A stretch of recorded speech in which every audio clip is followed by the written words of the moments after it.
Chapter 957. Yi Futian's voice was bright and clear. In the space of the imperial mausoleum, Glass Saint slowly opened her eyes.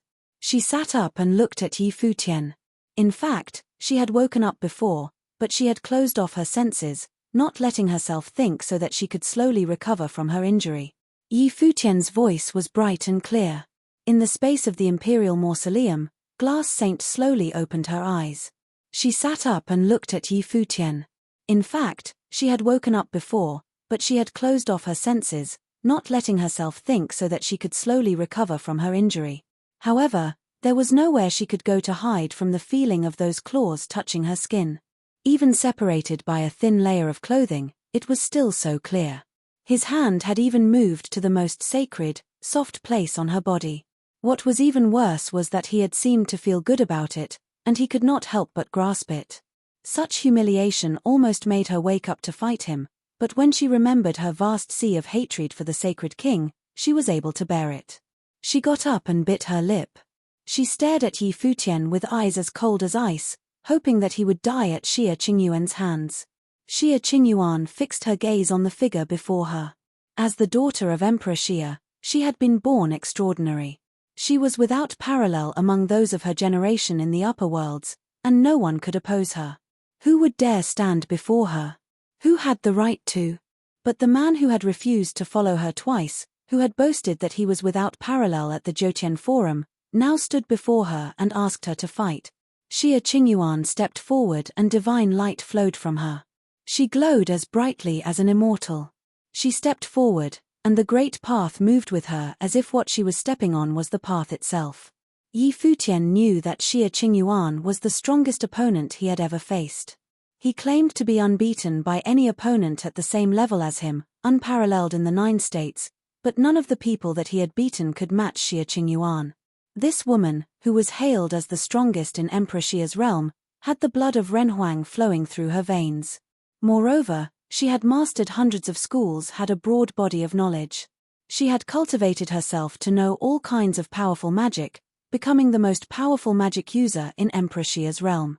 At this moment, even though their strength was limited in the imperial mausoleum, and they were not able to expand their will into the heavens and the earth, Xie Qingyuan's steps were still full of the worldly great path. Yi Futian could not take her for an ordinary weak woman. This was clearly a wild beast. A powerful airflow came out from her body. It was like heaven and earth had become one. Yi Futian stepped forward, and his power burst forth from him like thunder, fighting against Xie Qingyuan's airflow. The two of them stood facing each other, setting off a violent storm in that place. Boom! With another step forward, his power swept out. Light bloomed from Xie Qingyuan, and more sacred power condensed on her arms. In a flash, she descended in front of Yi Futian as quickly as lightning. She raised her arm and struck out with a fist, clenching her slender, jade-like hand. Her fist was not big, but the power it contained seemed like it could collapse the sky and fight with a true dragon or an ancient phoenix. The sacred light wrapped around her fist and a suffocating power burst forth from it, piercing through heaven and earth as it rushed towards Yi Futian's chest. Yi Futian also stepped forward, and his power shone like a rainbow. He did not retreat at all. No matter how strong Xie Qingyuan was, he would not fear her. Today, he would look at this princess, who was hailed as the strongest in both worlds, and see how strong she was. A rhythm started as he lifted his hand. It was completely natural and fit into the worldly great path. An imperial fist will gathered and flowed on his arms, and radiant particles flowed from him. As he plunged his arm down, it all gathered together into a fist and smashed down like a star towards his opponent's fist. He used a fist to fight a fist.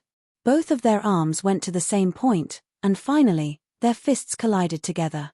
Their skin did not touch, only their fist wills did, but a loud sound like a clap of thunder rang out.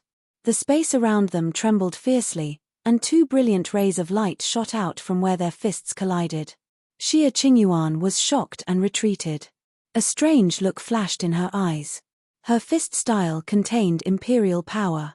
It melded with the worldly great path and could put forth an extreme amount of rule power. And Yi Futian had defeated it, showing how strong he was.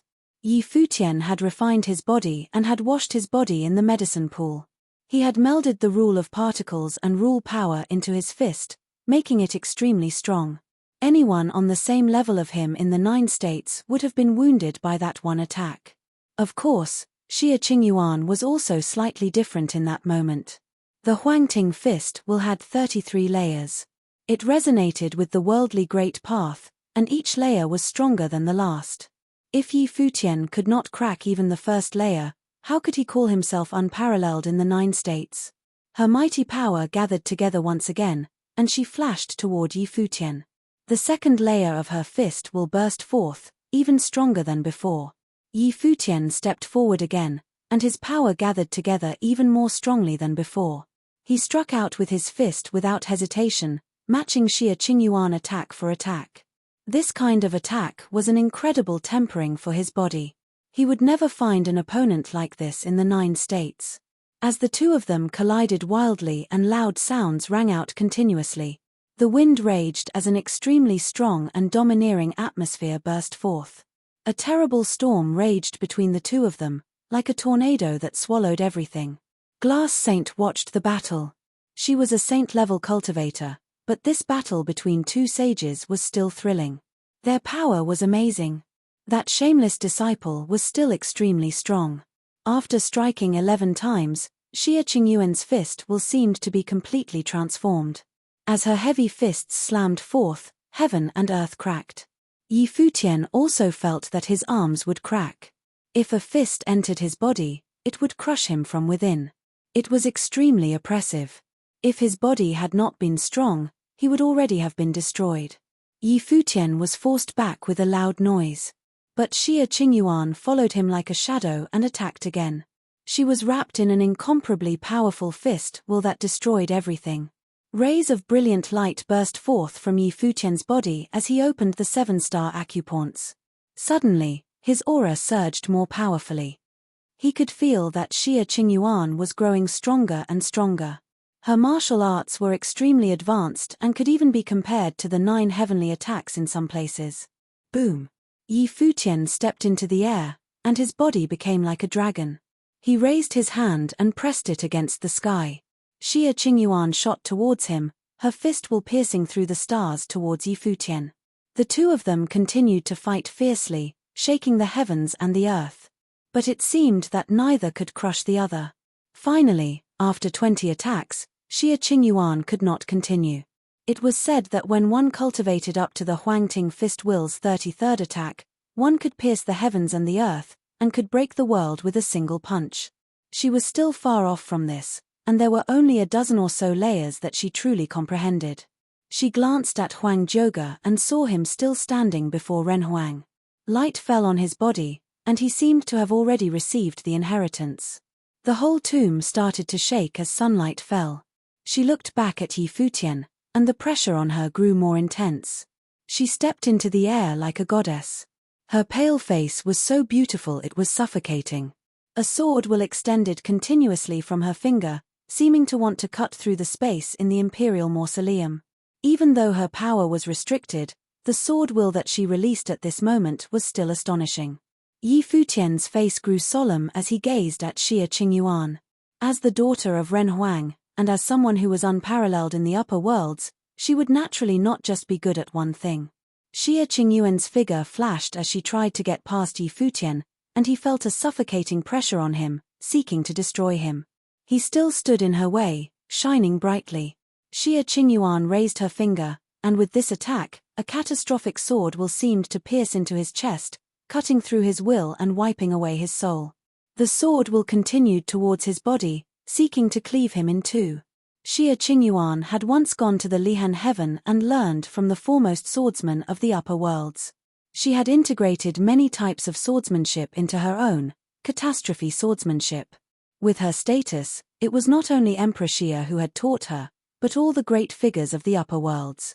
In both the upper and lower worlds, only Xie Qingyuan could be called illustrious.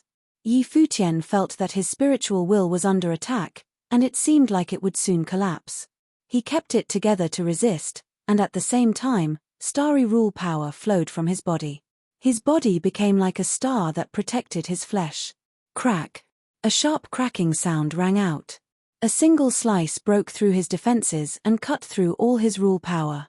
It slashed towards his body. Fortunately, his body was immensely powerful, but his clothes were still ripped. Catastrophe swordsmanship was different than Huangting fist will. Huangting fist will grew stronger and stronger. When you reached the end, no one could stand against it. But catastrophe swordsmanship struck all at once like thunder, cutting through everything. It was extremely powerful. The sword went for the kill. Xia Qingyuan stepped forward, surrounded by powerful sword will. She was like a goddess of death approaching. She could truly be described as ultimately powerful. She stepped on the sword and flew directly towards Ren Huang. An incomparably brilliant light shone around Yi Futian. Powerful rule power flowed from him and gathered together into a halberd. He stepped forward and transformed into a beam of light. A sword appeared in Xia Qingyuan's hand, and it whistled through the air as she slashed it. Yi Futian raised his long halberd to strike, and the brilliant light flashed. It pierced through the air and cut through the sword. He stepped through the air and descended in front of Xia Qingyuan. He struck with his long halberd. Suddenly, a terrible vortex appeared, and everything in the area seemed like it would be completely destroyed. The sword will collapsed. Xia Qingyuan frowned and pressed her finger forward. Suddenly, her mighty sword will all gathered together and crossed through the air and collided with the halberd. In a flash, a destructive power raged wildly. The halberd smashed through space and pierced downwards. Xia Qingyuan's sword qi blocked it. As the power in front of her was blocked, she was thrown flying backward. Yi Futian stood there with his halberd staring at her. He said, "Why don't you take this a little bit more seriously, princess?" Chapter 958, Xia Qingyuan was blocked once again. She gazed at Yi Futian. It seemed that there was indeed someone in the 9 states of the same level as her who could stop her. She had just felt an incredibly strong space rule power from the halberd, and it had the ability to break through space. Its attack power was incredible. Xia Qingyuan was blocked once again. She gazed at Yi Futian.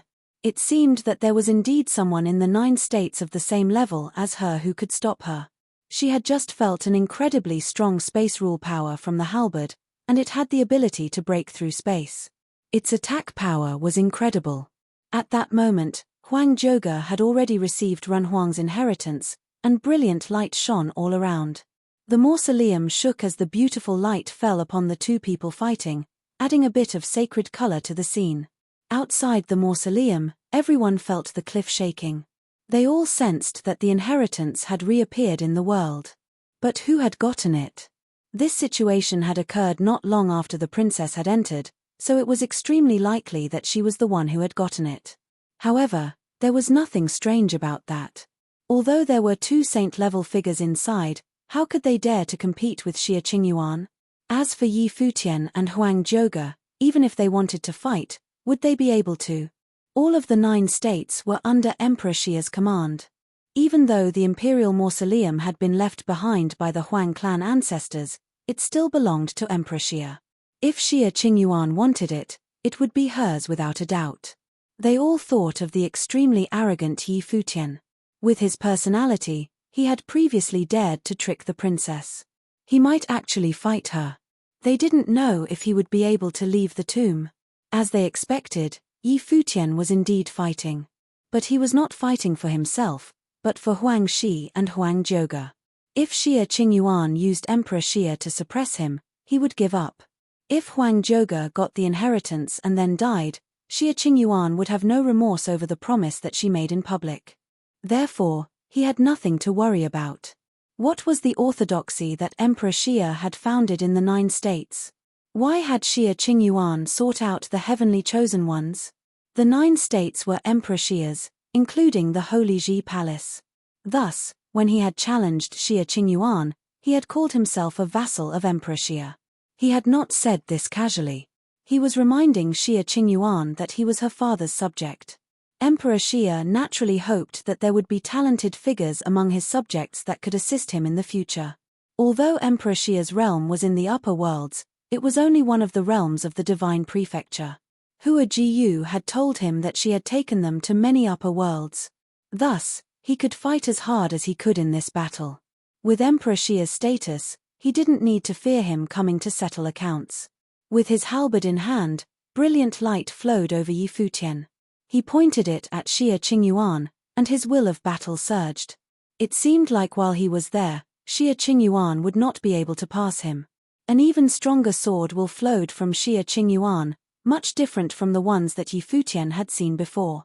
This was the first time he had felt catastrophe swordsmanship. The sword gave birth to catastrophes and had terrible destructive power. He felt the sword will, and it felt like his spiritual will would be destroyed. If he was hit, he couldn't imagine how much damage it would do. The sword will grew stronger and an ear-piercing shriek rang out through the air.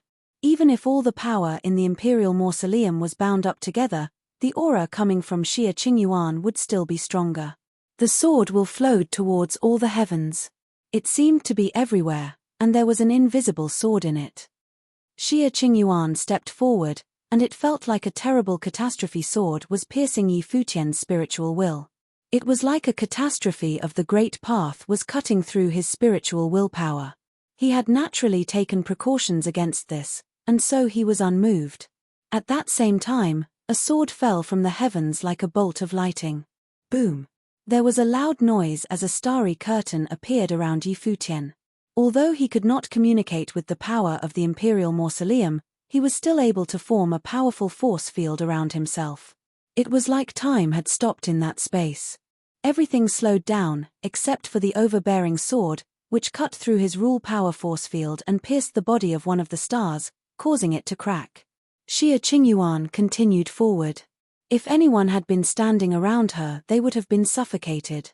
Her sword will was too strong. She gripped her sword and brought it down again, as quickly and forcefully as possible.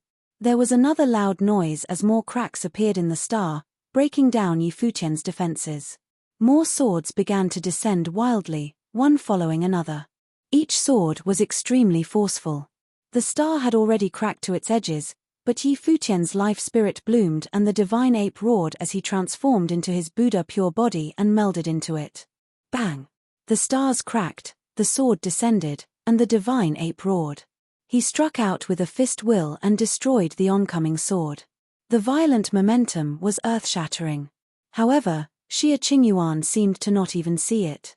There was no change in her cold eyes. More and more swords appeared, and the space where Yi Futian was in seemed to collapse. There were 3,000 swords. Without using a divine implement, how could anyone below the Saint Plane in the 9 states withstand this? The divine ape attacked wildly, and it roared into the sky. Every attack made the air tremble. Heaven and earth seemed like they would shatter under the divine ape's attacks, but they could not destroy the light of the catastrophe swords. Many of the swords had already pierced the divine ape's body, making it tremble. Even Glass Saint, who was sitting nearby, felt her heart tremble as she beheld this battle. This was Emperor Xia's favorite daughter. She was only on the lower sage plane, but with the combat ability that she put forth, even someone on the sage ranking would not dare to say they could defeat her. And Yi Futian, who was on the same plane as her, was still fighting her.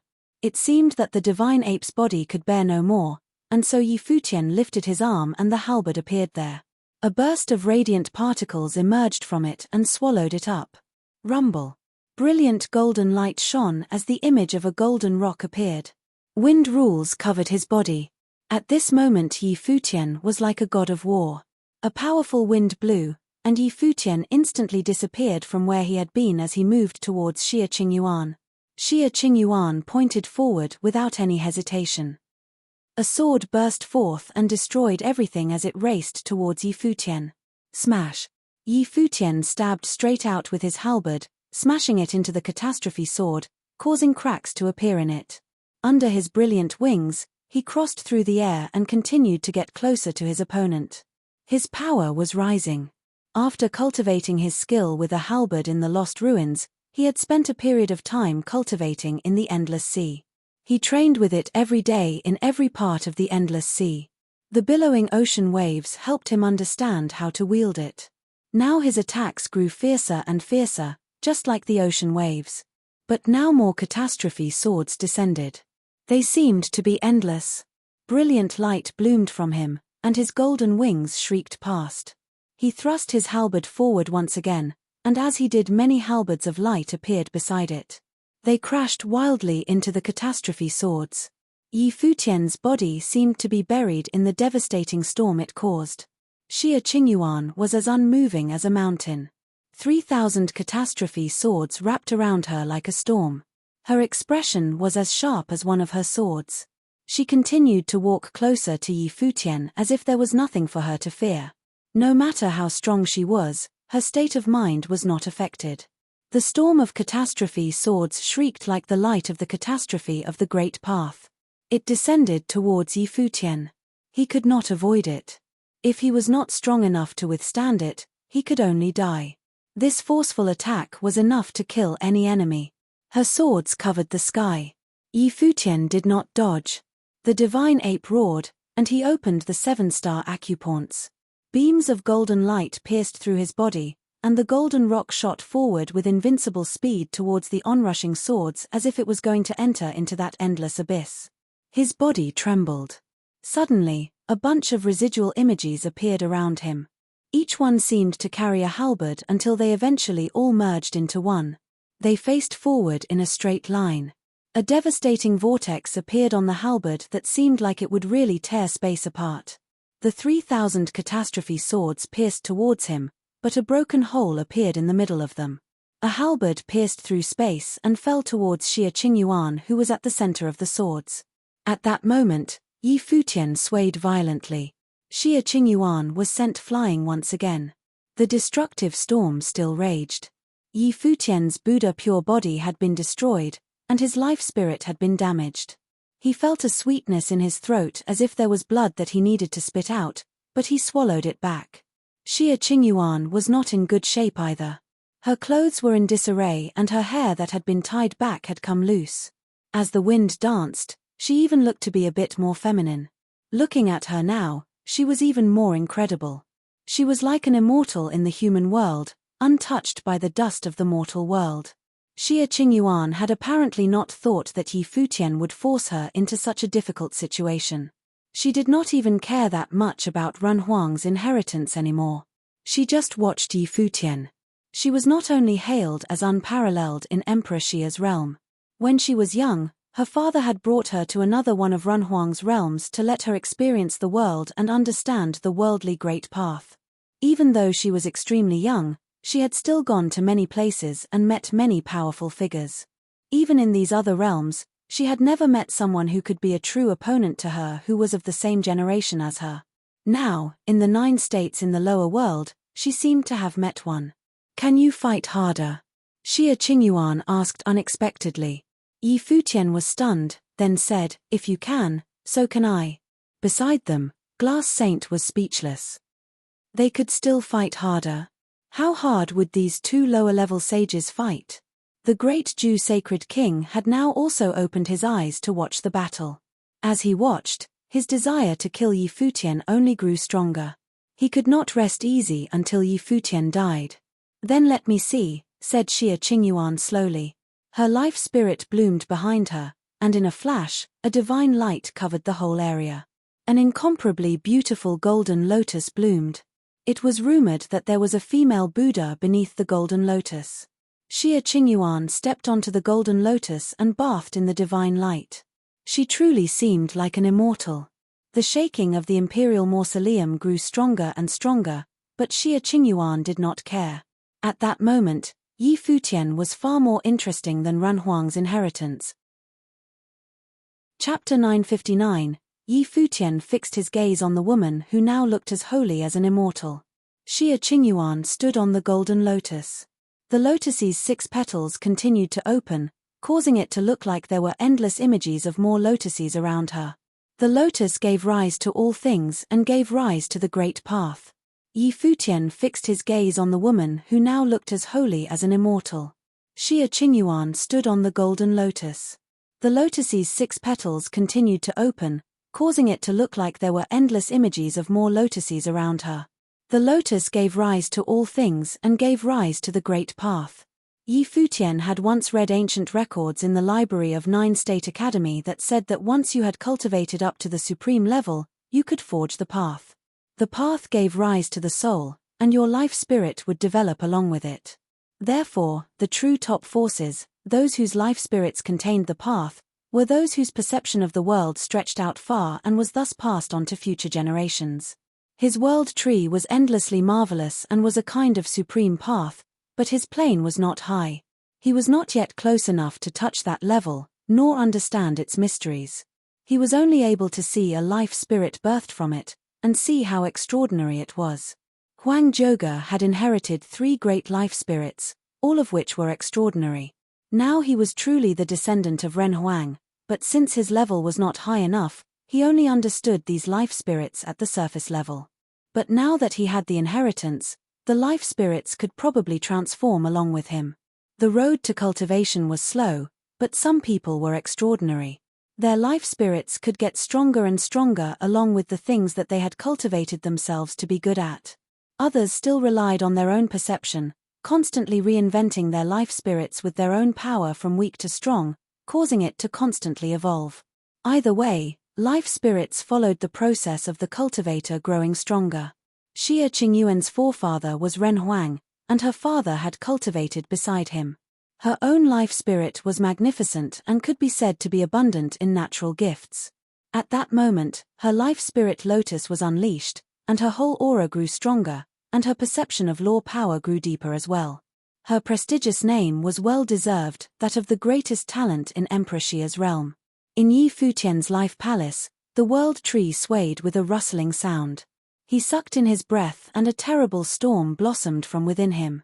The life spirit of the divine ape appeared once again, forming the Buddha pure body. Yi Futian seemed to be melded within it as his power grew even wilder.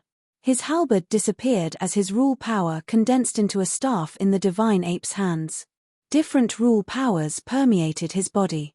A curtain of starry particles flashed around the staff, and an astonishing aura burst forth from it.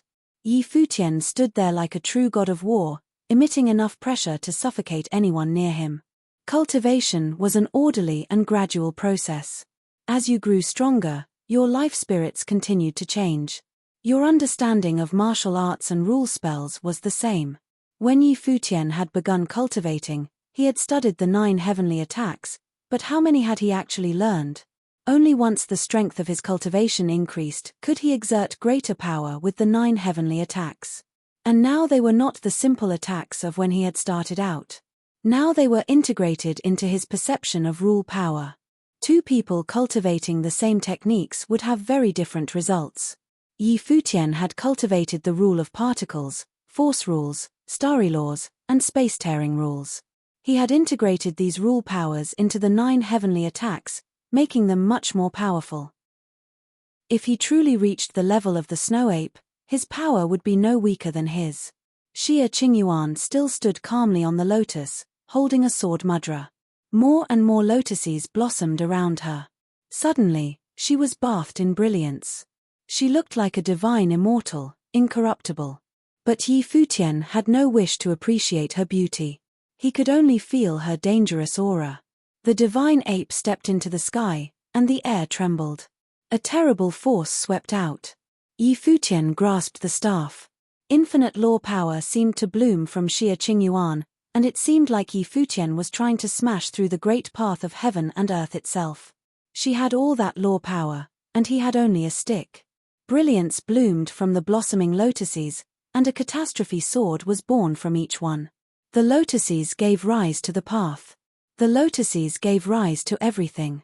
Endless sword wills surrounded each catastrophe sword, all of them pointing at Yi Futian. "Cut him," said Xie Qingyuan. The swords in the lotuses flashed as they pierced through the air. The 3,000 swords descended, and a lightning bolt that was much stronger than the swords pierced through the air in that space. Yi Futian raised his arms and brought the staff crashing down, causing a burst of particles to shoot outward. It was like thousands of stars tearing through the air. They crashed into the catastrophe swords from the lotuses, and a destructive airflow appeared. Even if there was a top-level sage there, they would still be astonished by this scene, and shocked by the power of the 2 of them.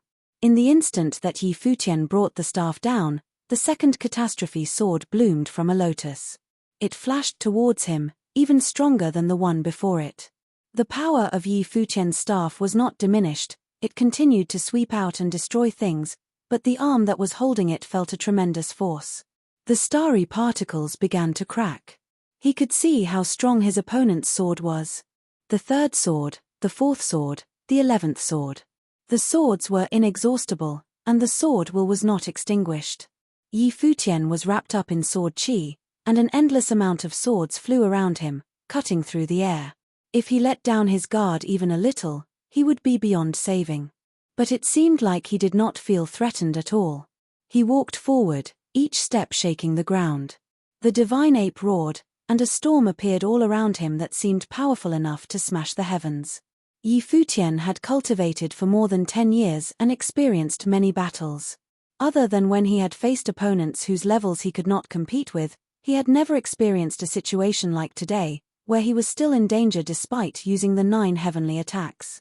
He knew that Xia Qingxuan's life spirit was full of strength and that she had used the lotuses to give rise to her law power. She had integrated her Huangting fist will into the catastrophe swords, making each one stronger than the last. These were 2 different rule powers, but she had achieved mastery over both of them and combined them into a single attack. The lotuses gave birth to swords that cut through everything. But his staff technique was completely different, and his accumulated power was more than that of his opponent's catastrophe swords. At this moment, his staff resonated with heaven and earth. This meant that if 2 people were fighting outside the imperial mausoleum and sought to seize the power of heaven and earth for themselves, they would unleash a terrible storm. Xia Qingyuan stared at him as she stood firm. 9 lotuses flew all around her, with sacred light blooming from them. Powerful catastrophe swords were hidden in each lotus. The 9 catastrophes were linked together. When the swords were born, everything would wither. She pointed forward and the 9 swords shot out. Yi Futian had already struck 6 times, and at that moment a powerful storm appeared around him. He stepped forward again but did not strike a 7th time. The swords reached him. A destructive sound rang out as the air was torn and the stars were shattered. The swords came at him one by one, slicing towards his chest and destroying his will. But Yi Futian seemed to not even see them. He continued forward.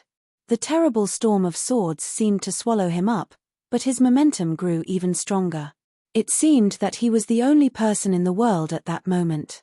The divine ape's body bore the sword strikes, and it seemed to be riddled with holes. However, at that moment, it grew bigger as if the true divine ape had finally arrived. It gave a loud roar that shook the heavens. Yi Futian lifted his arm and struck forward with it. Bang! Bang! Bang! Loud noises rang out as the swords collided with the staff. The sounds were like thunder, and the sky trembled at them. The swords of the great path all seemed to be annihilated. All that was left was the staff. It broke through all the swords and slammed through the air towards Xia Qingyuan. The lotuses bloomed majestically, forming a barrier around Xia Qingyuan's body. She watched what was happening calmly. There was a loud noise as the lotuses broke and their petals were sent flying. Xia Qingyuan was also sent flying. There was a loud crash as she hit the cliff wall, and blood flowed from her mouth, staining her white clothes. The immortal was bleeding, which was truly astonishing. The destructive storm still raged, but then it gradually dissipated. Yi Futian stood there calmly like a god. The divine ape and his life spirit disappeared, and the staff had also been annihilated by the swords. But his deep black eyes were still firm as they stared at Xia Qingyuan. She was the princess of Emperor Xia's realm, the foremost talent of the upper worlds. She had 3,000 swords, and lotuses that gave birth to matter, and all he had was a stick. The imperial mausoleum trembled more fiercely. Xia Qingyuan shook as she stepped forward. She stood in front of Yi Futian, gazing at the one person of the same generation as her who had ever defeated her. Glass Saint and the great Jew Sacred King watched this battle and trembled.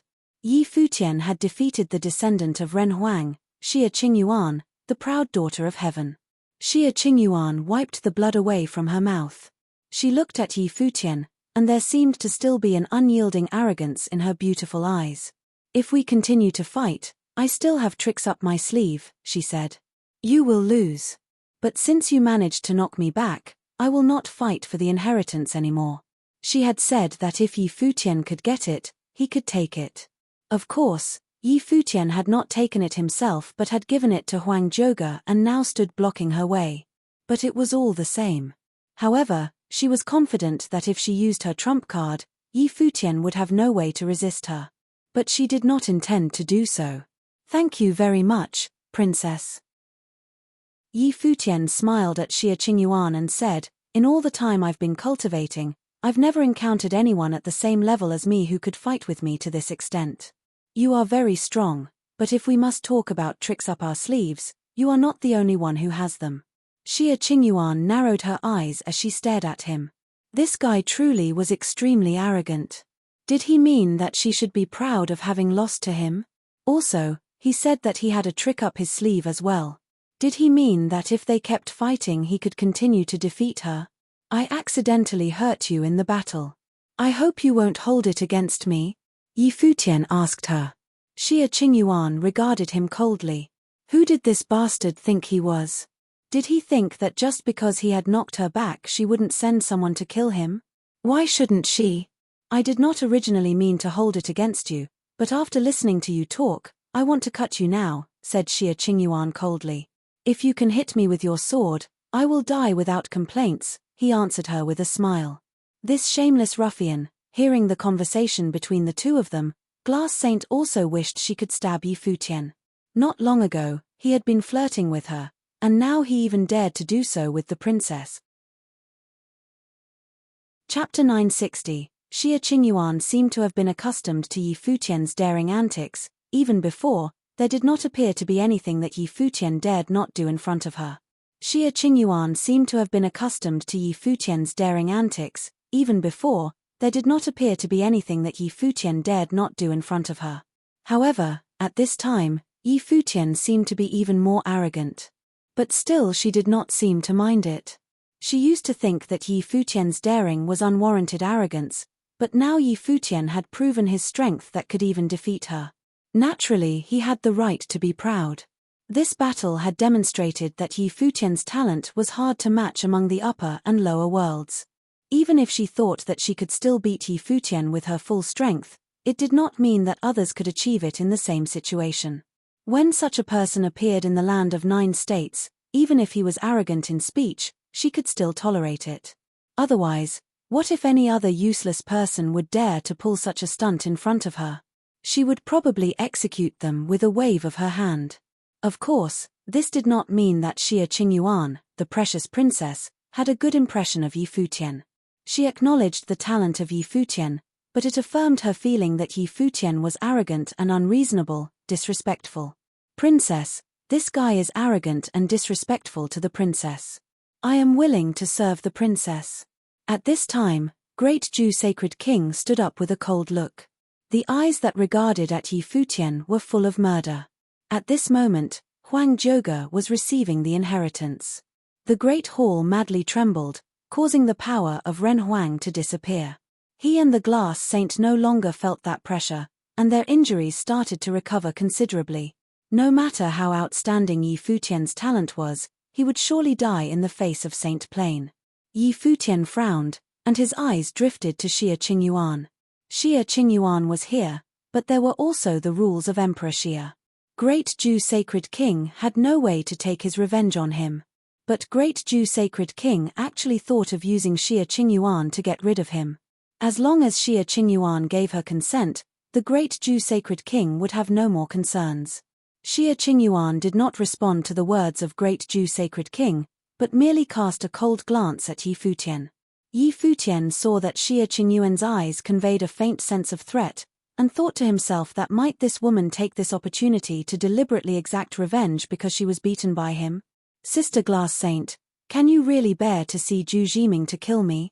Yi Futian transmitted his voice to Glass Saint. Glass Saint, who had also recovered some of her energy, was now looking at Yi Futian. In this moment, Yi Futian could clearly feel the murderous sense in those beautiful eyes, and he could not help but shuddered a little. "Sister Glass Saint, even if you don't care about what happened between us, if I die, who do you think will be Zhu Jiming's next target?" Yi Futian continued to transmit his voice. Glass Saint clenched the love destroyer in her hand even harder, strands of her hair flying in the air. How she wished she could slay this shameless hoodlum before the great Jew sacred king. But she still got up, walked in front of great Jew sacred king casually, her body releasing a coldness, with love destroyer in hand, blocking Zhu Jiming. Although she wanted nothing more than to end Yi Futian with her sword, she understood the current situation. If Yi Futian died, the Holy Ji Palace would fall apart, and the alliance of the Yu clan and the Holy Ji Palace would fall through. Once the Holy Ji Palace had been destroyed, who would be the next target for Saint Shihua and the Great Jew Sacred King? Great Jew Sacred King had said before, he already built the lapis lazuli holy temple within his palace, waiting for her to move in. No matter what a bastard Yi Futian was, it was also true that her plot against him in the first place had resulted in his deliberate retaliation, causing her and Great Jew Sacred King to be grievously injured under the pressure of Ren Huang. This grudge was not as deep as the sea of bloody debts between her and Great Jew Sacred King. When Yi Futian saw what the glass saint did, he knew that she was, after all, a person of the saint plane. She would not wish him to die in the heat of the moment. After Zhu Jiming is dead, I swear I'll kill you with my sword. Glass Saint threatened Yi Futian in a voice cold as ice. Sister Glass Saint, we have already been intimate. You wouldn't really be so unfeeling, would you? Yi Futian responded with voice transmission. Had she tried to threaten him? Before, when the Glass Saint had used him, he remembered it in his heart. The Glass Saint bit down on her lips, her face was frosty and looked as if she could kill, but it gave her another kind of beauty. For the first beauty of Eastern State, no matter her expression, she would always be lovely to behold. She did not threaten Yi Futian again. At this moment, she clearly knew that this extraordinary man who had just defeated Xie Qingyuan was in fact a shameless bore. Xie Qingyuan clearly saw the actions of Glass Saint, but what she was not clear on was what had happened between the three of them. After all, she'd arrived later. Inheritance has been made known to the world, and all holy lands of the 9 states can go for it amongst themselves as they wish. However, the rules of the sacred war are still in effect. Violators will be executed. At this time, Xie Qingyuan said that coldly, which meant that the Great Jew Sacred King's thoughts about killing Yi Futian could not be a reality. Besides, Xie Qingyuan had just acknowledged the fact that Huang Zhouge was the recipient of the inheritance. 9 states could fight, but they still need to follow the rules of the sacred war. When Yi Futian heard Xie Qingyuan's authoritative words, he stole a look at her. He couldn't help but feel better about her when he looked at her. He thought that this little princess who preferred to dress like a man was actually quite pretty. Maybe he could consider her after all. He had just formed this thought when he felt a cold gaze, and it was none other than the eyes of Xie Qingyuan. He shuddered and gave up the idea, which could prove to be too dangerous. Xie Qingyuan obvious did not know the fleeting thought that had passed in Yi Futian's mind, otherwise she might really have let Great Jew Sacred King end Yi Futian right then and there. She was only thinking that, with Yi Futian's strength as demonstrated in the battle with her, under the rules of sacred war, it would not be that easy to die. Whether one could hold on to the inheritance after receiving it, would depend on one's own skills.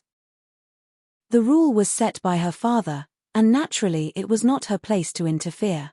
The inheritance of Emperor Xia appeared in the land of 9 states. If anyone else other than her had received the inheritance, it was probably not a good thing. Within the space of the mausoleum, brilliant blazing rays bloomed, causing the shaking stone wall inside the mausoleum to gradually crack, and it appeared on the verge of collapse. The Glass Saint and the Great Jew Sacred King stood on the ground and could clearly feel the vibration of the earth. Yi Futian and Xie Qingyuan turned their attention to Huang Zhouge. Because Yi Futian was plotting against the Glass Saint and Great Jew Sacred King, and also blocked Xie Qingyuan, no one was disturbing Huang Zhouge, and this allowed him to quietly receive the power of Ren Huang. At this time, Huang Zhouge stood under the body of Ren Huang, and that body seemed to have turned into illusory golden sands, slowly sifting into the body of Huang Zhouge. Huang Zhouge bathed in the endless glow of the setting sun, and as the body of Ren Huang gradually disintegrated, the light upon his body became brighter and brighter. The 3 great life spirits were released at the same time, and further washed. Even the Ren Huang sword and the Ren Huang bow were all blooming with unparalleled brilliance, gradually blending with the life spirit of Huang Zhouge, and seemed to be integrated into one. Yi Futian saw this scene, secretly shocked. After today, Huang Zhouge would be transformed. The ancestor of the sovereign family was the true Ren Huang, and now the inheritance had been passed down to the descendants. It would transform and remake Huang Zhouge. Great Ju Sacred King's heart was filled with even more murderous intent, while the glass saint felt something alarming in her heart. She had heard about the story when Jisheng Cliffs bullied the barren state. Now in only a few years' time, Yi Futian had led an army to wash Jisheng Cliffs in blood. In Yi Futian's generation, outstanding talents had risen one after another. In a few more years, what would things look like then? Xie Qingyuan thought different from what they were thinking. 9 states was governed by her father, so it didn't matter to her who was stronger or who was weaker. However, Yi Futian was willing to give the inheritance of Ren Huang to Huang Zhouge, guarding in front of him. He had also gone to the 9th layer of heaven through the sky stairwell on account of Yi Wuchen of the Holy Ji Palace. Just what kind of a person was he? Did he not value the inheritance of Ren Huang, or did he feel that it was not as valuable as friendship? At this time, outside the mausoleum, cultivators from the 9 states and the upper worlds were still here. When they saw cracks appearing on the stone wall of the mausoleum, they knew everything was soon to come to an end. The little princess, Xie Qingyuan, should have received the inheritance. Golden rays pierced through the mausoleum, and the light radiated toward the entire imperial mausoleum. In this instant, all the puppets turned into golden sands that flew away, and the matrix was constantly disintegrating. Above the firmament, the perilous aura that had blocked the void was gradually dissipating. At this moment, all the cultivators breathed deeply and felt a little intoxicated by the pure aura of heaven and earth. However, at this time, there were terrifying rules of the great path gathering above the firmament, and the void had changed its color and turned into a threat of catastrophe. Many showed a look of surprise for a moment. Was this the divine catastrophe? Just when the matrix had been breached, there was already someone who needed to pass the divine catastrophe. Who had attracted the divine catastrophe? Suddenly, there was a great laughter heard, and when the eyes of many turned that way, they saw that Huang Shi, who had already merged with the statue, said aloud, "I didn't expect that I would have a similar encounter as Dozhan, but it was a pity that Dozhan was far more fortunate than me. But that I could experience the divine catastrophe before I die, it was a life worth living." He understood that it was not his own power that had attracted the divine catastrophe, but it was because he had borrowed the glory of his ancestors and transformed his mind that he'd succeeded. Unfortunately, he had already burned through his spiritual will and could no longer live. Everyone had said that Princess Xie Qingyuan would receive the inheritance of Ren Huang, but he still held out a sliver of hope that he could witness Zhouge inherit the glory of their ancestor. Then he would have no more regrets in this life. Bang! Bang! Bang! Violent sounds were heard, the stone wall was shattered and pulverized, and statues were also crushed and broken. In an instant, countless people were looking in the direction of the mausoleum. Over yonder, the glass saint and the great Ju Sacred King stood opposite each other, as if the two were at an impasse. Yi Futian and Xie Qingyuan stood face to face. It seemed like Yi Futian had blocked the way of Xie Qingyuan. Further forward, a figure was bathed in endless brilliance, the light of Ren Huang. That figure was in fact Huang Zhouge. At this moment, everyone's eyes were concentrated there. The one who received the inheritance of Ren Huang was not the glass saint, not the great Ju Sacred King, nor Xie Qingyuan, whom they all thought as the most promising. Instead, it was Huang Zhouge of the Holy Ji Palace. Ha ha ha ha. There was sound of great laughs, and Huang Zhouge turned his eyes toward it and a figure that had blended into the stone wall. Tears were flowing down from his eyes. However, at this time, Huang Shi was also in tears, just as if the statue was crying. I, Huang Shi, had a perfect life. Huang Shi looked up at the divine catastrophe in the firmament, and seeing it descend, he said clearly, "Palace Lord, please take care of Zhouge for me." In his last words, he did not call the name of Yi Futian, but referred to him as the Palace Lord.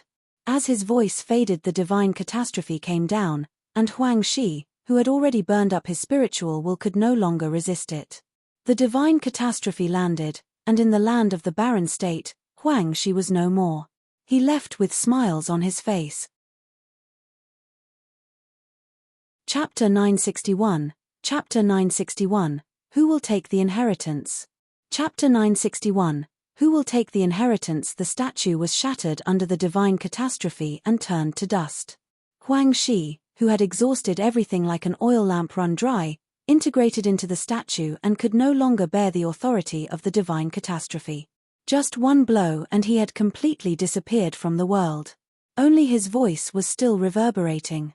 Take 9 states as a whole, and Huang Shi was really just a minor character, but it was he who blocked all the saints of the 9 states. His death made Huang Shi a memorable name in the 9 states. At this time, everyone from the Barren State arrived. Sword Demon, Zhuge Qingfeng, Yu Kai, Xu Shong and the others stared at the disappearing shadow of Huang Shi, and they sighed in their hearts. In the past, on the Barren Sky ranking, Huang Shi ranked 5th, Zhuge Qingfeng 6th, Dozhan 7th, Yu Kai 8th, and Xu Shong 9th. Now, all of those old-timers had come together and cultivated in the Holy Ji Palace. Dozhan had already stepped into Saint Plain and fulfilled his dream, and now Huang Shi had finally ushered in his own divine catastrophe, but he had gone with it instead. They could feel that Huang Shi went very calmly, knowing that he was indeed a descendant of Renhuang and that his own descendant had received the inheritance of Renhuang and he had a chance to experience the divine path. It was true that he had no more regrets. Furthermore, as a sage he had prevented the saints from coming forwards and even seriously injured Saint Ji, who ranked 5th on the sage and saint ranking of the 9 states. It was also a notable record. From this day forward in Barren State the name of Huang Shi as the master of the Huang clan would surely resound throughout the Barren State. "Old man, be at peace," they said in their hearts. Looking at the direction of Yi Futian and Huang Zhoge they felt gratified, but at the same time a touch of sadness. These young people had finally caught up with them, and would replace them soon, and old guys such as themselves may end up like Huang Shi. If there was such a day one day, would they leave this world as calmly as Huang Shi? The imperial mausoleum collapsed, the heavens and the earth returned its clarity, and a gentle breeze was blowing. Shadows came out of the sky, and it was the saints who marched toward Huang Zhoge. The cultivator who came with the princess was the first to be at her side, and his eyes glanced at Yi Futian coldly. They didn't know what had happened, but this guy had dared to confront the princess. Was it he who blocked the princess's way to receive the inheritance? As if he had not seen it, Huang Zhoge came to the place where Huang Shi had disappeared. There was no more trace of Huang Shi.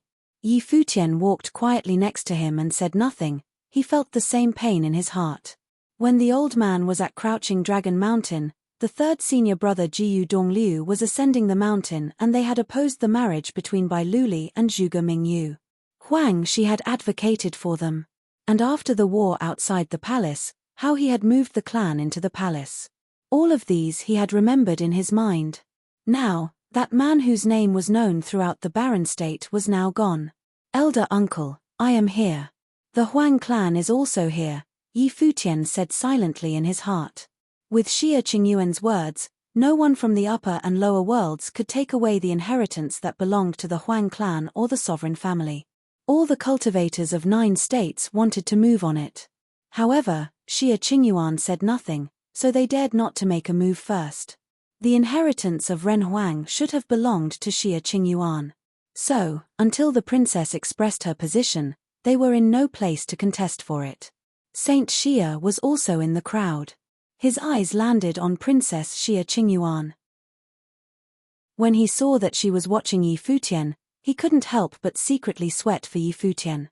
This bastard did not really, as rumor had it, battle with the princess outside the mausoleum to compete for the inheritance. To fight, one needed to be alive, just as one also needed to be alive in order to hold on to something. The dispute between the Holy Lands of 9 states will still follow the same rules set by my father. Xie Qingyuan's sight came back to her people and she said something to them. Suddenly, countless cultivators concentrated their sights as well. They had not known what had happened in the mausoleum. Did this mean that the princess had abandoned the inheritance? Moreover, what was her intention to remind everyone Emperor Xia's rules? Was she concerned that there would be blood flowing like rivers in the 9 states? Xie Qingyuan did not care about the thoughts of these people, and she did not need to care either. She looked at Li Yarrow and said, Since the inheritance of Renhuang has already found an owner, it is time for you to go back. Li Yarrow smiled and said, "The princess is not very hospitable. I was thinking of traveling within the realm of Emperor Xia." He waved his hand toward his people and left, choosing not to get into the fray here. The imperial mausoleum was discovered by them, but they did not get what they came for. They had lost. Since they had lost, if they now wanted to seize the inheritance forcibly, Xia Qingyuan would probably not look upon it kindly. After all, this was still the territory of Emperor Xia. No matter how strong he was, he would not be able to overrule Xia Qingyuan. "Let's go," Xia Qingyuan said, and took her leave with her people. Many from the upper worlds left with her, and a number of cultivators from Lihan Heaven cast a cold glance at Yi Futian. The little princess was really generous. She did not even care to fight for it. Soon, this space was left only with the cultivators from the 9 states. Because the imperial mausoleum had collapsed, many cultivators from the barren state in the distance had moved closer to this area. Looking at it, all cultivators of the 9 states had gathered here. The magnificent sight would likely not be repeated in this lifetime. Although Xia Qingyuan had left, the atmosphere of this space was even more oppressed. Although no one spoke, everyone could feel the subtlety in the air. The abandonment of Xia Qingyuan meant that the real chaos was yet to come. Holy lands of the 9 states could all now fight for it. For Yi Futian to attempt to keep the inheritance, everyone at the Holy Ji Palace might die without a burial place. Which holy land could withstand the anger of all the holy lands of the 9 states? Huang Shi had previously offended many people, and Huang Zhouge actually wanted to be able to keep the inheritance. "Great Zhu Sacred King, you missed." Saint Shihua looked at Zhu Jiming. The Great Zhu Sacred King and Glass Saint were the first 2 people who entered the mausoleum, but in the end, the inheritance was obtained by Huang Zhouge.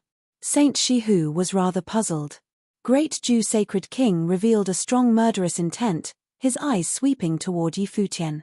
As for what happened in the mausoleum, he did not say, and for what Yi Futian did to the Glass Saint, he was too ashamed to tell. As for Yi Futian's defeat of Xia Qingyuan, he would not divulge, because 1, he was leery of Xia Qingyuan's position, and 2nd, he did not want the people of 9 states to know that Yi Futian was so outstanding. Because once they knew, inevitably some would want to start hedging their bets, much like the Yu clan. Now that Huang Zhouge had received the inheritance, if Yi Futian wanted to keep it, then he was destined to be enemies with all of 9 states. No matter how strong he was, there was only death in his future. With Yi Futian's temperament, he would never surrender the inheritance. So, this would be a dead end, and he wanted to see just how would Yi Futian resolve this.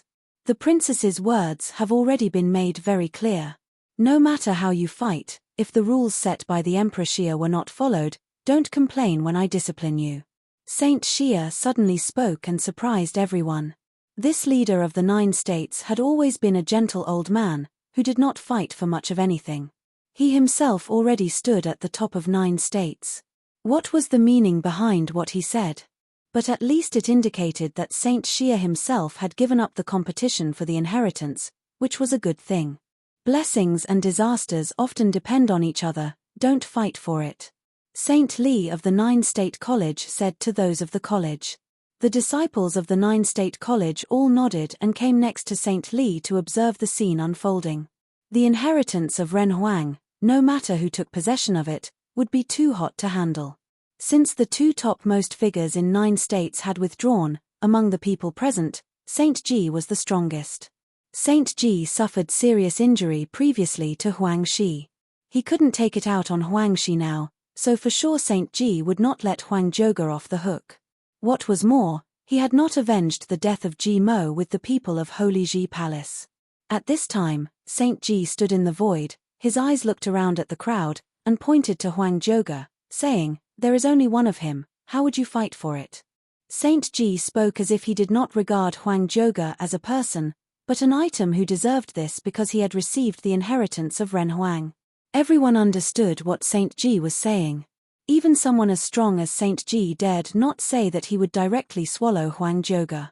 No principality here could afford to make enemies with the forces of the 9 states. The instant when Xia Qingyuan gave it up, It was destined to be a complicated situation. "What advice does Saint Ji have?" said the clan chief of the Yi clan, not caring at all about his position, and of course caring even less how the people of the Holy Ji Palace in Barren State would view him. Right now, in this situation, how many from the Holy Ji Palace could leave alive? Even if Yi Futian surrendered Huang Zhoge, Saint Ji would not so easily let go of the power that killed Ji Mo. With the tendency of the Lord of the Hall of Holy Light to protect the bully, and with sworn enemies such as Shihua Sacred Mountain and the Great Ju Sacred Dynasty, how could the Holy Ji Palace survive? And should they fasten their hopes on the Yu clan, who was also of the Summer State? Under such circumstances, it was difficult to say if the Yu clan had the courage to intervene. Or, with the temptation of the inheritance of Ren Huang, could the Yu clan not be seduced themselves? Those holy lands that are interested to fight for it, send one man in.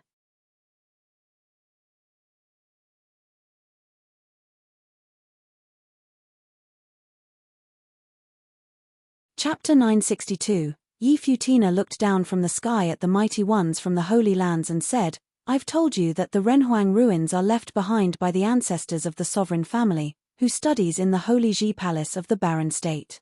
I'm not taking the lineage and the princess isn't taking it either. With Huang Zhoge, a descendant of Ren Huang, having obtained the lineage left behind by his ancestor, we shall call it a day with the matter of the Ren Huang ruins." Yi Futina looked down from the sky at the mighty ones from the Holy Lands and said, "I've told you that the Renhuang ruins are left behind by the ancestors of the sovereign family, who studies in the Holy Ji Palace of the Barren State. I'm not taking the lineage and the princess isn't taking it either. With Huang Zhoge, a descendant of Ren Huang, having obtained the lineage left behind by his ancestor, we shall call it a day with the matter of the Ren Huang ruins." All the others wore peculiar expressions hearing Yi Futian's words. While Xia Qingyuan had indeed been generous enough not to take the lineage, yet Yi Futian was not a saint despite being immensely talented, and he had dared to tell the top-notch figures of the 9 states to call it a day as a sage. No one cares. Saint Shihua snickered sarcastically, and the sacred king was in no hurry as well. While he had personally witnessed how peerless Yi Futian's powers truly were, but that mattered little, as over half of mighty ones ranked on the sage ranking from all holy lands throughout the 9 states gathered there, and all of them held divine implements. While Yi Futian was indeed peerless below the saint plane, but if he intended to protect Huang Zhoge's lineage, none there would have let him walked out alive. Saint Ji took a plain look at Yi Futian and paid him no heed. From his perspective, Yi Futian and the ones from the Barren State were all dead people. He would have seen to it that the Holy Ji Palace perished to avenge Ji Mo. "You're not making sense, Palace Lord Yi.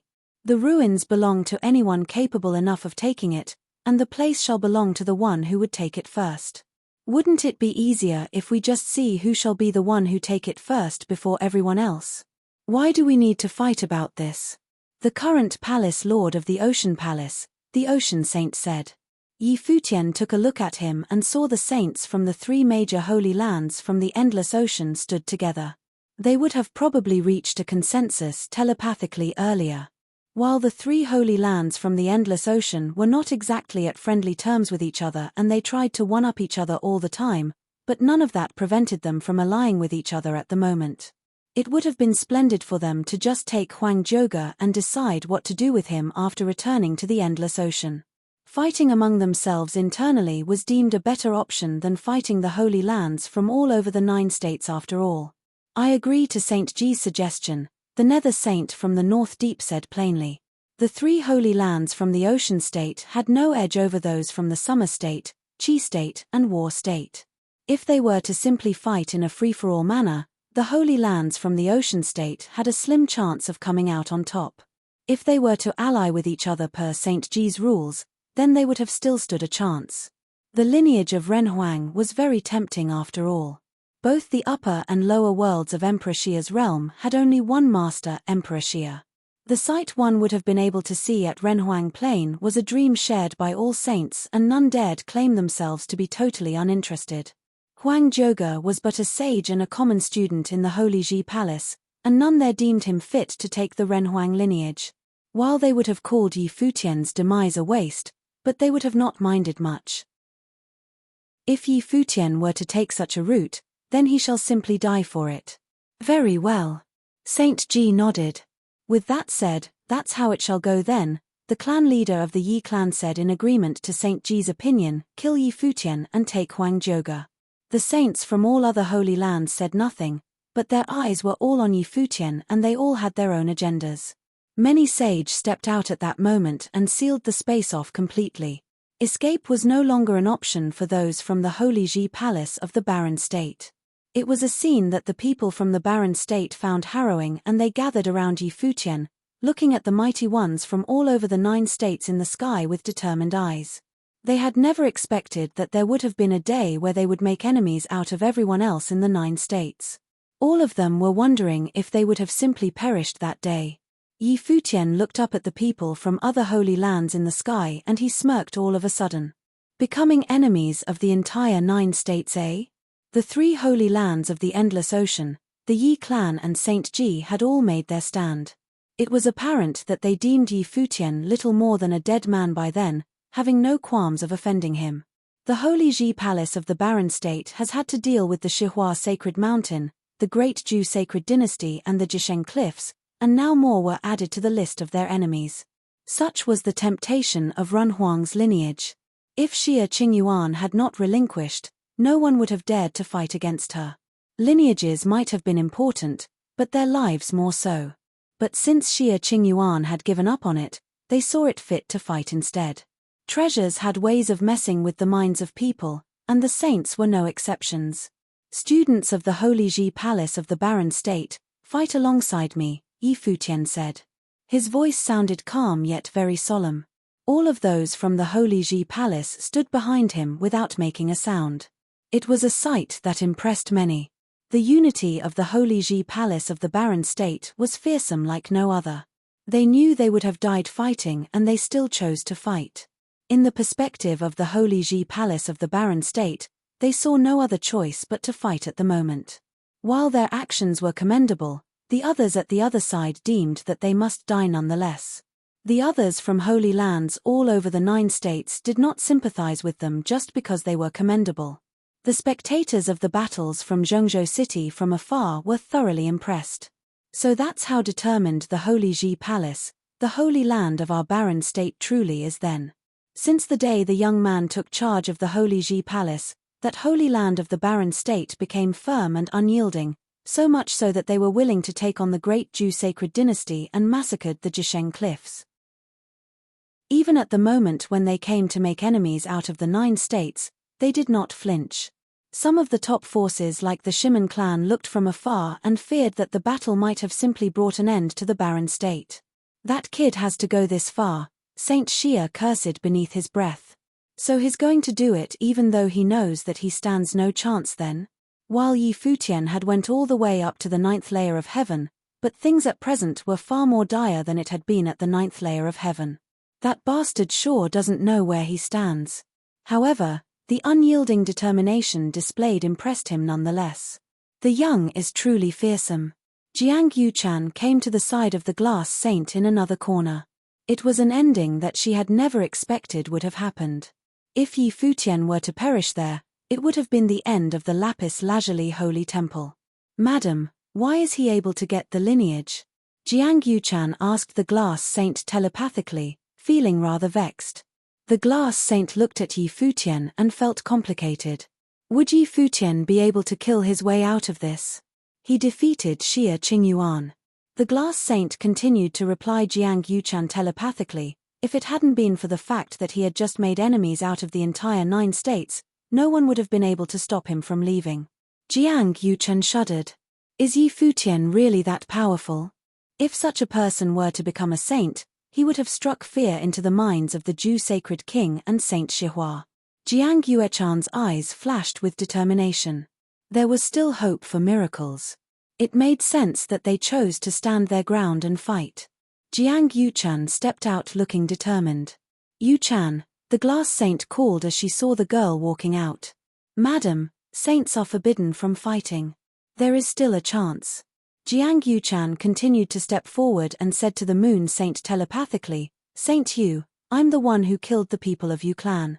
The moon saint was unable to help but look down at Jiang Yuchan, but there was hardly any surprise found in his eyes. The glass saint fell out with the Jew-sacred king right after they entered the imperial mausoleum.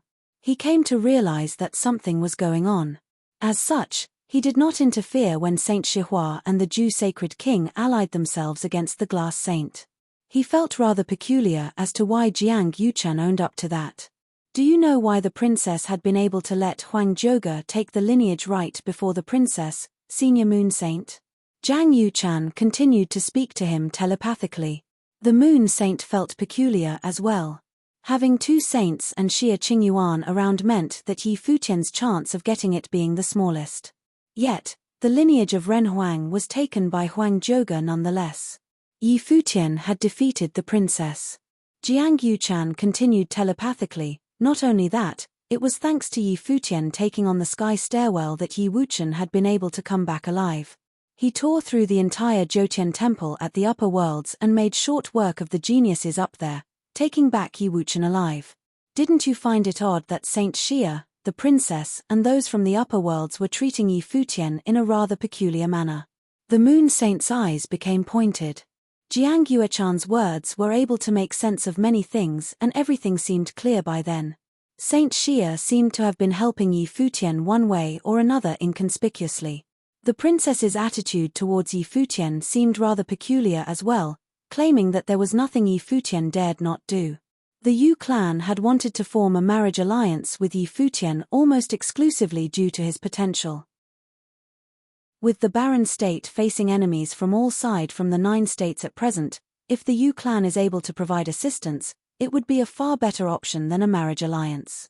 Jiang Yuchen continued, further, despite things looking grim for the barren state at the moment, it is clear that Saint Xia admired Yi Futian immensely and Saint Li of the 9-state college had some relations with him as well. Yi Futian had visited the college several times and had a rather peculiar relationship with Saint Jiang. Furthermore, the Lord of the Vaja region taught Yu Sheng personally as well. If you're to making your stand here, senior moon saint, and the lapis lazuli holy temple backing him up, things would actually look less severe than they seem at the moment. I believe many holy lands are simply sitting on the fence at the moment. What has all of that have to do with you then? The moon saint finally spoke and replied coldly. Since Jiang Yuchen had killed people from the Yu clan, there was hardly any way he would have left her alive. I've been staying at Zhengzhou City after Jisheng Cliffs was wiped out. The assassination attempt was something that I've planned and it had nothing to do with the Glass Saint. You should be able to realize that I was unable to wait for the Glass Saint's orders given how things were moving so fast, and I did not expect mighty ones from the Yu clan would have visited the Holy Ji Palace. As such, there is no need for you to be angry at the Glass Saint. She would stand alongside you and the side of the Holy Ji Palace, as that is the trend of things at present. Jiang Yuchen continued to speak to the moon saint telepathically when she reached the side where Yi Futian and the others stood. Shen then said, "That is all that I've to say and I believe you'd have your thoughts about it all, senior. Yi Futian might die here today, but if he were to survive today, it would have been anyone's guess how far someone who had been willing to relinquish his right to fight for Renhuang's lineage and defeated Xia Qingyuan, who was thought to be more talent than Emperor Xia, would be able to go. I dare not think and I probably wouldn't get to see it anyway. I'm willing to offer my life for make up for the deaths of the Yu clan's people. I would not be walking out of here alive. The truth of that assassination shall never be known. The world shall remember that when Yi Futian of the Holy Ji Palace of the Barren State made enemies out of the 9 states, you, the Moon Saint, stood by him through thick and thin. As for me, Jiang Yuchen, is a nobody and no one would have even remembered my death. I do not have the luxury of being remembered anyway." After Jiang Yuchen was done with her telepathic conversation, she turned her eyes at all in the air and said with a brimming voice, "The lineage has found its master and there is no need to fight any further for it.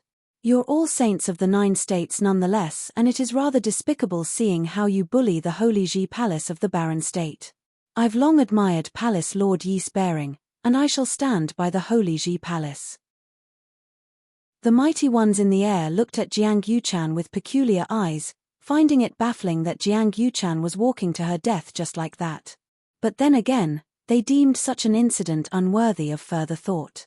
Since she had a death wish, then they shall oblige her. Chapter 963, Chapter 963, No One But Saints Remaining. Chapter 963, No One But Saints Remaining. Yi Futian, who was about to do battle, looked at her feeling rather surprised. Jiang Yuchan admires me? Both of them hardly talked to each other, and he was not arrogant enough to think that a beautiful woman who was ranked on the sage ranking would have loved him so much that she was willing to die for him. That would have sounded too far-fetched.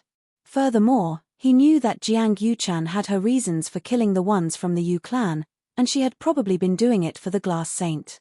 He was able to sense the air of a martyr from Jiang Yuchan. He and the people of the Yu clan had investigated the deaths of those mighty ones from the Yu clan, sensing a sliver of aura left behind.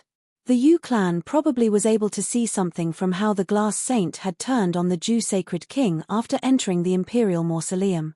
If things were indeed like that, Jiang Yuchan was indeed having a death wish. None of those in the air paid any heed to Jiang Yuchan's words. Her status as one ranked in the sage ranking remained unimportant in front of the saints. Furthermore, what was at hand involved acquiring the lineage of Ren Huang, and they would have cared nothing about Jiang Yuchan's wish. Gya walked out first before everyone else and took a cold at Jiang Yuchan below. Nothing wrong with adding one more to the list. Yu Sheng of the Holy Ji Palace had driven a wedge in his plans using the power of demonization, and Ji Mo was killed right before his eyes. He was determined to not let a single one from the Holy Ji Palace leave the place alive. If Jiang Yuchan wanted to fight alongside the Holy Ji Palace, then she shall simply die together with them. Yuchan, get back here, the Glass Saint said coldly. She knew without a doubt that everything Jiang Yuchan had been doing was for her sake. They had been supporting each other while shouldering the vengeance of their clan being obliterated and came all the way to where they were at present. While Jiang Yuchan's talents were not exceptional, but she had nonetheless made it all the way to become a mighty one ranked on the sage ranking with indomitable belief and will. There was no way the Glass Saint would have simply let Jiang Yuchan send herself to death's door like that. Madam, I apologize for being unable to take your orders this once. Jiang Yuchan replied the Glass Saint telepathically, if Yi Futian is able to leave this place alive today, you can further the relations with Yi Futian. Please take good care of yourself after I'm gone. I shall serve you again in the next life. She took a look at the Moon Saint's direction after she was done talking and took one step towards him. She knew that she had to die one way or another. A life for a life. She owned up to her actions and knew that day would have came when she acted against those mighty ones from the Yu clan.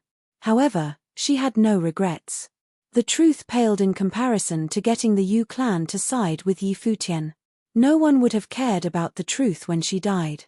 Yi Futian did not get in Jiang Yuchan's way. It was her own choice. Her fate was sealed when she decided to assassinate the Yu clan's people. Even if there was not such a scuffle taking place at present, there was no way the mighty ones of the Yu clan would have spared her. Kill her, Saint Ji said plainly without any sign of emotion. Seeing how Jiang Yuchan continued walking, several mighty ones ranked on the sage ranking made their move. Kong Yarrow of Jisheng Cliffs moved. His divine elephant brought immense pressure to their surroundings. Jiang Yuchan shuddered, but remained staying in the air and continued moving. Zhong Kuei of the Shihua Sacred Mountain walked. Sounds of the bell rang in their surroundings and Jiang Yuchan's speed slowed. Li Daoqiu extended his arm and grabbed at the air, seemingly about to freeze the space. Jiang Yuchan's speed got increasingly slow.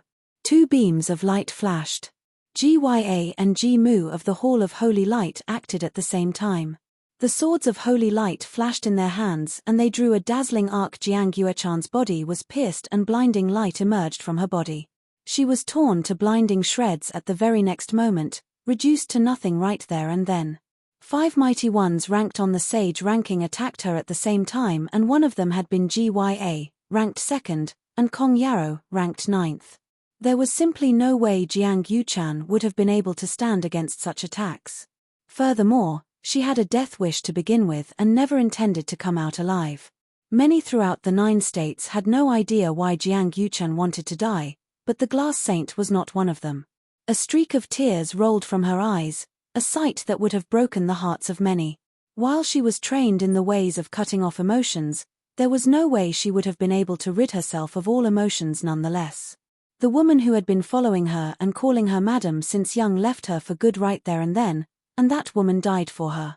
She recalled her younger days when a servant girl stood behind her and helped her with makeup, looking at the mirror saying, "Madam, your looks is such that even I as a girl would have fallen for you. I wonder who would be the lucky man to become your husband. He would definitely be the happiest man in the world." Jiang Yuchan was unable to see that day realized. She only saw her master being betrayed and sold out by the man who was to be her master's husband. Her clan obliterated, and she lived a hard life ever since. The glass saint put all her time and effort into her training in order to avenge her clan's destruction, and Jiang Yuchan herself became a mighty one ranked on the sage ranking. Beautiful women were doombringers, and she was indeed a doombringer. Her clan was killed because of her, and she ended her fiancé's family personally. She had even brought doom to her teacher and at present, to Yuchan. It was something that would have probably ended only when she died. However, it was not her time to die yet, because Zhu Jiming still lived. Despite telling Yuchan to return to her, but she knew without doubt that there was no way Yuchan would have been able to come out of this alive. As such, she never tried to earnestly get in the Jiang Yuchan's way, making a pathetic and selfish woman. She did not wipe her tears, and whatever tears she shed quickly dried. She did not shed any further tears and simply looked at Gya, Kong Yarrow, Zhong Kue, and the others. Those people were backed by Saint Ji, Saint Shi, and Saint Shihua. At present, she seemed to have cared for more than just taking her revenge against Zhu Jiming. Yi Futian took a look at the glass saint's direction and saw the streak of tears at the corner of her eyes, looking deplorable yet beautiful. The glass saint seemed to look even more despaired than when she was bullied, a despair that was utterly silent. She probably knew that there was no way she would have been able to keep Yuchan alive. He sighed deep down, and her resentment towards both the glass saint and Jiang Yuchan reduced somewhat. Every single person had something they treasure more than anything else. While Jiang Yuchan's methods were rather despicable, she nonetheless ended up atoning with her life. He was able to relate to how the glass saint was feeling at the moment. The current predicament with the Holy Ji Palace looked just as despair-inducing. They have just made enemies with the 9 states, and their chance of emerging in one piece was slim. However, all who stood by him were willing to fight to the death by his side. They, like Jiang Yuchan, had their own beliefs which they had to see through. He would have never let himself ended up like the glass saint, who had been unable to protect her own. It was fine to make enemies out of the 9 states. If the people of the 9 states were out to take the lives of the students of the Holy Ji Palace, then he shall slaughter his enemies until a river of blood flowed. Yi Futian gradually took to the air. Countless eyes were fixed on Yi Futian at that moment, seemingly having forgotten about Jiang Yuchan's death. Jiang Yuchan remained insignificant. While she was a mighty one ranked on the sage ranking, but that status meant nothing in the predicament they found themselves in. How she died and her reason of death were things that no one cared about. Everyone cared only about one thing at the moment: who shall be the one to take Runhuang's lineage. Many mighty ones from holy lands made a move as they saw Yi Futian rose to the air. Gya held the sword of holy light in his hand as he wreaked murderous intent. Kong Yarrow stood in the air like a god, looking down at Yi Futian. The 2 top mighty ones on the sage ranking from Shihua Sacred Mountain were incredibly cold, and their killing intent just as strong. Zhu Huang and Zhu Mian of the Great Zhu Sacred Dynasty moved. A will of heat spread throughout their surroundings as they launched themselves at Yi Futian. Mighty ones ranked on the sage ranking from the 3 holy lands from the Endless Ocean made a move, locking down the space. Mighty ones from the Yi clan moved as they carried bows and arrows in their hands, pointed at Yi Futian and emanating killing light. The actions taken by all those mighty ones alone were more than enough to end the Holy Ji Palace of the Barren State right there and then. With everyone in the 9 states becoming enemies, it was a luxury for anyone below Saint Plain hoping to emerge out of it all alive. Tremendous pressure was cast on Yi Futian and a terrifying gale whipped out. Someone dressed in white garb billowed and the air became filled with murderous intent. The people of the Holy Ji Palace behind Yi Futian mobilized, and every single one of them unleashed their own powers, ready to fight to the death. The air was silent, save for the cold wind blowing. It was a stifling scene. Many from the Zhengzhou city far away had their eyes locked onto the battlefield, while sighing deep down. Is the Holy Ji Palace really going to perish at last on this day? If Yi Futian were to perish, the Holy Ji Palace was no longer the Holy Ji Palace even if the organization and place were to remain intact. The one to kill me shall acquire the lineage. Yi Futian lifted his head and scanned the mighty ones in the air. He stepped out and faced the mighty ones from the 9 states alone. He extended his hand and dazzling light emerged. A ritual implement appeared on Yi Futian's palm. It was a halberd, shining with a golden glimmer that made it seem like it was made of pure gold, emanating brilliant sparkle. Terrifying power of space ebbed on the weapon. It was the might of the saints. It became clear that the weapon he held was a divine implement. Many from the Holy Lands did not catch on. It was hardly surprising that Yi Futian came to possess a divine implement. However, the saints from the 3 Holy Lands at the Endless Ocean froze at the sight of the weapon, locking their gaze on the halberd and nothing else. The Ocean Saint, Palace Lord of the Ocean Palace, stepped forward with wide-opened eyes and said coldly, "The halberd of space and time." The saints from all over the 9 states wore peculiar looks. Is that really the weapon that ranked 3rd on the divine implements ranking, the halberd of space and time, nothingness? Saints from the Endless Ocean claimed not long ago that the lost ruins were broken and the halberd of space and time disappeared. The one who had taken the weapon was Juying, a divine beast. Yet at present, the weapon appeared in Yi Futian's hand. The saints of the North Deep and the Celestial Cliffs wore similarly cold expressions as they glared at Yi Futian. So this is to say that you're the one who killed the people of the 3 major holy lands of the Ocean State, and the one who took the halberd of space and time that belonged to the Ocean Palace then, the Ocean Saint said as power of the saints emanated from him. Yi Futian held his right hand up and pointed at the Ocean Saint, "Lineages of ruins shall belong to those who are able to take it. I believe those are your words. Have you forgotten them already?" It hardly mattered if he had killed the people from the 3 Holy Lands, and him taking out the halberd of space and time was just as irrelevant.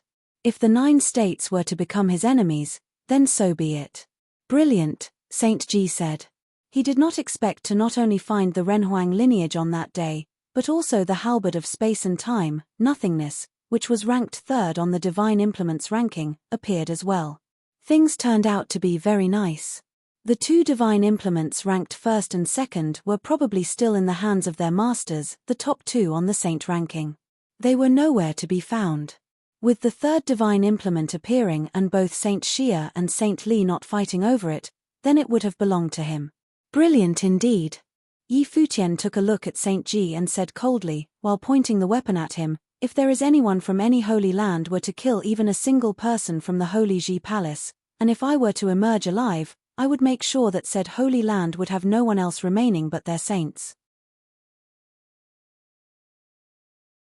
Chapter 964. Yi Futian's proud voice reverberated throughout that space and everyone was able to sense the killing intent oozing from him. Yi Futian's proud voice reverberated throughout that space and everyone was able to sense the killing intent oozing from him. They were unable to fathom how someone who was about to die was able to be so unrestrained with his words.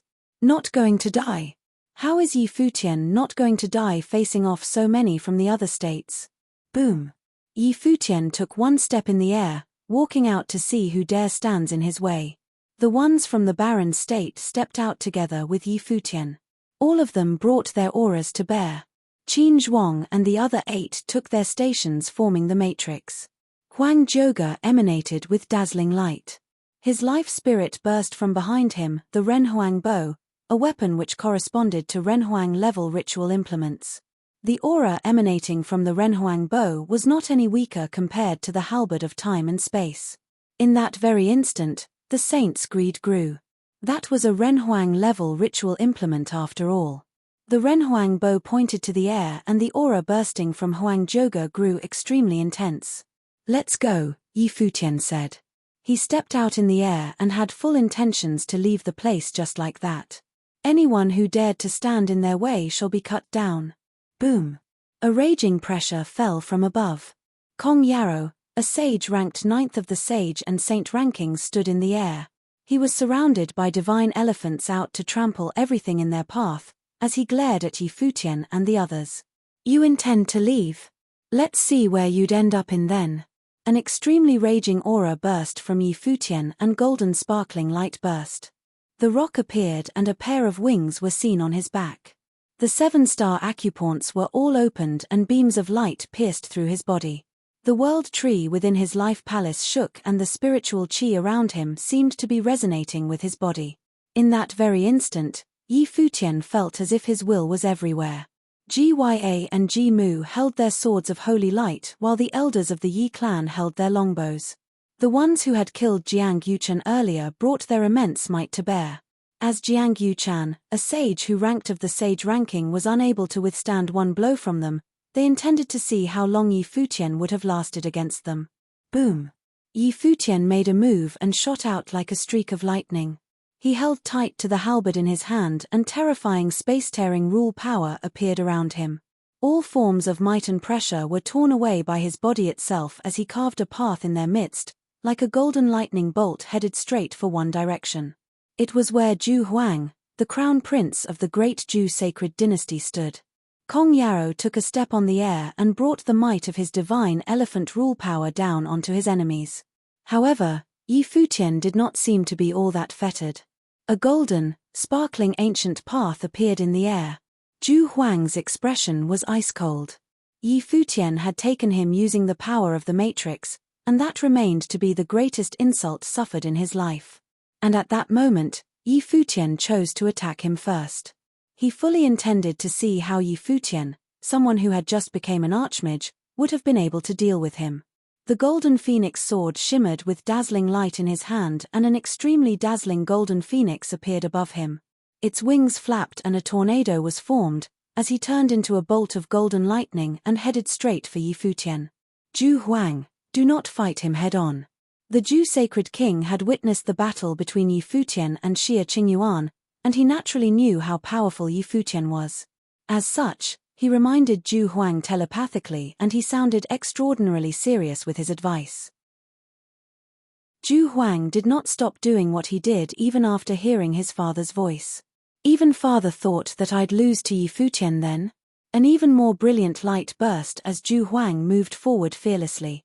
The shadow of the phoenix blocked out the sky and a huge golden phoenix sword appeared in the air, emanating towering beams of light, seemingly out to tear the space apart as it moved straight for Futian.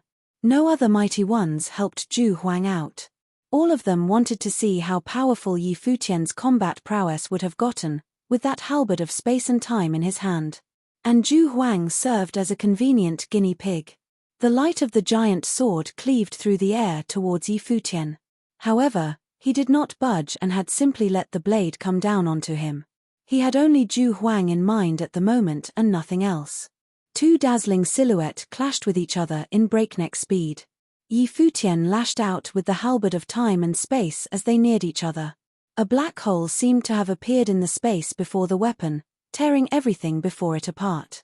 The light of the giant sword was disintegrated right there and then as it was cleaved in the middle. The thrust of the halberd tore on the golden phoenix sword and the sword aura was torn to shreds in an instant. A huge force went straight for Zhu Huang's arm. The halberd of time and space grazed through the sword and kept moving forward. Time seemed to have grinded to a halt at that very moment. Zhu Huang's expression finally changed. The storm that tore through everything before it seemed to be the most terrifying vortex to have existed in the world, capable of devouring everything in existence, including his life. He intended to retreat, but found his movements getting extraordinarily sluggish, so much so that even his thoughts seemed to have stopped altogether. PFFTT. A crisp sound was heard and Zhu Huang stopped thinking altogether. The halberd went through his throat right there and then. No! Zhu Huang's mind screamed in a frenzy. His appearance turned increasingly ethereal and under the gaze of countless, his brain exploded to bits and reduced to nothing. The space around them seemed to have stopped and turned completely silent. Many even stopped thinking altogether. The eldest son of the Zhu sacred king, a sage ranked on the sage ranking, was killed with a single thrust from the halberd. Such was the prowess of Futian, who claimed to be peerless in all of the 9 states. The ones from the barren state looked at that figure clad in white while their minds trembled.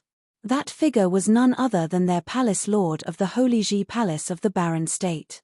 There had been rumors throughout the 9 states saying that Yi Futian lost to Liu Zong of the Shihua Sacred Mountain and ran. However, at that very day, Yi Futian faced off against the mighty ones of the other states, and it took him one thrust with the halberd to kill a mighty one ranked on the Sage and Saint rankings, Zhu Huang. None other in the 9 states could have claimed to be peerless. None other in the 9 states, but Yi Futian of the barren state. At that very moment, everyone recalled the weight of his words back then. If Yi Futian were to come out alive, any from a holy land who dared to kill even one person of the Holy Ji Palace, he would have then rendered said holy land to have no one but their saints remaining. The sacred king flashed and caught Zhu Huang's dropping body. A vast killing intent emanated from him, pointed specifically at Yi Futian. Zhu sacred king, Saint Xia said plainly while sounding rather cold, seemingly to remind the sacred king to not forget the rules. The sacred king rescinded his aura and turned to look at Zhu Huang, who had lost a head. The sacred king felt his heart bleeding. He knew that Zhu Huang would not have been a match to Yi Futian, but he had never expected things to turn out like that. One thrust was all it took to kill his son, Zhu Huang. That insignificant ant of a member of the younger generation that he had once underestimated, had not only waged a sacred war against him, but had also, at the moment, ended up killing his heir. Yi Futian did not look at the sacred king. He took the golden phoenix sword and put it away. He looked up and pointed the halberd in his hand at the mighty ones of the other states, saying plainly, "Who dares to fight me?" His hair billowed in the air, and many from the barren state who had watched that battle felt their eyes reddened and about to shed tears. Such was the bearing of the one who claimed to be truly unparalleled. The figure who pointed with his halberd, asking the ones from the other states, "Who dares to fight him?" It would not have mattered if they had enemies all over the 9 states, if none dare fight them. Kill one from the Holy Ji Palace and I shall have reduced his place to have no one but the saints remaining. All from the other states, including even the saints, were shocked by that one thrust of his. One thrust was all it took to kill a mighty one ranked on the Sage ranking, and that one thrust came from a sage who had just broke into Archmage Plane. Would anyone throughout the 9 states be able to hold him back?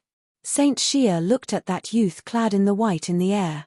Any who dared to refuse the princess would have definitely had what it took to behave so arrogantly, and Yi Futian was more than qualified to do so. It was no wonder that the princess had instructed Saint Xia telepathically to have him keep a close eye on the ones from the other holy lands, to prevent any from breaking the rules. The princess indeed came to believe that Yi Futian would have been able to kill his way out of the barricade.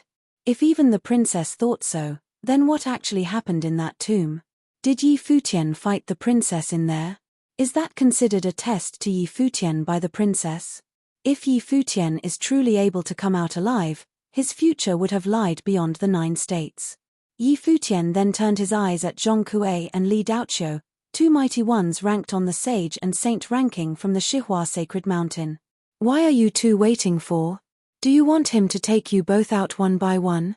Saint Shihua shouted as he caught Yi Futian's eyes. Yi Futian had been able to kill Zhu Huang with one strike because everyone else had apparently wanted to see how capable Yi Futian would have became, and Zhu Huang died for it. "Move," Kong Yarrow said coldly, and he stepped out as soon as he finished. The divine elephants trampled as he headed for Yi Futian. There was no room for reconciliation between him and Yi Futian. The young sage would not have minded if many others did not end up fighting him. But his feud with Kong Yarrow went a long way back, and they were nothing short of archenemies. Zhong Kuei burst with his life spirit an ancient bell. The sound of the bell rang and the air around it shook. Everyone within earshot felt their spiritual will about to collapse. At the same time, Li Daoqiu grabbed the air with his hand, and Yi Futian felt as if he was about to be petrified by huge rocks around him, as terrifying gravity closed in on him. Zhu Mian burst with dazzling golden phoenix wings, cleaving through the air as he headed for Yi Futian. Boundless light emanated from above Gya. A huge light of a giant sword appeared above him, capable of cleaving the sky apart. Sages ranked on the Sage ranking, including even Gya, who ranked second, joined hands with the others without question, in order to kill just one sage. Yi Futian was probably the only one throughout the 9 states who received such treatment. At the same time, a group of figures stepped out and came behind Yi Futian. Their life spirits burst and power of rules coursed throughout the bodies, the sealing rules. Boundless light of sealing fell from above like screens of light, materializing a sealing barrier around him. Extremely powerful attacks hit the barrier and were stopped dead in their tracks entirely. Many were shocked at that scene. The mighty ones of the Yu clan had sided with Yi Futian. The situation at present said that Yi Futian would have made enemies throughout the 9 states, and it absolutely was not wise for the Yu clan to take his side at the moment. The glass saint understood what that meant. It was a turn of events that Yuchen had exchanged for with her life, the possibility of Yi Futian emerging alive. The Yu clan finally gotten themselves completely involved after her death, declaring their support for Yi Futian. It was then to see if there were any from the other Holy Lands deciding to make a move, and if any dared to move against Yi Futian. Many Holy Lands did not take a stand prior and thus, were afforded different options. If Yi Futian would have definitely ended up dead that day, none of those other Holy Lands would have gone easy on him. Chapter 965. Saint Ji's eyes turned incredibly pointed in an instant as he looked in the Moon Saint's direction, saying, "What do you mean by this?" Saint Ji's eyes turned incredibly pointed in an instant as he looked in the Moon Saint's direction, saying, "What do you mean by this? All of you are figures standing at the pinnacle of the 9 states, and I find it rather despicable for you all to bully a member of the younger generation like that. With the lineage of Ren Huang taken by the Holy Ji Palace and the princess acknowledging their possession, I'd say you shall issue a formal challenge and fight for it in an honorable manner." The Moon Saint then scanned the crowd and said, "What the hell is with you all from Holy Lands, ranked on the sage ranking, ganging up on them?" Saint Ji continued glaring at him with cold eyes. Everyone coveted the Ren Huang lineage, and no one saw anything wrong with ganging up like that. He was wondering if the Moon Saint intended to take everything for himself standing out like that, or that the Moon Saint saw potential in Yi Futian. That extraordinary thrust with the halberd earlier had indeed been attractive enough to have Holy Land side with Yi Futian. "If you people of the Yu clan wanted to die so badly, then we shall simply oblige," Saint Ji said coldly. Gya's sword shot forth as soon as he finished. The giant sword of light came down like a mountain, splitting the air in two and crashed onto the screen of light, shattering it. Kong Yarrow and the others did not go easy.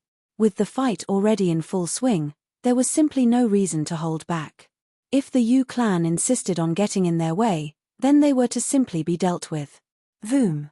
Dazzling light burst and arrows were seen penetrating the space, heading straight for Yi Futian at impeccable speed. The space seemed as if they were torn apart as the arrows passed, locking Yi Futian down tightly. The mighty ones from the Yi clan moved as well. Their arrows were all intended to end Yi Futian right where he stood. At almost the very same moment, Huang Zhoge shot an arrow as well. The arrow shot from the Renhuang bow streaked through the space and was targeted at the incoming enemy arrows. His arrow proved to be faster and it zipped past Yi Futian as it clashed with the incoming arrows, crumbling together. Yi Futian seemed to have not taken notice of any of that. Even when Huang Zhoge's arrow zipped right past his side, his expression remained utterly unfazed. He stepped out and cast his pressure downwards at Zhong Kuei and Li Daoqiu below. The ones from the Shihua Sacred Mountain and the Great Zhu Sacred Dynasty were top on his to-be-killed list. Those two had allied with the Jisheng Cliffs and waged the sacred war against the Holy Ji Palace after all. The rock streaked through the sky and charged forward. Kong Yarrow stepped forward and brought a huge divine elephant stepping, shrouding the sky and intending to stomp on Yi Futian. Dazzling screens of starlight appeared around Yi Futian, as if a star was wrapped within. The divine elephant crushed the stars with a loud boom and continued to come down on him, crashing onto the rock's humongous body. Yi Futian's speed forward seemed to have been slowed and dropped quite a distance below, but it continued to streak forward, letting Kong Yarrow's powers dropped onto him without a care. The expressions of Zhong Kuei and Li Daoqiu changed somewhat. The ancient bell rang with intentions to overpower everything around it. Sound waves swept forth and crashed onto the rock's body. Li Daoqiu launched attacks that were just as fearsome, as if an ancient mountain had bashed onto Yi Futian's body. The rock seemed to have become his battle form as he continued to charge forward. Rumbles continued to be heard around him. The rock was shattered and the battle form was no more, yet Yi Futian himself tore right through the mountain, lashing out with the halberd in his hand at the incoming storm of rocks. The light of countless particles shone and zipped out like bolts of lightning, bringing the power to tear everything in the path apart to bare. Dong! A sound of the bell rang with enough magnitude to tear people's souls apart, yet Zhong Kuei himself suffered the recoil. Seeing the figure clad in white descending upon him with the halberd of space and time in his hand like a god of war, the space around him seemingly frozen thoroughly, he finally came to understand how Zhu Huang felt moments before the prince died. The lockdown was absolute and indisputable. The space around him seemed to have grinded to a complete halt. The space that was shrouded by the holy light of the halberd of space and time was completely put under the weapon's control. It was the divine implement ranked third on the divine implement ranking, and Yi Futian himself was adept at wielding space-freezing rule powers. Once he had gotten close, even mighty ones ranked on the sage ranking would have been put under temporarily space-time halt status. And that temporary moments were more than enough to decide their fates. Nothingness, the halberd of space and time, was named for its ability to reduce everything to nothing when it landed on its target. Devastating storms raged and Zhong Kuei, a mighty one of the Shihua Sacred Mountain ranked on the sage ranking, exploded to pieces. Like Zhu Huang, he was not given a single moment to struggle. The killing was clean and done in a single blow. Yi Futian's charge did not stop after killing Zhong Kuei, as he headed straight for Li Daoqiu, who was retreating.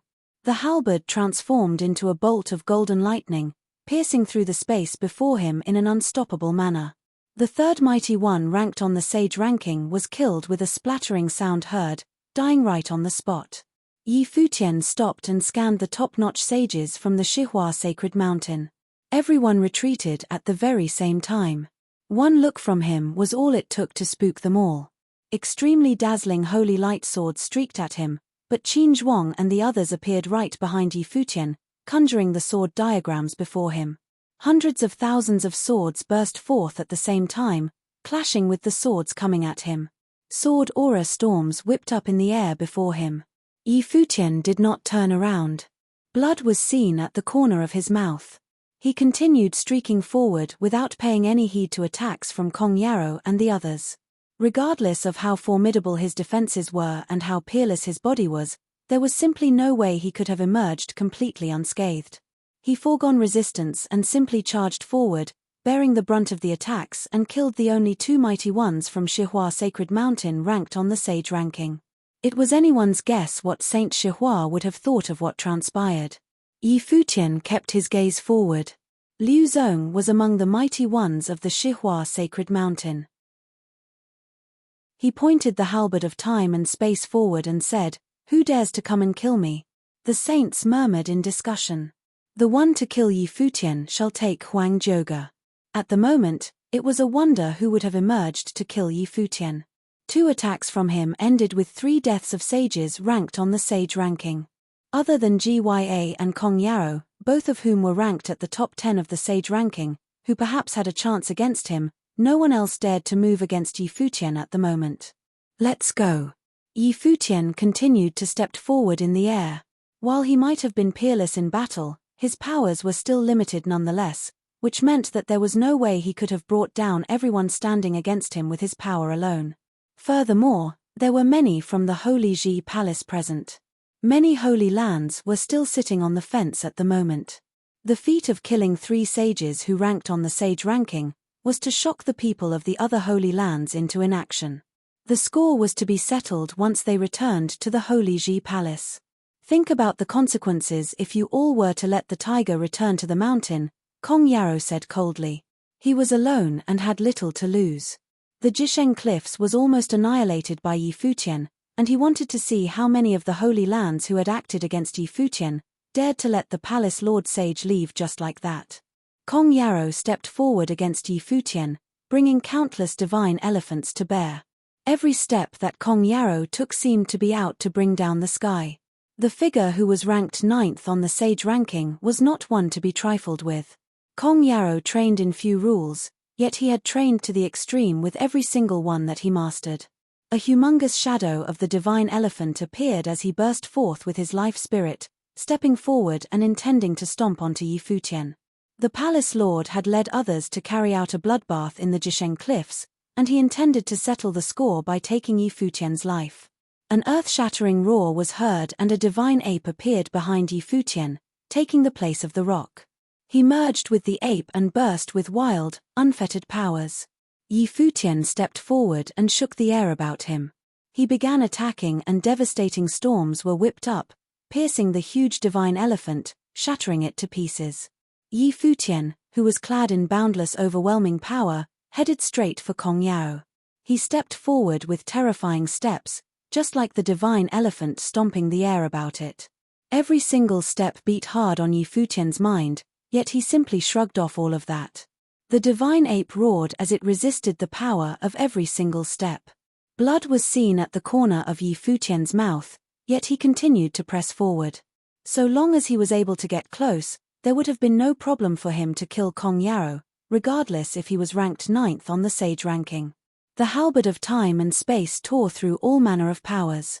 The divine elephant life spirit behind Kong Yarrow stomped, yet Yi Futian continued to press forward. The halberd of space and time was thrust and the space around him frozen. In that very instant, Kong Yarrow felt it very difficult for the divine elephant to lift its leg, as if its movements were about to grind to a complete halt. He sensed that something was wrong and burst with rule power in a frenzy, breaking that shackling power through sheer brute force as he brought the elephant's leg down. Boom! The divine elephant's shadow shattered with a rumble. The halberd of space and time brought a devastating storm right onto Kong Yarrow. Kong Yarrow roared and brought his arms down to resist. Thousands of elephants seemed to have trumpeted as they stomped the air. Yi Futian did not retreat. His halberd burst with towering light, intending to bring the sky down. One elephant after another was destroyed. Kong Yarrow's arms were put before him, his divine implement gauntlet blocking the halberd. His arms trembled violently. His body was about to be torn apart as it was thrown high in the sky. At that very moment, Ju Mion's golden phoenix flapped its wings, blocking the sky as it headed straight for Yi Futian. Ji Mu's sword of light came onto him as well. Yi Futian's surroundings seemed to have been turned into an absolute space, as space and time felt like they were about to stop altogether. The phoenix's cutting rules and the sword of light tore through the lockdown and crashed hard onto Yi Futian's body. Yi Futian was sent flying with a rumble.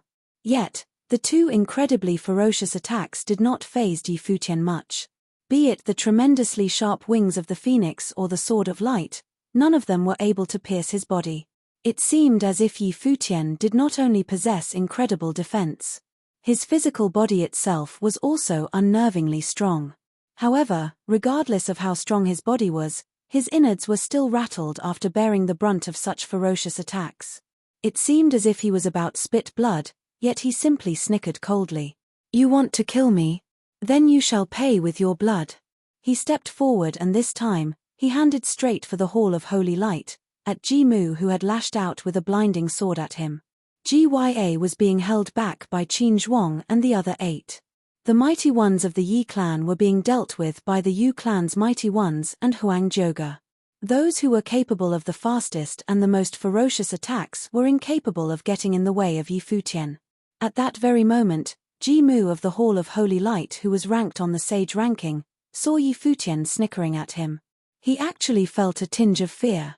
The youth clad in white came to possess such overwhelming aura.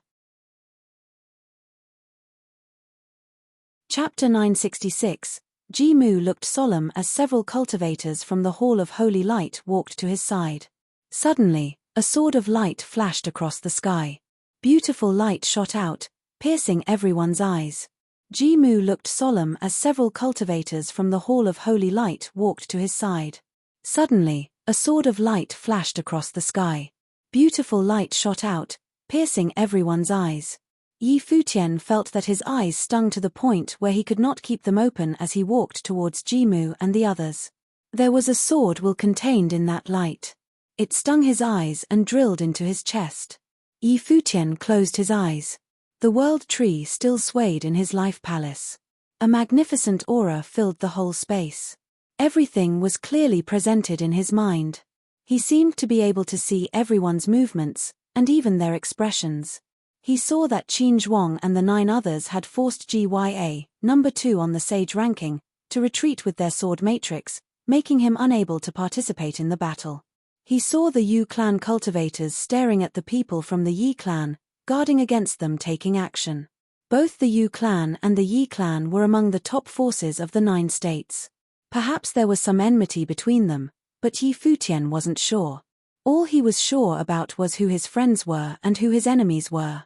Big Brother stood there with his sword, staring at the cultivators from the 3 great holy lands of the Ocean State. Yang Xiao and Yuan Hong stood beside him, and Huang Zhouge's arrows faced them as well. If the cultivators from the 3 holy lands made a move, they would be blocked. Given the current situation, they were at an absolute disadvantage in a direct conflict. There were too few of them, and some of the holy lands had not gotten involved. What they would do today would make Yi Futian kill his opponents without remorse, and the other holy lands had not dared to get involved. Kong Yarrow was extremely angry. The power of his divine elephant could not suppress Yi Futian. Yi Futian had killed 2 of Saint Shihua's cultivators right in front of him, shocking him and making him hesitate. Moreover, when the 2 of them had collided, he had felt just how threatening Yi Futian really was. It was as if he could restrict the space and time around him and kill him with the halberd. More images of the divine elephant descended from the sky, crushing everything. But with his current strength, Kong Yarrow did not dare to get closer to Yi Futian. He stepped into the sky, and one of the divine elephants expanded rapidly. It crashed through the heavens, trying to crush Yi Futian under its foot. The ability that Kong Yarrow had cultivated was extremely forceful.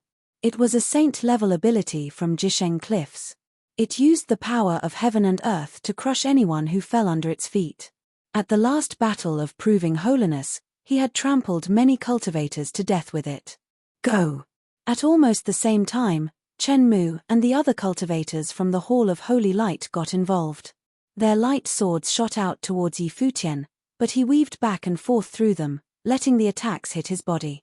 When the divine ape had stepped into the air, it not only covered his body, but also the bodies of the cultivators from the Hall of Holy Light, combining them all together. Their expressions turned ugly. They were angry at this, but they couldn't deal with Yi Futian coming for them with so much force. They turned into beams of light and disappeared from where they were, shooting directly towards Yi Futian. They were fast, so fast that they merged with the light. Even though Yi Futian's close combat skills were exceptional, they had no fear as they prepared to strike the arrogant scoundrel. Yi Futian's eyes were still closed, but their movements were extremely clear in his mind. He had advanced his space-controlling powers to an astonishing degree. He clutched the halberd of time and space tightly, a divine power spread out from within it. At the instant when the cultivators from the Hall of Holy Light approached him, the space around him fell into absolute stillness. As the divine elephant crashed down, even the cultivators from the Hall of Holy Light were hit. As they were stuck in the frozen space, they could not retreat. The annihilation of light. The cultivators from the Hall of Holy Light slashed out with their swords, and with Ji-Mus at the front, they all resonated together, cutting through space. Endless light shone out, turning the space into nothingness. Everything was annihilated by that extremely beautiful light. Yi Futian thrust the halberd of space and time forward, and the light seemed to change. As he did so, everything seemed to stop, and Ji-Mu and the others seemed to slow down. They saw a terrible black hole storm that swallowed up the light. It was like there were 2 very different but powerful forces colliding in mid-air. In the next moment, the 2 forces crossed over each other, and Yi Futian traded places with Ji-Mu and the others. Yi Futian's clothing was riddled with holes, and he was bleeding. Even his incredibly sturdy body could not bear an attack like that. Poof, poof, poof. There was a series of sounds as Ji-Mu's body cracked and burst, followed by the other cultivators from the Hall of Holy Light turning into dust as they completely disappeared from the world. Boom. There was another loud noise as the divine elephant stepped down, pressing down on Yi Futian, making him spit up a mouthful of blood. His aura fluctuated. At this moment, Yi Futian's white clothes were stained with blood, and his hair flew around his face. Although he had the halberd of time and space with its nearly invincible attack, his defenses could not also be invincible. After all, his level was still a bit lower than theirs. Of course, if he had faced his opponents after just barely reaching the sage plane, he would have been dead many times over. Although his defenses were weaker than the attack, they were still quite extraordinary in the 9 states. For people had already died at Yi Futian's hands, causing many of the others to be frightened of him. Even the saints' hearts trembled fiercely. If Yi Futian's level got any higher, who besides a saint could stop him? If he made it to the top of the saint level, would he sweep through the 9 states with his own power? Saint Ji, the great Jew sacred king, Saint Shihua, Saint Shi, and the other cultivators looked upon Yi Futian with despair. They saw his blood-stained clothes and the murder in his eyes. They all wanted to personally put an end to him, but they could only endure. What are you waiting for? Saint Ji swept his gaze over the cultivators from the 3 great holy lands of the Ocean State. The Hall of Holy Light had suffered heavy losses on this trip to the Imperial Mausoleum. Ji Mu had died, and Ji Mo had fallen as well. Now, the only one in the Hall of Holy Light who could inherit Saint Ji's position was Gya. But even after the loss of so many cultivators, Yi Futian still stood there. Given the present situation, not killing Yi Futian now would be sowing the seeds for future disasters. The consequences would be unimaginable. If they waited a few years until he reached the top of the sage plane, he would be able to destroy holy lands by himself. Sword Saint gripped his demonic blade, and a fierce demonic airflow swept out. Yang Xiao, Yuan Hong, and Zhuge Qingfeng all stood there. But there were many cultivators there from the Endless Sea. Once they entered the battle, they would be in great danger. Attack, said Ocean Saint, and suddenly the cultivators from the 3 great holy lands broke through the air with terrible power. Yi Futian was strong, but at this moment his aura wavered. He must have been wounded terribly. No matter what, he would give his life here today if need be. Sword Saint saw the cultivators coming through the air, and a demonic power swept out from him. When he had used the power of the demonic blade in the past, it had only been for a single battle, afterwards his power would be exhausted. Now that he had cultivated himself into a sage, he did not have to stop there. The demonic blade seemed to be integrated into him, and as he slashed out with it, a blade of darkness appeared in the air. It cut through everything, and the cultivators from the 3 great holy lands of the Endless Sea were stopped and forced to retreat. Even sages who faced that blade had to avoid its edges. Whoosh! Sword Saint stepped out and swung the blade once again towards his opponents. He dispersed their formation all by himself, making it so they had to scatter as he attacked them. Saint Xia and Saint Li are highly respected in the 9 states. Nowadays, so many holy lands have joined together to bully the barren state, and hope that they will come out to administer justice. At that moment, Moon Saint looked to Saint Xia and Saint Li. What Saint Jiang had said had not been wrong. Saint Xia seemed to really appreciate Yi Futian. Saint Li and Yi Futian also had a prior relationship, as Yi Futian had visited 9 State College several times. Thus, this level of relationship could be put to good use. Now that everyone was frightened of Yi Futian since he had killed so many by his own hand, the other holy lands did not dare to get involved for the time being. If Saint Xia and Saint Li said something, the situation would be different. These 2 old people stood at the top of all the figures in the 9 states. Saint Xia indeed appreciated Yi Futian. Before Princess Xia Qingyuan had left, she had asked him to protect the saints. He thought that this might be a test for Yi Futian, to see if he had the ability to disrupt his own plans. Moreover, with their position in the 9 states, if they got involved it would cause great turmoil. A storm would begin. Saint Ji's people would not listen to him if he told them to stop. The various holy lands joining together is indeed undesirable, but the college is only a place of teaching. I cannot order the students to take part in this battle. Saint Li shook his head slightly. Moon Saint naturally understood him. Saint Li did not use 9 State College as his power, he only taught there and helped disciples cultivate. He did not participate in disputes. This was a battle to the death. If he ordered his disciples to get involved, that would be equivalent to pushing them to the edge of life and death. This went contrary to his intentions. Therefore, even though he appreciated Yi Futian, he would not order his disciples to get involved, just as he did not let them go to steal Huang Zhouge's inheritance. If they had forcibly appropriated it, it would have led to disaster.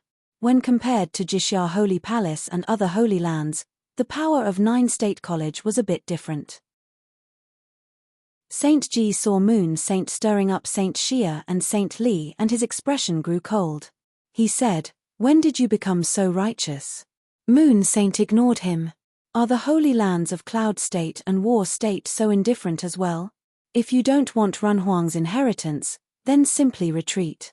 Sang Ji glanced around him. The 4 great holy lands of Cloud State and the 3 great holy lands of War State had not gotten involved either. Retreat? Someone laughed. You boasted that the disciples of the Hall of Holy Light were unmatched throughout the 9 states in their martial prowess, but even when allied with many other holy lands they still can't take on the Holy Ji Palace.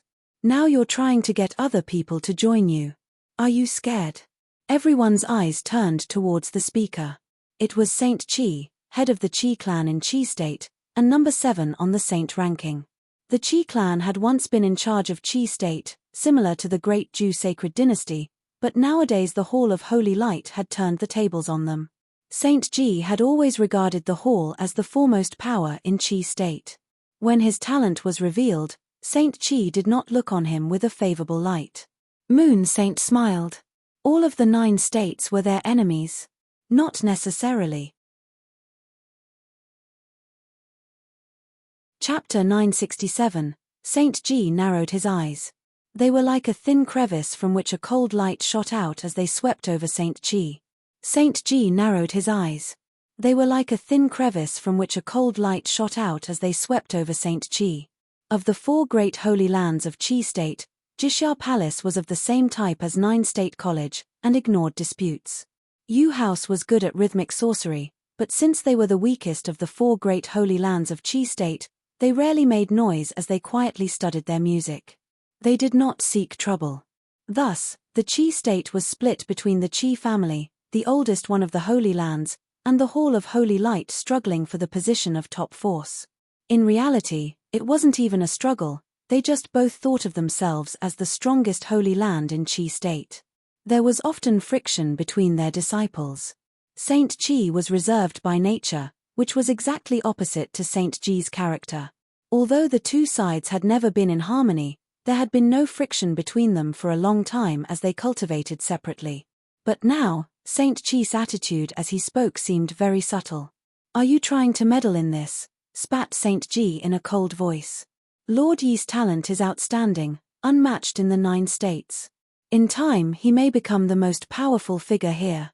Just like the Sword Saint of the Void and the Great Shaman, you, the 5th name on the Saint ranking, have targeted Yi Futian. This is not fitting for someone of your status. Saint Xia and Saint Li are warm and unobtrusive by nature, and yet you will not let your juniors rise up. Are you worried about your place on the Saint ranking?" Saint Qi ignored Saint Ji's cold voice. As the 7th name on the Saint ranking, he was lower than Saint Ji, but he was not afraid of him. The Qi clan had a lot of hidden strengths.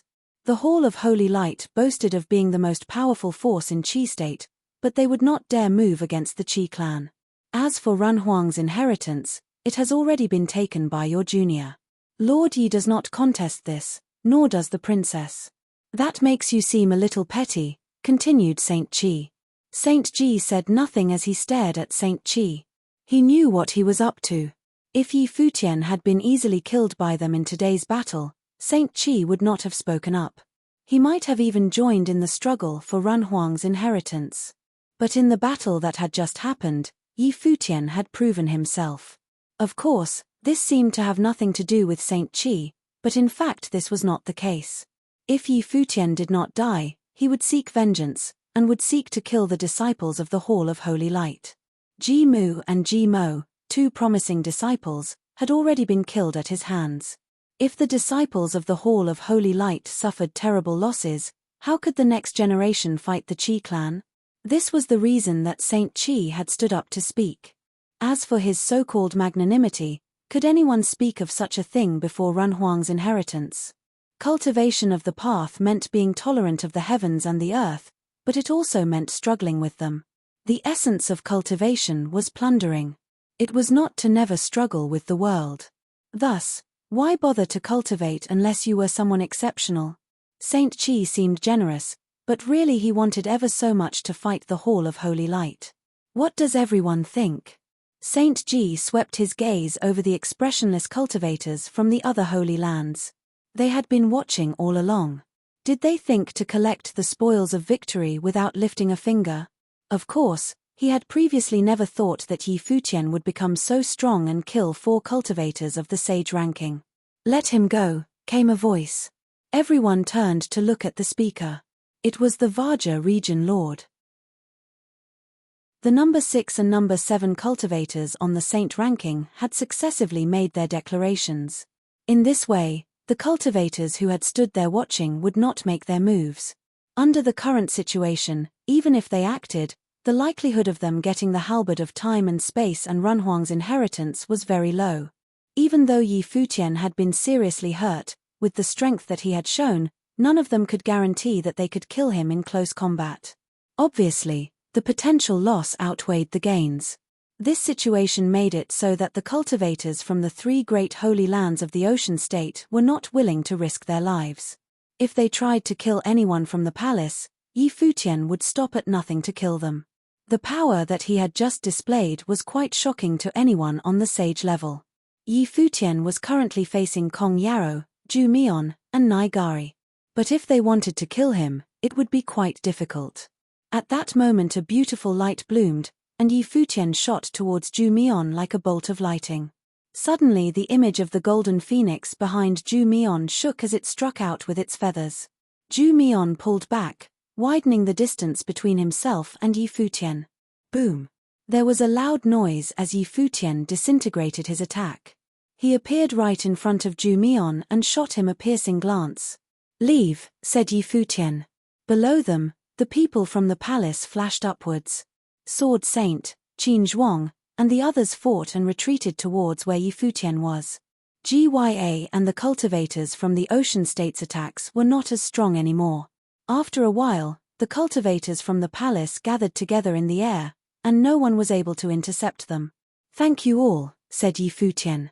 He stepped away as Kong Yarrow and Gya moved forward with faces held hard. "No need to chase them," said Saint Ji with a gloomy look.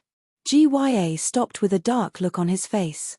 They had let Yi Futian get away with his life, and with the inheritance. "There will be time for that later," came a cold voice from far away. It was Yi Futian.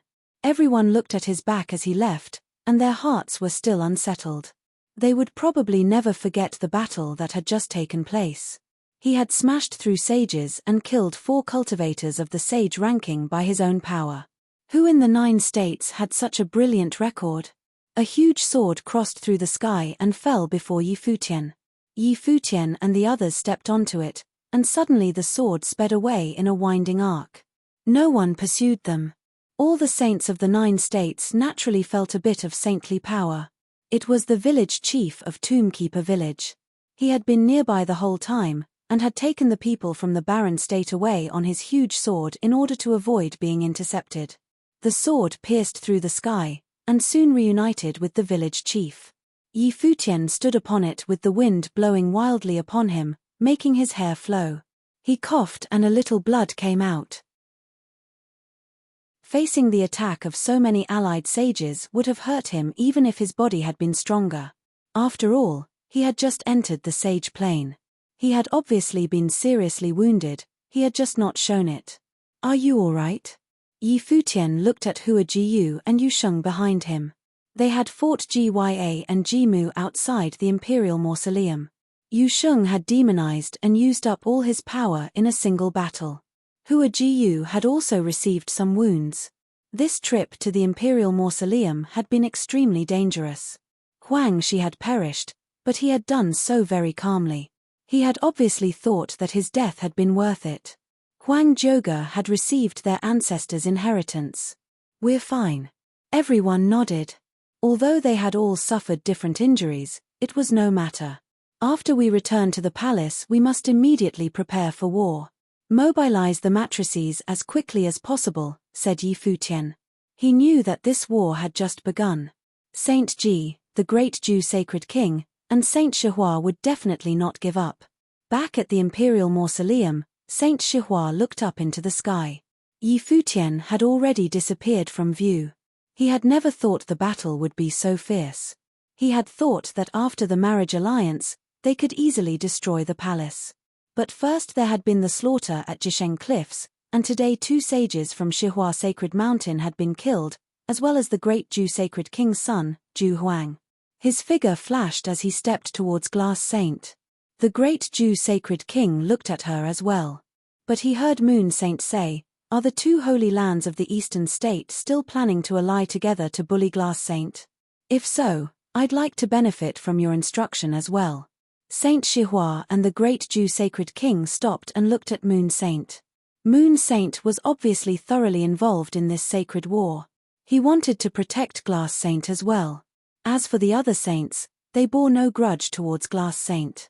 Yi Futian had taken the halberd of time and space, and Huang Jioge had taken Runhuang's inheritance, so there was no reason to stay here anymore.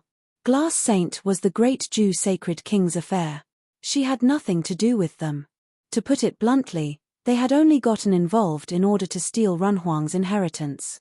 It was not really a joint effort. If one of them had gotten it, they would probably have all turned on him. None of you are returning home to prepare your armies?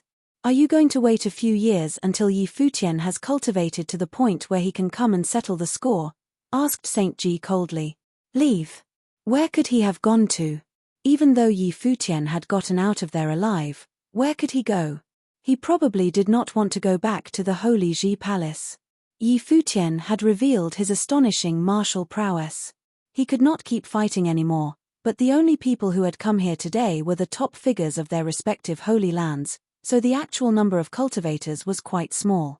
And once they went back and called together their armies, they would have to see if Yi Futian was alive or dead. Would Moon Saint and Saint Chi participate in the war? If they did, it would not be a small-scale battle like this had been. The great Jew Sacred King looked at Glass Saint, then turned around, his figure flashing as he left. The cultivators from the great Jew Sacred Dynasty followed him. Afterwards, Saint Shihua also took his people and left. The storm seemed to have ended. But it also seemed like it had just begun. Perhaps there would be an even greater storm. Saint Ji shot a glance at Saint Chi and Moon Saint, and then turned into a beam of light and shot away with Gya following him. Each of the saints of the various holy lands had their own ideas. Their figures broke through the sky as they left one by one, not even calling out farewells to each other. The 9 states will be thrown into chaos, whispered Saint Xia. We have been at peace for so many years. It makes sense that we would be thrown into chaos when a figure like Yi Futian appeared, said Saint Li. They both looked forward at the beautiful figure who still stood there. It was Glass Saint. She stared forward in a daze. Moon Saint had protected her, but there was no joy in her. She knew why Yuchan had died. Before her death, she must have made contact with Moon Saint, otherwise she would not have been able to die so calmly. And it was all for her. Her blue silk swayed in the wind, crossing over her beautiful face. She turned and left. There were only a few people left. Saint Xia and Saint Li also left together. The wind is rising, said Saint Xia. Millimeter, yes it is, replied Saint Li. The wind blew past. Many people came from around the barren state as they were leaving to see the battlefield. This battle would go down in history. Chapter 968. The Holy Ji Palace was in Zhengzhou City, and with the village chief's speed they made it back in there in a short period of time. The Holy Ji Palace was in Zhengzhou City, and with the village chief's speed they made it back in there in a short period of time. The huge sword returned, and descended towards Holy Sage Pavilional, following which a voice swept out through the palace, all disciples, prepare for war. The voice was solemn, and suddenly everyone throughout the palace felt their hearts tremble. What had happened on the trip to the imperial mausoleum? Yang Xiao and the others' figures flashed as they went to make their arrangements. Soon everyone in the palace knew what had happened, and they were all astonished. Lord Yi Futian had slain 4 sages in one battle, including the great Zhu sacred king's son Zhu Huang. The halberd of time and space, the number 3 divine implement on the 9 states divine implement ranking, was in his hands. He had helped Huang Zhouge obtain his ancestors' inheritance. Huang Shi had died in battle. Each piece of news was just as shocking. At the imperial mausoleum, all of the 9 states had been their enemy, and Yi Futian had led the people of the palace to attack them. Everyone was kicking themselves that they hadn't been there to witness it personally. Yi Futian and the other wounded were recovering in Holy Sage Pavilion. The undying old man came to visit them and give them medicine, and they all recovered very quickly. Yi Futian had the World Tree Life Spirit, and so he recovered the fastest. Although his injuries had been severe, he was able to Holy Sage Pavilion very quickly. Somewhere in the Holy Ji Palace, 3 people were cultivating quietly. It was Liu Zixuan and the other 2 from the Endless Sea. They looked up and saw a figure coming. It was Yi Futian. Just now they had heard the news from the other people in the palace. Yi Futian had finally obtained the halberd of time and space. "You can leave," Yi Futian said to them. Liu Zixuan looked at him. Even in the palace she was still an outstanding beauty, but in Cliff State City she had been the most beautiful woman, and had been extraordinarily talented, someone who saints regarded highly. "Can I stay in the palace to cultivate?" She bit her lip as she asked this. Even though they had not been allowed to leave the palace during this time, they found it a much better place for cultivation than Cliff State City. Even Ocean King Palace did not have as good an environment for cultivation. A strange look came over Yi Futian's face. He said, "Right now the palace is facing a dire situation, and it is very possible that we will be destroyed. Are you not afraid of death?" Liu Zixuan shook her head. "Where can a cultivator find an absolutely safe place? I am willing to face this war alongside the palace. But afterwards, I hope that I will no longer be under house arrest, but a part of the palace." Yi Futian looked at Liu Zixuan's exquisite features. She was indeed a very assertive woman. The Liu clan must be very strong in Cliff State City to raise an outstanding woman like this. "Fine." He nodded. "What about Liu Yu and Liu Han?"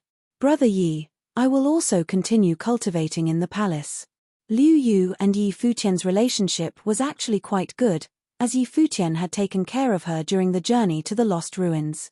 "I will follow my sister," said Liu Han. "Go back," said Liu Zixuan to Liu Han. "Our family doesn't know if we are alive or dead. Go back and tell them everything. If I die, the family should know where." "Sister." Liu Han looked at her. "Do as I say." Liu Zixuan stared at him until Liu Han nodded slightly and said, "All right." Yi Futian looked at the 3 of them and said, "This is your own decision." On saying this, he left, and flew into the air above the Holy Ji Palace. A line of figures flashed into the sky. Yang Xiao, Sword Demon, Yu Kai and other cultivators appeared beside Yi Futian. Yu Kai said, "Futian, I fear that a fierce battle is coming." Millimeter. Yi Futian nodded. Everyone could see that clearly. Not long ago in the Imperial Mausoleum they had forced their opponents to let them go. But if their opponents had pressed the attack, it was not certain that those holy lands who had spoken up for them would have gotten involved. Their enemies, the Hall of Holy Light, Shihua Sacred Mountain, and the Great Zhu Sacred Dynasty, would doubtless go to war with them. Yi Futian looked down at the palace and said, "Will the terrain around the palace affect our matrices?" "A little bit." Yang Xiao nodded. "Our matrices will have to bypass some places." Millimeter. Yi Futian nodded slightly, then said, "All disciples of the palace, hear my orders. Everyone stop cultivating immediately and head to the palace." His voice rolled out through the entire Holy Ji Palace. Everyone looked up at him and stopped their cultivation and flashed towards the main palace. "Village chief," shouted Yi Futian in another direction. A sword flashed through the air, and the village chief appeared before Yi Futian. "Once all the disciples are in the main palace, level the rest of it," said Yi Futian. Everyone trembled at these words. Would he really level the rest of the palace? There were many hidden places in the palace, many of them left behind by their ancestors, and there were ruins scattered throughout, many of which were good places for cultivation. And now Yi Futian had ordered for it all to be demolished. All of it would disappear. But no one objected. At this moment, no one could doubt Yi Futian's position within the palace. Previously, he had entered the palace on the basis of nobility, and everyone had assisted him and had high hopes for him. But now he had brought 2 saints to the palace and led them on an attack against the Jisheng cliffs. He now stood at the highest point just below the Saint Plain. Yi Futian had become the symbol of the Holy Ji Palace. He was even symbolic of the whole barren state. Whenever the barren state was mentioned, the first thing that anyone would think of was its palace lord, Yi Futian. A group of figures flashed over as more of the elders arrived. After hearing Yi Futian's decision, they merely sighed to themselves and looked at the palace as if they could not bear to part with it. Not long after, an incomparable storm of sword chi appeared in the palace like a giant sword, flattening the earth. The buildings, mountains, and ruins were crushed into dust. The disciples of the palace looked on from above with unease in their hearts. Before long, everything except for the main palace had been flattened. And, of course, Sage Hall was still there. Lord Yang, please lead the disciples to work even harder, Yi Futian said to Yang Xiao. He nodded, and led some men down to the ground to begin preparations for the matrices. Send this order throughout the barren state. As Palace Lord of the Holy Ji Palace, I call upon all swords in the barren state of the sage level or higher, continued Yi Futian. Do we need so many swords? Asked Yu Kai. He had brought many ritual implements from Alchemy City, as well as many swords. Yes, and Uncle is also forging more swords. Have the people of the palace go out to collect materials. When I activated the sword matrix of the void at Nethersword Mound, I couldn't control it, but I remembered some things. I can carve out a sword matrix, said Yi Futian. He had studied matrices at Chess Saint Villa, and had consolidated his studies at Nethersword Mound. Now that he had reached the sage level, he could carve out his own sword matrix. Okay, we will do this. Yu Kai nodded. Sword Demon, Shu Shong, and some others left to make ready for this. Soon the news spread all around the barren state. Yi Futian was calling all the swords in the barren state. For a time, countless cultivators set out towards the Holy Ji Palace. The news did not only sweep through the barren state, but through every part of the 9 states as the cultivators returned home. But the places that were shaken the most fiercely were the Hall of Holy Light, Shihua Sacred Mountain, and the Great Ju Sacred Dynasty. At the Hall of Holy Light, Saint Ji sent out an order, summoning the top forces from the area to launch an attack on the barren state. At Shihua Sacred Mountain, the order was given for all forces under their jurisdiction to gather together at the mountain. Obviously, after the events at the Imperial Mausoleum, both the Hall of Holy Light and Shihua Sacred Mountain were paying close attention to the barren state. And they were not simply summoning their forces for an attack, they were convening their holy lands. For a time, there was a terrible storm in Qi State and the Eastern State. It seemed that the Holy Ji Palace would not be able to escape disaster. In the past, who would have thought that sending a punitive expedition against the declining barren state would have required such care? Only a few years before, it had only taken Kong Yarrow and a few other cultivators to ravage the barren state. In Jixia Palace in Qi State, 2 figures were playing chess. One was wearing white clothes and playing as white, while the other was wearing black and also playing as black. Both of them looked quite extraordinary. Behind the handsome white-robed youth sat a gentle woman quietly watching the game. Brother, your heart doesn't seem to be in the game. The black-robed figure smiled slightly as he moved his piece, then looked up at the white-robed figure. The white-robed youth stared at the board, then smiled as he moved a piece. I've lost 3 games in a row. Is it because of the news from the barren state? The white-robed figure smiled at him and said, if I was a piece in this game, I've already been taken off the board. Why worry about it? Why has this piece been removed? Said the man in black with a smile. Naturally, it was in order to join a better game, answered the white-robed youth. In that case, if the new game really is better, then this piece has a reason for being. At the very least, making the decision to be removed in order to change games is not altogether blameless, but is at least forgivable," said the figure in black. On hearing this, the white-robed youth trembled slightly. He looked at the figure in front of him, then turned and left. He had changed games. Since he had left, the Barren States game had changed indeed. After the white-robed youth left, another person came in. It was the number 3 person at the 9 States Forum at Shihua Sacred Mountain, Zhuge Yi.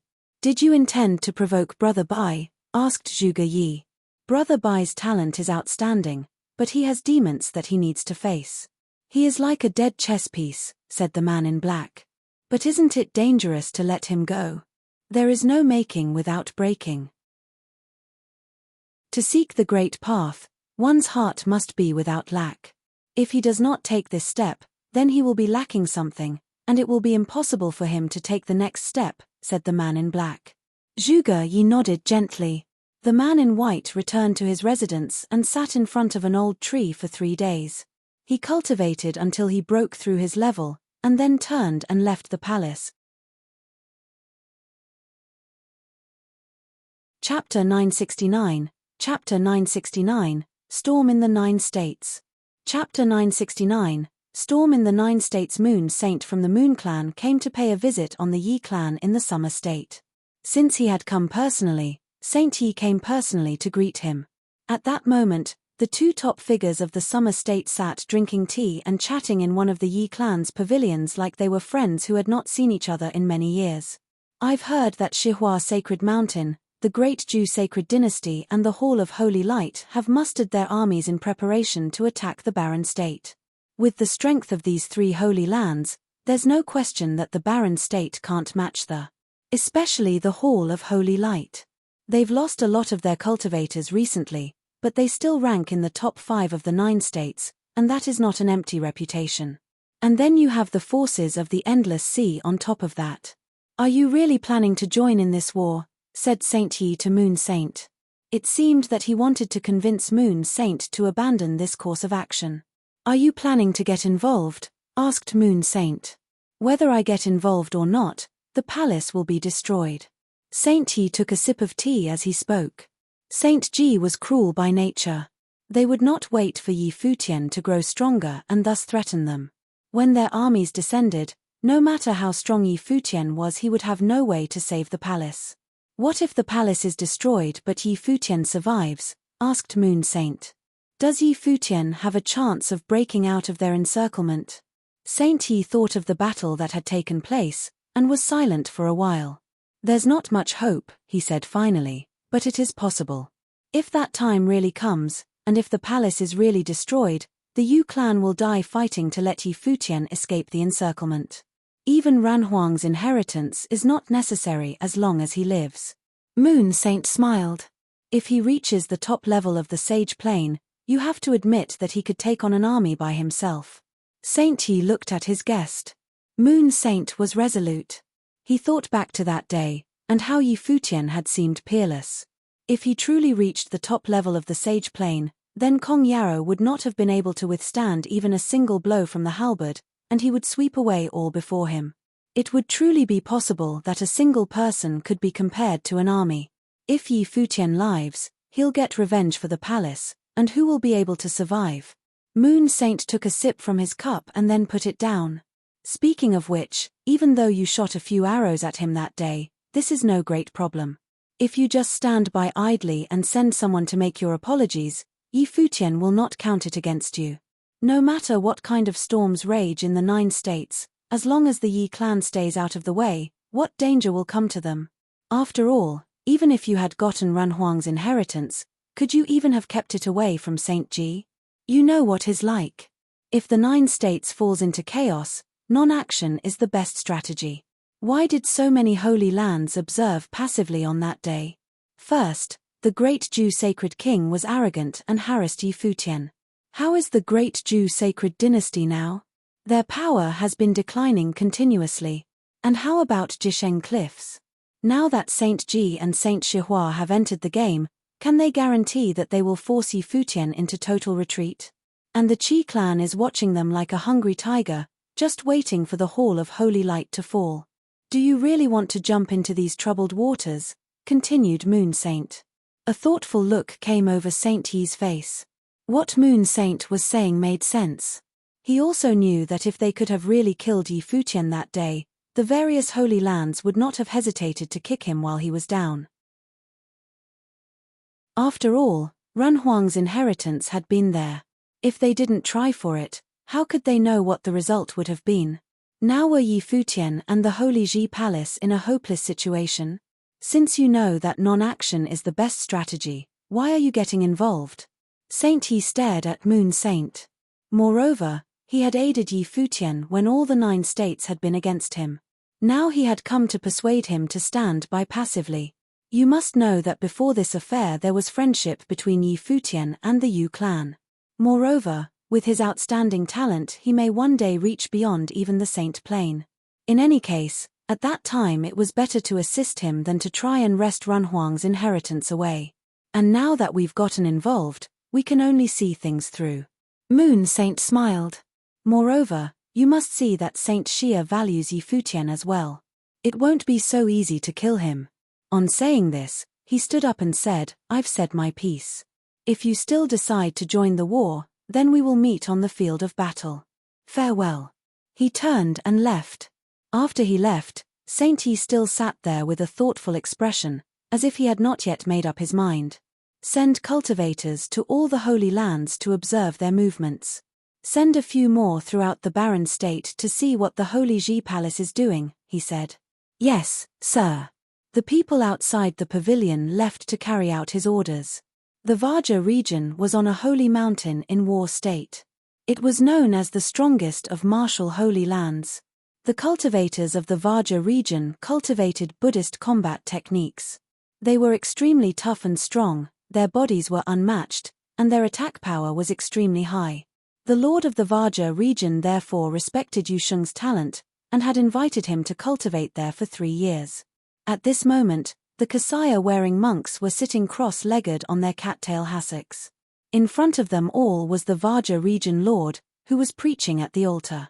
His voice was like a Buddha's, and was also like the Great Path. It resonated with the 108 enlightened ones behind him and made all who listened to it feel refreshed. He stopped preaching after a while, and fingered his prayer beads. He looked at everyone and said, You have listened to me preach the Great Path for many years, but have rarely left the mountain. Now that there is chaos in the 9 states, I want you to leave and attain enlightenment there. Who should we help, Lord? Asked a monk. Help whoever you want to, answered the Vaja region lord. All right. Everyone nodded and then left. On this day, 108 warrior monks left their mountain seeking the Great Path and headed towards the 9 states. At that moment, a figure wearing a long green dress stood quietly on a suspended platform outside Lapis Lazuli Holy Temple, gazing out into the distance. The wind blew through her hair, gently stroking her exquisite features. Her dress fluttered in the wind. She was like an immortal who had come down to the world of mortals. Master. At that moment, Goddess Qingni walked up behind her. Glass Saint had said very little for the past few days. Yuechan's death had affected her greatly. What is the situation like outside? Asked Glass Saint without turning to look at Qingni. The Hall of Holy Light, Shihua Sacred Mountain, and the Great Ju Sacred Dynasty have all called their armies together. They can attack the barren state at any time, answered Goddess Qingni. Anything else? Asked Glass Saint. Each of the forces in the area under our control have sent people to beg you to excuse them, continued Goddess Qingni. Lapis Lazuli Holy Temple had also summoned all their cultivators, but none of them had obeyed. The situation in the barren state was known throughout the 9 states, and would likely lead to catastrophe. After the barren state, the next place to be destroyed would probably be Lapis Lazuli Holy Temple. Under these circumstances, none of the forces in the area dared get involved in the war, and instead only sent people to beg for mercy. Glass Saint was silent, still looking off into the distance. She said, Summon everyone in the temple who is of the sage level or above. We will go to the Great Ju Sacred Dynasty. Have everyone else leave temporarily. If something happens to me, they are to never return. Master. Goddess Qingni's heart trembled slightly. Do as I say, said Glass Saint. Goddess Qingni nodded and left. The news spread quickly. The cultivators of lapis lazuli holy temple all left within a day. A group of them went to the great Jew sacred dynasty, but they took no action, seeming to only be there to contain the dynasty's forces. Glass Saint was not there. She naturally left lapis lazuli holy temple as well, but no one knew where she went. Some said that she had gone to the capital of the great Jew sacred dynasty and was preparing to fight the great Jew sacred king to the death. Anyone who was perceptive enough could see the enmity between the two of them. The storms that had swept out across the 9 states began to gather together. And, there in the center of the storm, the barren state was the most active of all the 9 states. These past few days many people from throughout the barren state had come to Zhengzhou City, and many of them had even come to the Holy Ji Palace to offer their swords. The Holy Ji Palace had been leveled. Yi Futian had been setting up matrices all along while using chess spirit to calculate more of them. Now, there was a chain of interlocking patterns in the vast land where the palace had been. There was a group of swords at the center, and each sword was a sage-level ritual implement. At that moment, a group of figures broke through the sky, and a voice rang out, "Futian. Why have you come?" Yi Futian looked up at the figures in the air and saw that one of them was the college chief of Starry School in Divine Sky City. He was now the college chief of 3 colleges.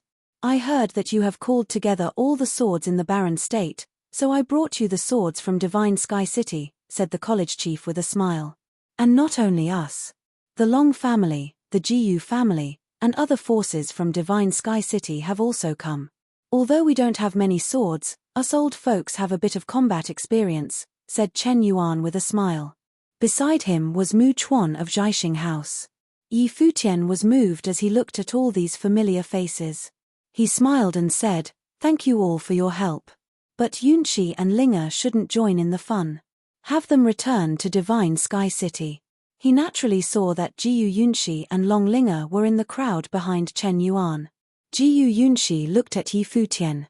There was still some faint affection in her gentle eyes. She had heard that he was now able to sweep away all the cultivators in the 9 states. He was a legend. "I was a disciple of the palace. Why shouldn't I fight?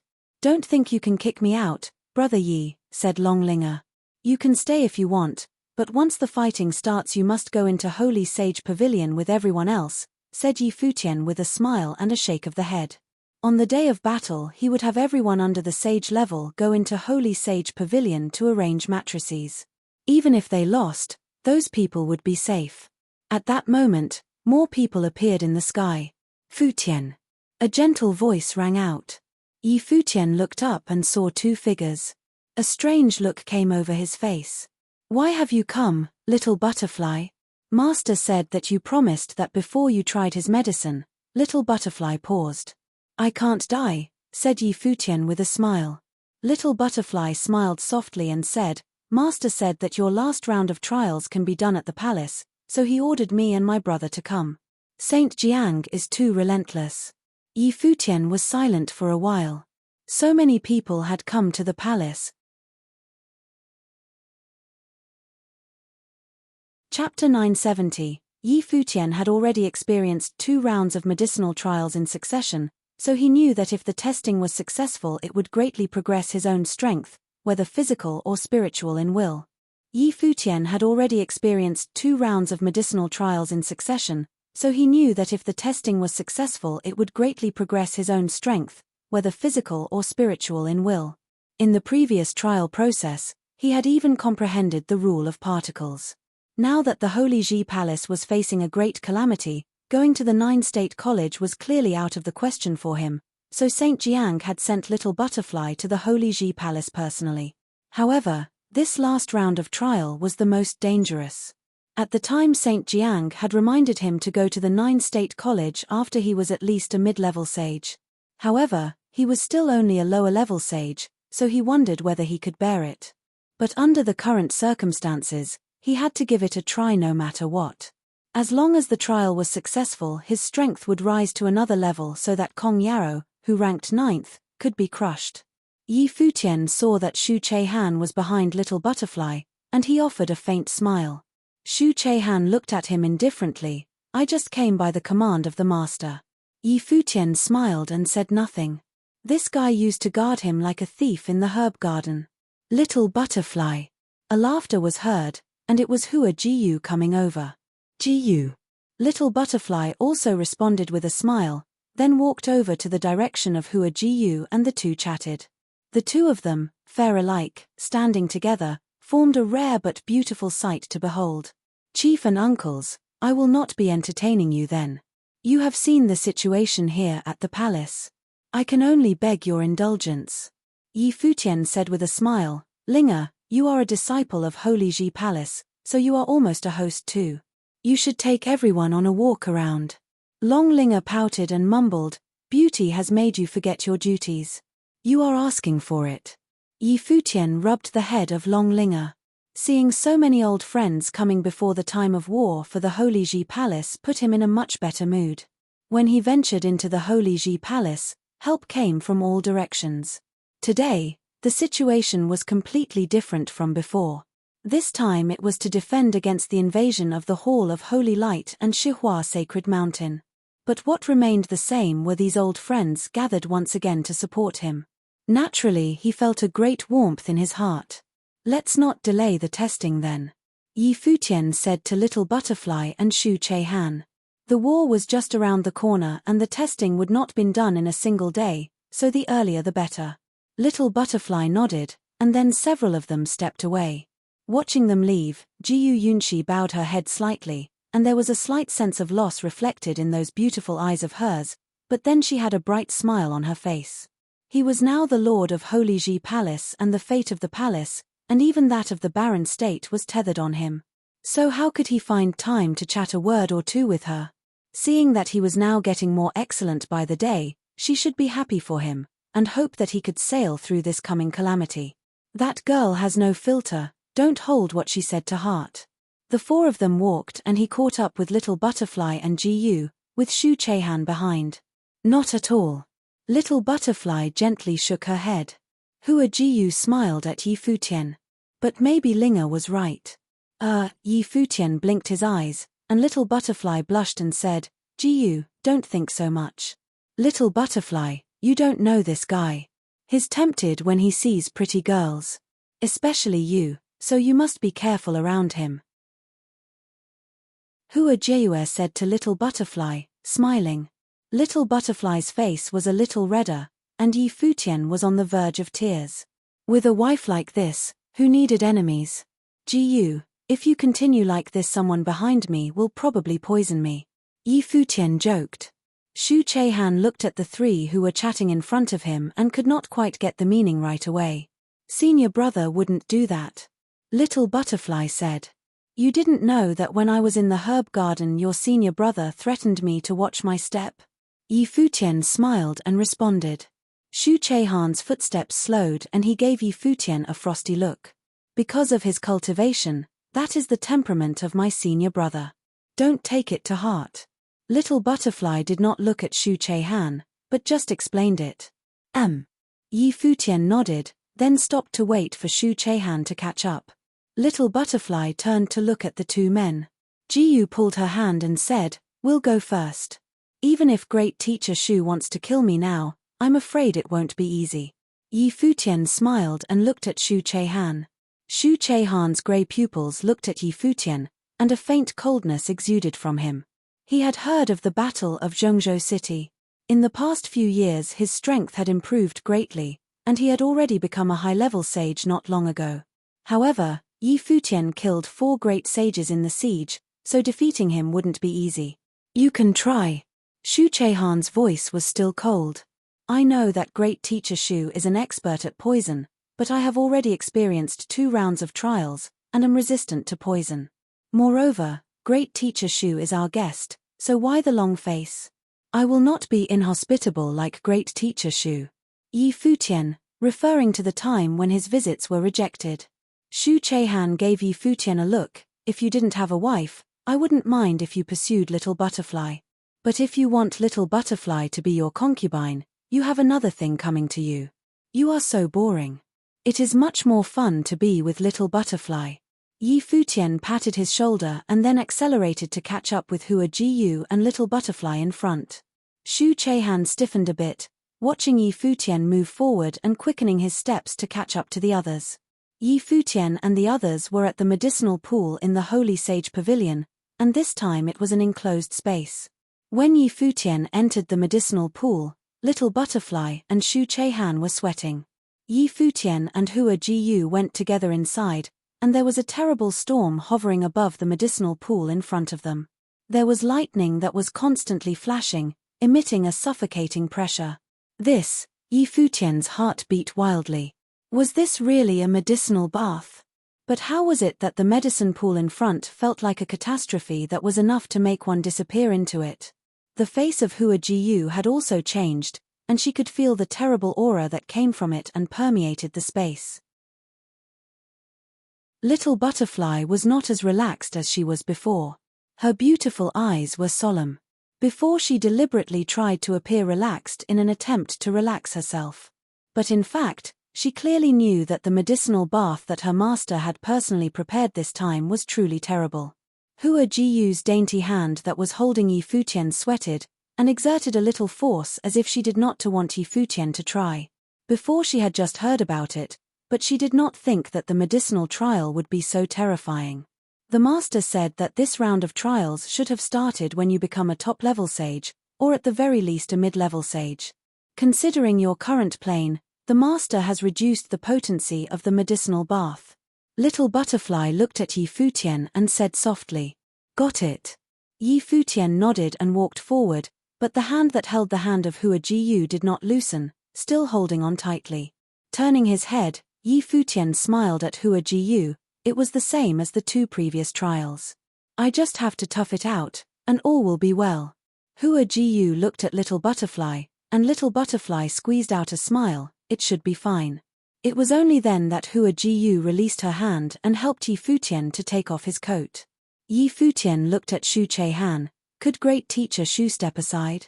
I am not used to being watched by a grown man." Shu Chehan gave Yi Futian a cold look and then went away. "I will go out too."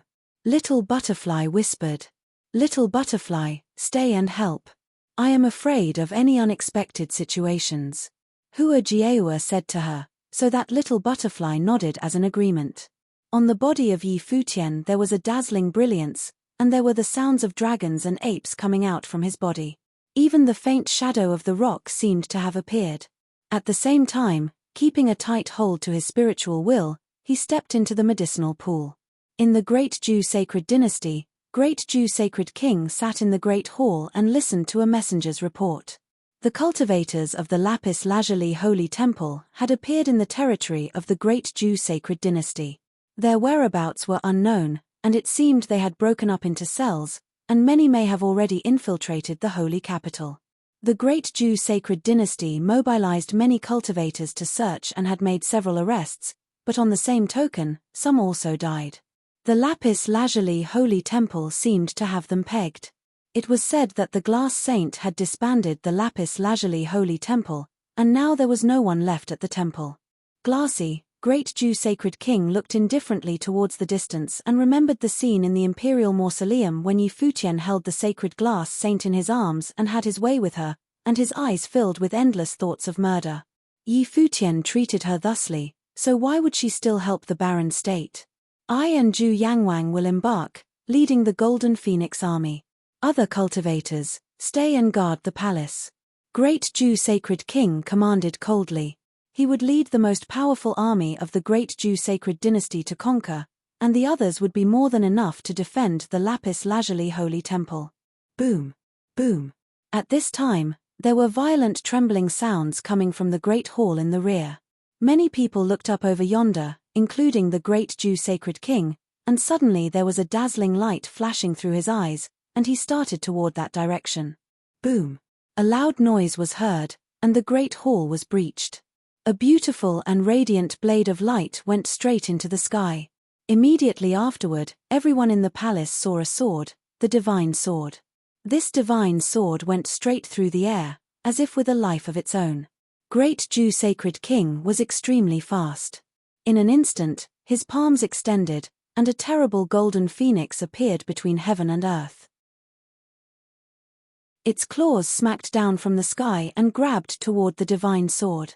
However, at this moment the incomparable glory exploded from within the divine sword and it disappeared right where it was, crossing the void and appearing in the sky above. Great Jew Sacred King looked extremely bad. Like a divine phoenix, he gave chase and wanted to waylay the divine sword. But that divine sword continued to shuttle through the void. Even the speed of Great Jew Sacred King could not catch up with it. Very quickly, Great Jew Sacred King gave up. He stood high in the sky, and a horrible air emitted from him, its power threatening the world.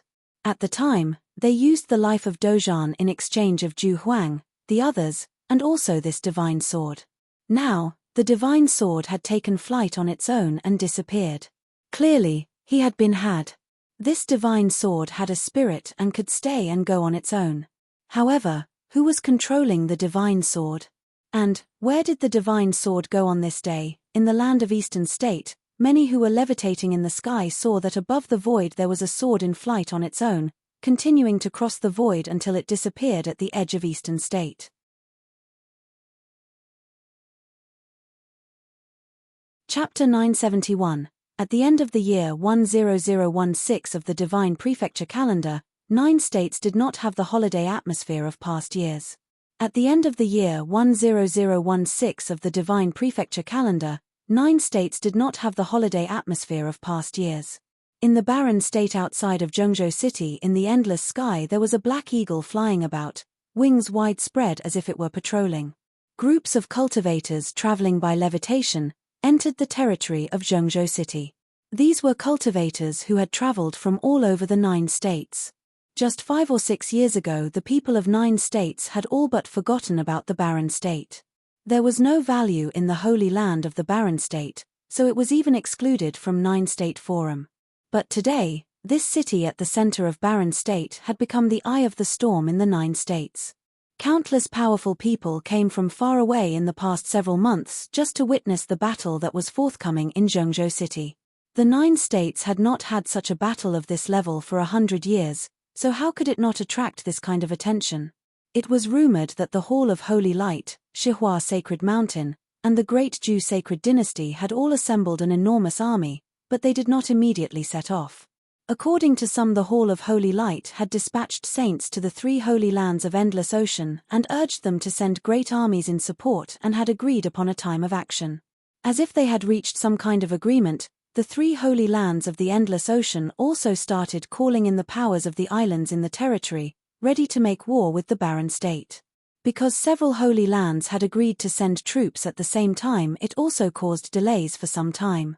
After all, the strength of the Holy Ji Palace at the barren state, along with the backings of the Yu clan and the Lapis Lazuli Holy Temple, made even a principality as strong as the Hall of Holy Light dare not to challenge them alone. If only one force arrived, it was highly possible that the Holy Ji Palace would welcome the fight straight away, and the ending would be highly unpredictable. Finally, on the first day of the year 10017 of the Divine Prefecture calendar, the conglomerate of the great armies from the 6 holy lands of the Hall of Holy Light, the Shihua Sacred Mountain, the Great Jew Sacred Dynasty, the North Deep, the Ocean Palace, and the Celestial Cliffs, departed almost at the same time, clearly launching a pre-planned joint attack. In 9 states, the turbulence had started. As for the other holy lands, the speculation was that currently Zhengzhou City must be filled with people who were gathered from all the holy lands in 9 states. It was just that they had not revealed their identities. In addition to the great armies from the 6 great holy lands, Saint Shi of Jisheng Cliffs and Kong Yarrow had been staying at Zhengzhou City. At this time, in a wine cellar in Zhengzhou City, there were a few people sitting quietly, drinking. Among them, there was an extraordinary elder who looked about 50, full of spirits and enthusiasm. His eyes were bright and alert, but full of gentle smiles that gave him a very comfortable presence. "Master, will the battle of the Holy Lands break out?" a young man asked the old man in front of him, who was another saint from the Yu state, Stone Saint. Stone Saint kept an extremely low profile, almost never interested in what went on in the outside world. In the Yu state, the Jisheng Cliffs had always been known as its first holy land. Although Stone Saint was also a cultivator of the Saint Plain, he was not well known. Many said that the stone saint had no quarrel with the world, just concentrating on cultivation. The saints of Holy Ji Palace have been evading the conflict, otherwise the great Jew sacred king would have already made his move. As for this sacred war, if the Yu clan and the Lapis Lazuli Holy Temple were involved, and the Moon Saint and Glass Saint both appeared on the battlefield, it is possible that it would erupt in a war of the saints. Stone Saint said calmly, if the sacred war really broke out, it would not be the fall of only one or two people, but the destruction of large scale of cultivators. In that environment, even the cultivators of the Saint Plane would not be able to suppress the need to get involved. Does the master not have any thoughts on this? The young man asked again. Gods fighting, what more is there to think about? To participate as cannon fodder? Stone Saint gave his disciple a harsh stare, and suddenly the young man gave a surrendering smile. Indeed, in a fight of this scale, if they rushed into it, no matter which side one decided to take on, they would all be cannon fodder. Stone Saint drank up the wine in the cup, then looked up at the distance. He said, the people from the holy lands of the 9 states should have all arrived. They also want the inheritance of Ren Huang, but it is a hot potato, and not so easy to be had. Let's go. As he finished speaking, he got up and walked out. Where is the master going? Those around the table also got up and tried to catch up with him. To the Holy Ji Palace, of course, the voice of Stone Saint was heard. Not only them, but countless others in Zhengzhou City also rushed toward the direction of the Holy Ji Palace. People in Zhengzhou City had heard the news that the major holy lands would join forces today to attack the Holy Ji Palace. Outside of Zhengzhou City there were demonic beasts patrolling every direction. At this time, along the border of Zhengzhou City in the westerly direction, a mighty army descended.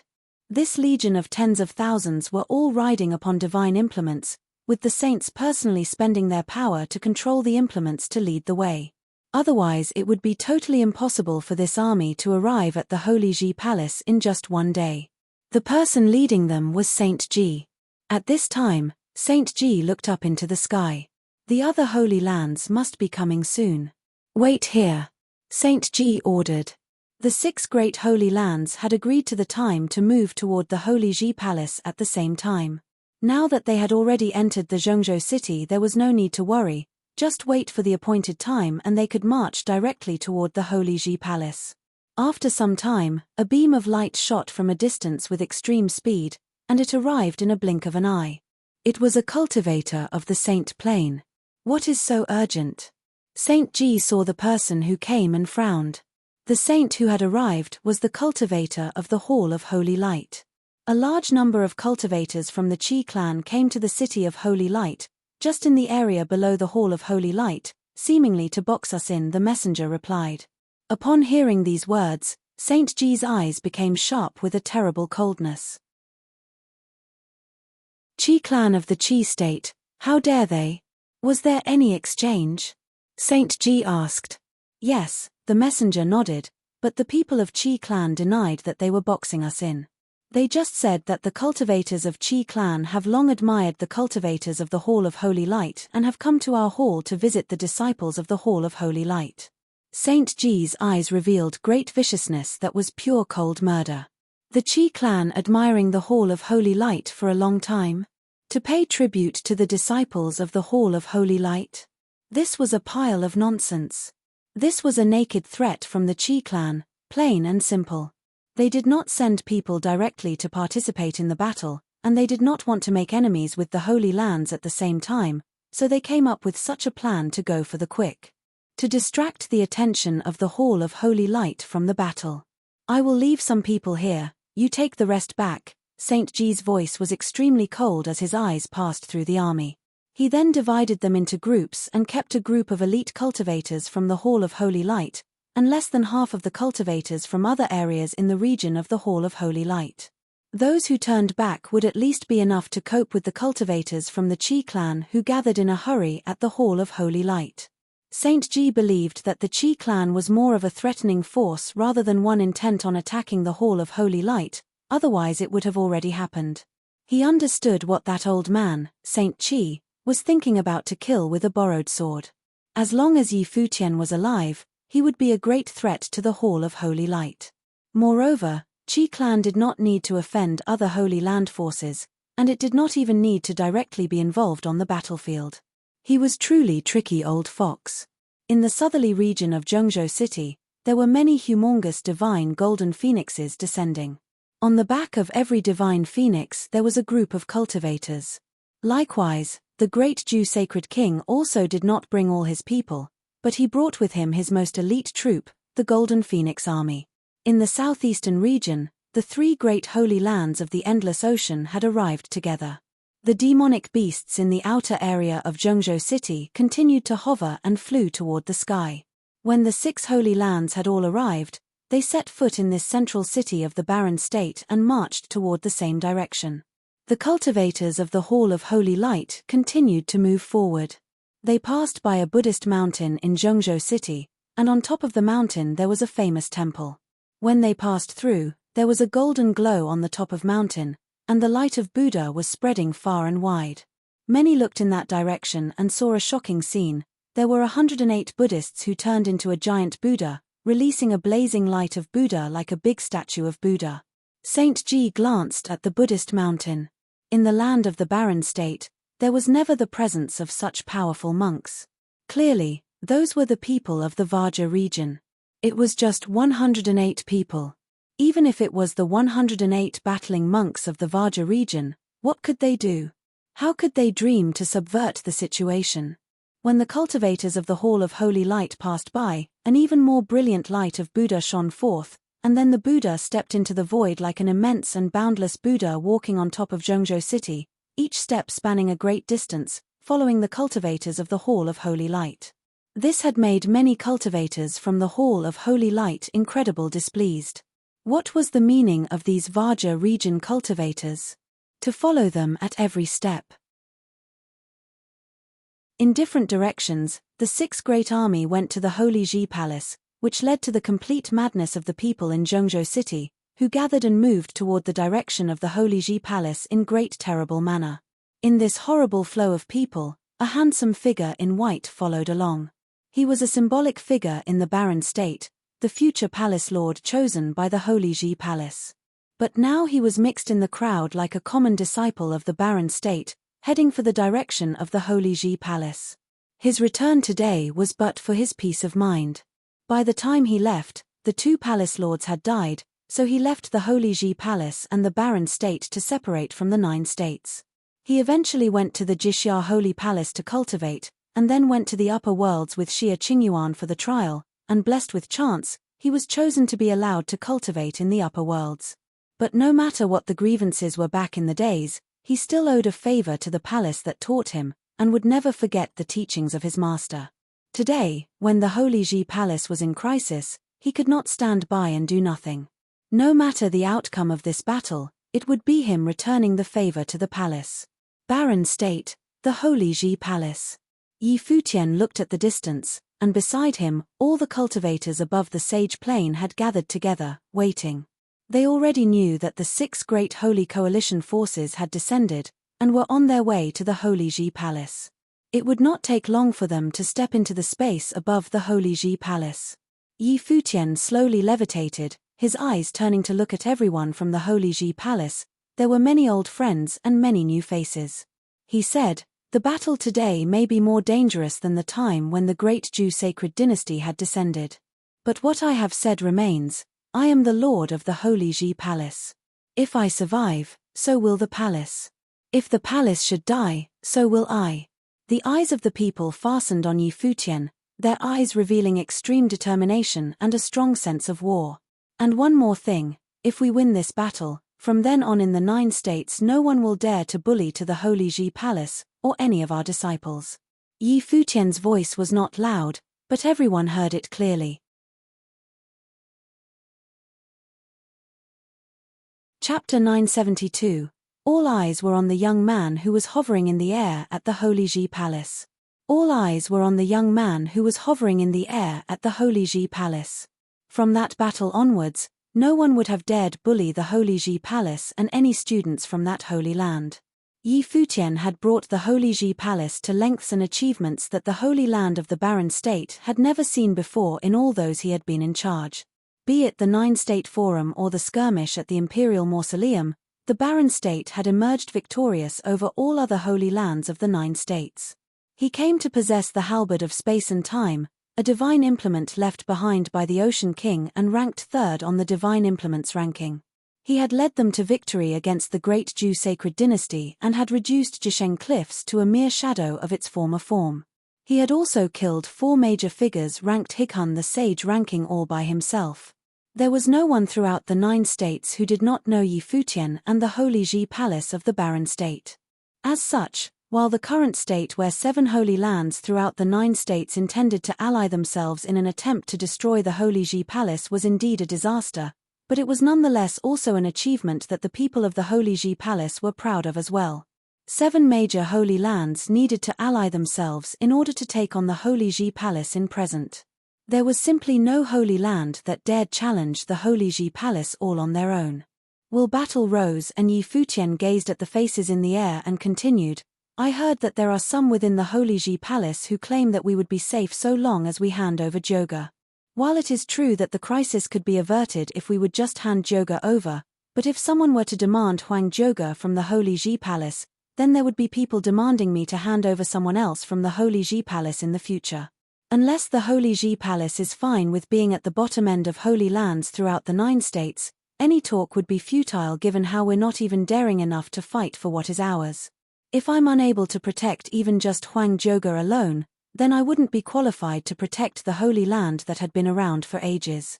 Yi Futian scanned everyone present and his voice roused his audience to high spirits. I shall be fighting in this matter at the very forefront at any given moment. The battle fought today shall be fought in the Holy Ji Palace's honor. Countless students of the Holy Ji Palace felt their heart burning. For the Holy Ji Palace, the Sword Demon, Lord of the Sword Palace said in a brimming voice. For the Holy Ji Palace, the Sword Saint said solemnly. For the Holy Ji Palace. Voices were heard here and there. For the Holy Ji Palace, countless voices were heard from the sky. It was the only voice that reverberated throughout the entire Holy Ji Palace. Morale had never been so high. Among the crowd, the Sword was seen sitting solemnly, guarding the area all on his own. Yuan Hong led an army garrisoning another area, Qin Zhuang and the other 8 swordsmen sitting on the ground in formation, Hua Jiyu, Yu Sheng, Yi Wuchen and the others standing by, as well as the palace lord's brothers and sisters in training. There was also Liu Zixuan, who had just joined the ranks of the Holy Ji Palace. Her eyes were fixed on the silhouette in the air. He knew that the handsome figure was something godlike and worthy of worship in that holy land of the Barren State. There were Goddess Dai and Great Teacher Shu from the 9-State College. Even they were inspired due to standing among the crowd and experiencing the heat from all the others around them. Goddess Dai's eyes reddened somewhat and said, It's truly my honor to be able to join this fight. Shu Chehan stared at the sky.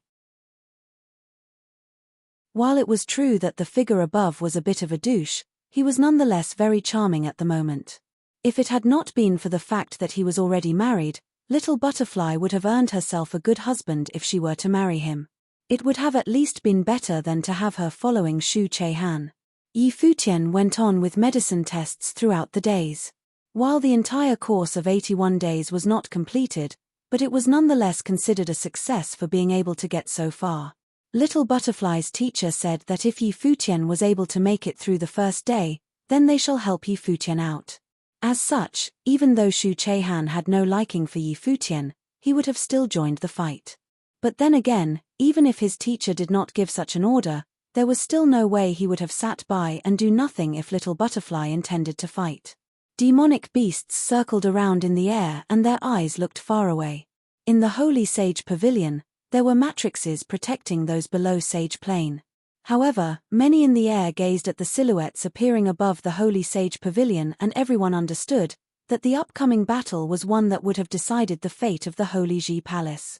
If the Holy Ji Palace were to emerge victorious, few would have been able to shake Yi Futian in the future.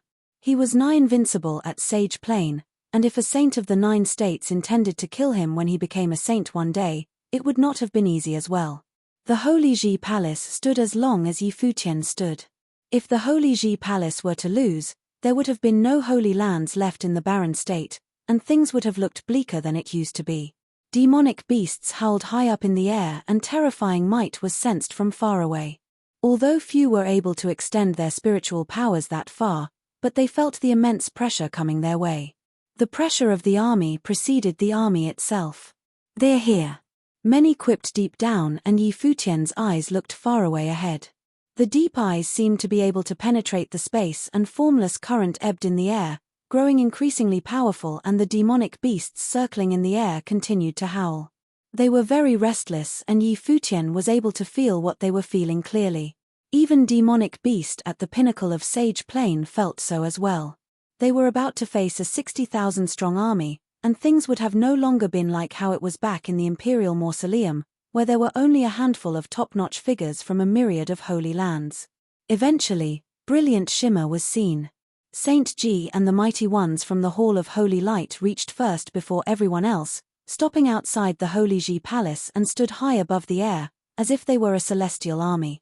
The howl of the phoenix was heard as well, and bright flames were seen burning in the sky. The Ju Sacred King and Ju Yangwang, both saints, arrived as well as the Golden Phoenix army. Their numbers were comparatively few, as many mighty ones were held back by the people of the Lapis Lazuli Holy Temple. Saint Shihua arrived shortly after. All three of the saints of the Shihua Sacred Mountain were there. Their numbers were the greatest among the three forces. Vast, powerful might was felt in another direction. The people of the Holy Ji Palace turned around and found an allied force consisted of 3 armies from the Endless Ocean arrived, boosting the greatest number. The ocean state was situated at the Endless Ocean. Their area was vast and cultivators aplenty. Countless islands were controlled by the 3 holy lands of the ocean state. One could have only imagined how vast such an allied army would have been as they blocked out the sky. While spirits remained high among the ones from the Holy Ji Palace, but they were unable to help but shudder nonetheless, after sensing the solid, undeniable might of the invaders. Doom. Golden light of the Buddha shimmered from far away, ringing in the air. Many turned to look at that direction and found a powerful ancient Buddha-like figure running in the air. Is Vaja region getting themselves into this as well? Saint Ji said coldly. The monks of the Vaja region had been coming alongside them before, and it was obvious that the monks were not on their side. The Lord of the Vaja region advised them back in the Imperial Mausoleum to let their enemies go after all. 108 warrior monks from the Vaja region has come seeking the path of enlightenment. A voice was heard rumbling in the air. The dazzling light of the Buddha got increasingly close to the Holy Ji Palace. Yi Futian saw them heading towards the Holy Ji Palace before descending to the ground at the same time. Many students of the Holy Ji Palace was getting ready to fight, but Yi Futian waved and prevented them from activating the matrices. Boom! A loud rumble was heard as dust was sent flying. 108 warrior monks seemed to have coalesced into a single Buddha as they stacked on top of one another. The monks stepped on the shoulders of each other. The higher the levels, the fewer the monks seen standing. Only one monk stood at the very top. He was dressed in a Kasaya garb and looked very young. Despite being a monk, he looked very handsome, and his eyes seemed to possess some mystical powers capable of seeing through people's minds. He was seen closing his hands together and chanted a string of Buddhist chants at Yi Futian. Yu Sheng stood up and stepped forward, bowing slightly to the monk at the very top, appearing very respectful. The one before them was the leader of the 108 warrior monks of Vaja region. Brother Tianxin, Yu Sheng called. Yi Futian heard Yu Sheng's voice and took a look at the monk, before nodding and addressing him, Master Tianxin. Palace Lord Yi. The monk returned the gesture to Yi Futian. Everyone from the Holy Ji Palace turned their eyes at the monk and they came to admire him somewhat. Number 3 on the sage ranking of the sage and saint rankings of the 9 states, Monk Tianxin of the Vaja region. He did not participate in the previous orthodoxy battles, or he might have become a saint over a decade ago. It was said throughout the 9 states that Monk Tianxin had no intentions of borrowing any external implements and wanted to come to enlightenment on his own.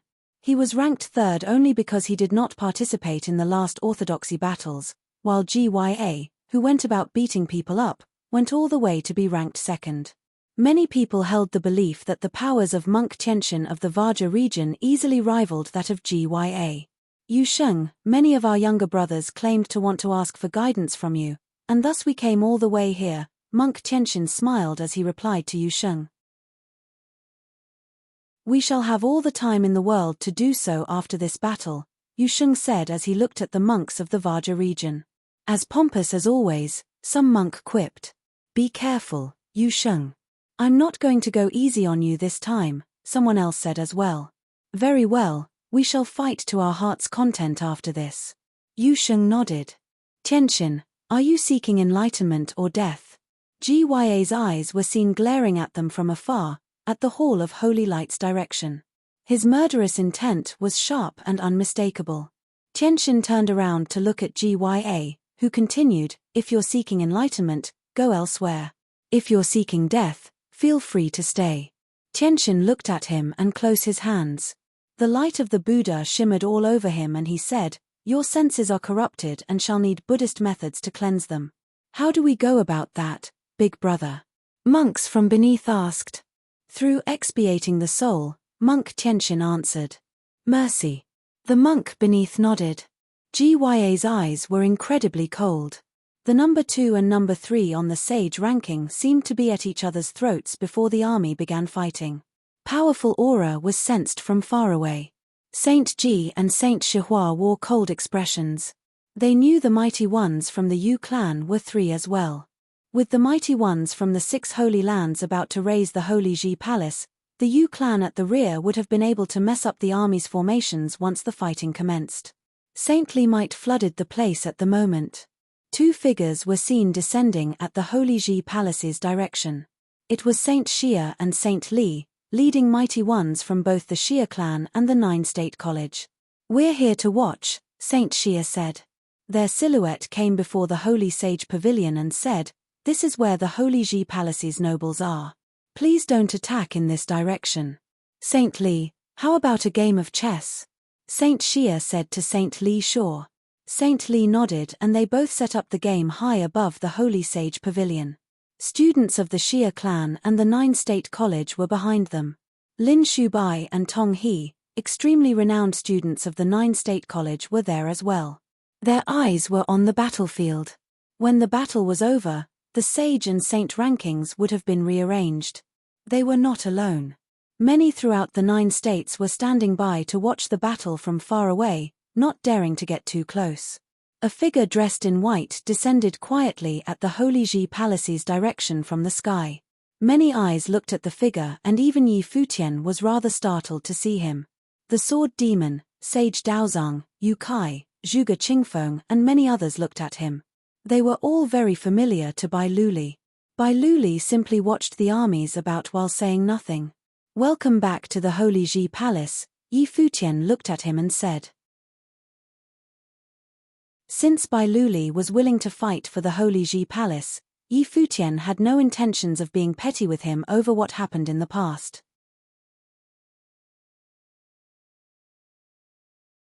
Chapter 973, Saint Ji, Saint Shihua, the Sacred King all took the respective corners, at the front of the 3 armies they led. Saint Ji, Saint Shihua, the Sacred King all took the respective corners, at the front of the 3 armies they led. They knew that the mighty ones of the Yu clan were at their rear, but they did not care. They took the same attitude with those from the Vaja region. As for Bai Luli, few even paid any heed to him. The power of one individual was utterly insignificant in a sacred war at such a scale. Only the likes of Yi Futian would have been able to somehow affect the battles. However, if the power difference was too great, he still would not have been able to change anything. The battle that time was to be the true sacred war. Furthermore, one that had 10 holy lands involved just from the surface alone. The scale was simply terrifying. In such sacred wars, the power of one was insignificant unless said one was a saint. Get into formation, Saint Ji said. The armies of the Shihua Sacred Mountain and the Great Ju Sacred Dynasty had all gotten into formation, and there were a lot of battle matrices used. The Hall of Holy Light and the Shihua Sacred Mountain were not the only forces available within their state after all. there were also other top forces within their territory. The allied forces of the 3 holy lands of the Ocean State had gotten into formation after all. At that very instant, the Holy Ji Palace of the Barren State felt as if they were going to be drowned. The stifling pressure made the place difficult to draw breath. The battle matrices of the 6 major holy lands moved in the Holy Ji Palace's direction. While they had blind confidence of being able to come out on top in that battle, they dared not underestimate their opponents nonetheless. All holy lands were on their guard, as it was a battle with one's life on the line. Any mistake could have easily cost them huge casualties. They intended to win with little to no casualties after all. What they set out to do was to wipe out the Holy Ji Palace with the least cost incurred.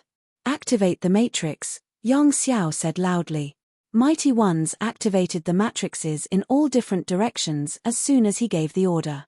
Brilliant light burst from the ground of the Holy Ji Palace in an instant.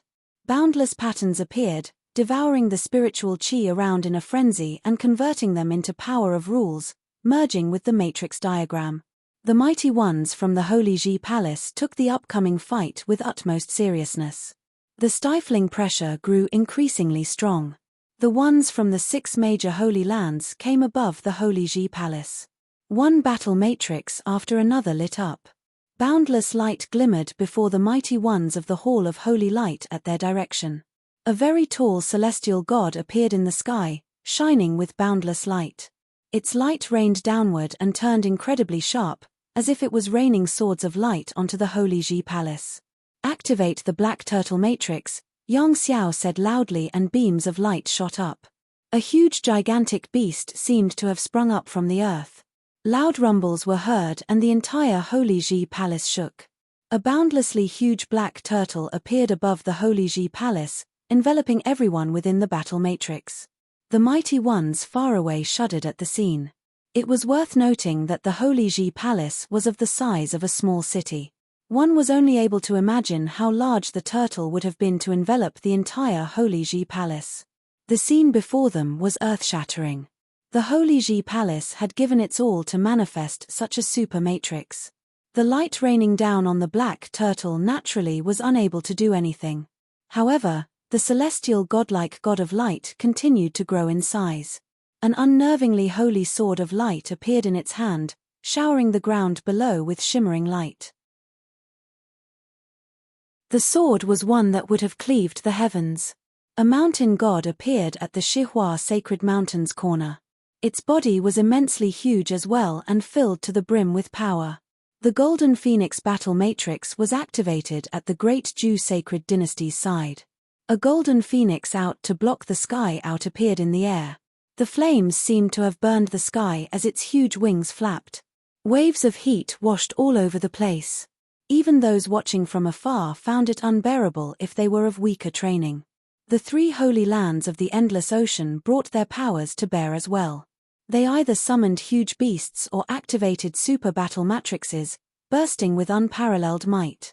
The Mighty Ones of the Yu clan appeared and looked at the battlefield before them, yet they did not make any move. The Moon Saint was the one taking the lead. If the Holy Ji Palace was unable to even withstand the first wave of attack, it would have meant that they were simply too weak. If the ones from the Holy Ji Palace were to be so easily eliminated, it would have been pointless for the Yu clan to join the battle, as they would have simply walked to their deaths.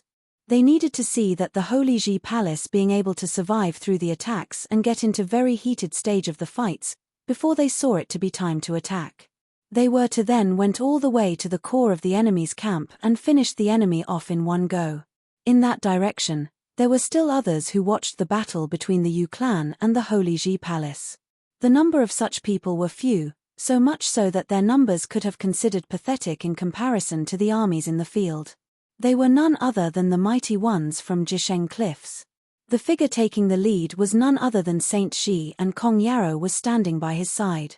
However, there was still a group of people behind Saint Shi who did not emanate any aura, yet possessed exceptional bearing. All of them wore cold, haughty looks on their faces as they watched the battlefield without being fettered by anything. Murderous intent was seen in Saint Shi's eyes. Yi Futian would have definitely perished on that day. The celestial godlike figure brought the sword of light in its hand down on the battlefield, dropping from high above all the way down to the black turtle matrix. An earth-shattering noise was heard as the matrix cracked like a spider web. At the very next moment, the huge mountain god made its move and the entire Holy Ji Palace shook. Saint Xia and Saint Li, who were playing chess at the moment, had to emanate faint auras to stabilize the game. Both men continued to place their pieces as if the battlefield did not exist. Boom, boom, boom. The continuous rumble rattled their surroundings and every rumble shook the hearts of all present. Get the kuei up, Yang Xiao shouted his order. Another layer of matrix seemed to have been activated within the black turtle matrix. A kuei after another appeared and devastating storms built up within the matrix. The kueis brought thunderous rumbles ringing about within the Holy Ji Palace, bringing the devastating lightning storm to its critical point, as if the apocalypse was near. Boom! A rumble was heard and the black turtle broke. At the very next moment, the kueis roared at the heavens and the previously suppressed devastating lightning storm was thicker than an ancient tree, shooting skywards. In that one instant, that space seemed to be on the verge of total collapse. Terrifying rumbles continued to be heard. The god of light and the mountain god were both torn to shreds right there and then. The golden phoenix was destroyed as well. However, the terrifying light of the lightning seemed to be out to destroy everything like a calamity of the great path, heading straight for the battle matrices of the 6 holy lands, forcing the mighty ones to get into formation and activating defenses. Carry on, Saint Ji said coldly. Since the Holy Ji Palace had matrices laid in place, then all they had to do was simply to bring their armies to bear, destroying the matrices. The mighty ones continued descending as they focused their attacks, launching devastating might in the Holy Ji Palace's direction. Terrifying light of devastation appeared above the Holy Ji Palace in an instant. The matrix of the kuei was still awork when the weather changed. Everyone in the Holy Ji Palace shivered before a sheet of frost appeared in the air. Their surroundings turned pale white and extremely cold, as if everything was soon to be frozen. Many felt as if the blood in their veins were about to stop flowing in the cold. Their bodies were hardly able to move. What was worse was that even during the cold, lightning and firestorms came nonetheless. Press on, Saint Xihua said, ordering his men. While there had been many who were injured from attacks, but neither Saint Ji nor Saint Xihua seemed to hesitate. They ordered their men to simply press on with attacks.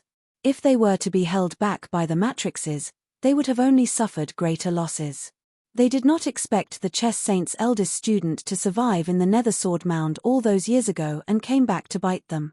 Those matrices were definitely his work, which had enough weight to steer the direction of the war. But then again, it would have only been so when both sides were of comparable powers.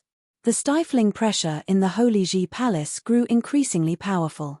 Their eyes turned towards one direction and Yi Futian was seen standing quietly, totally unfettered as he simply looked up at the battlefield in the air.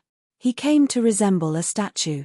Seeing mighty ones coming at them, Yi Futian stepped up and expanded his spiritual powers.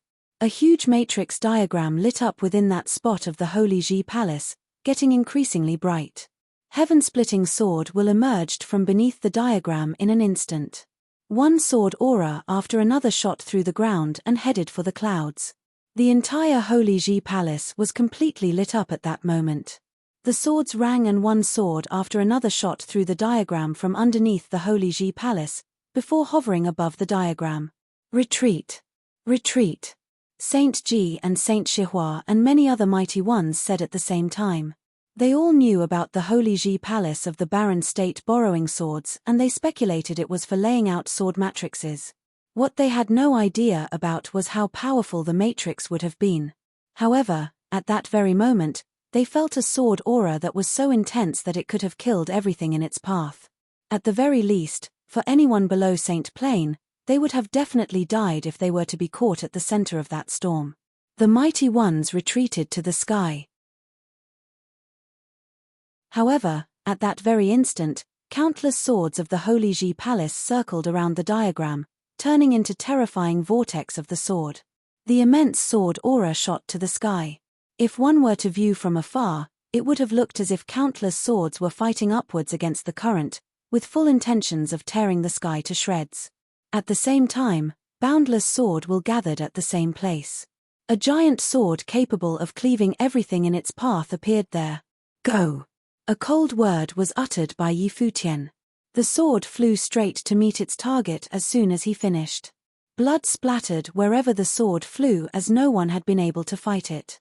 Everyone retreated in a frenzy. The surroundings of the giant sword was filled with untold numbers of swords borrowed from all over the barren state. Every single blade was filled with the power of the sword matrix, making them invincible. A rain of blood began to fall above the Holy Ji Palace at that moment. Many were pierced and eerie shrieks were heard everywhere.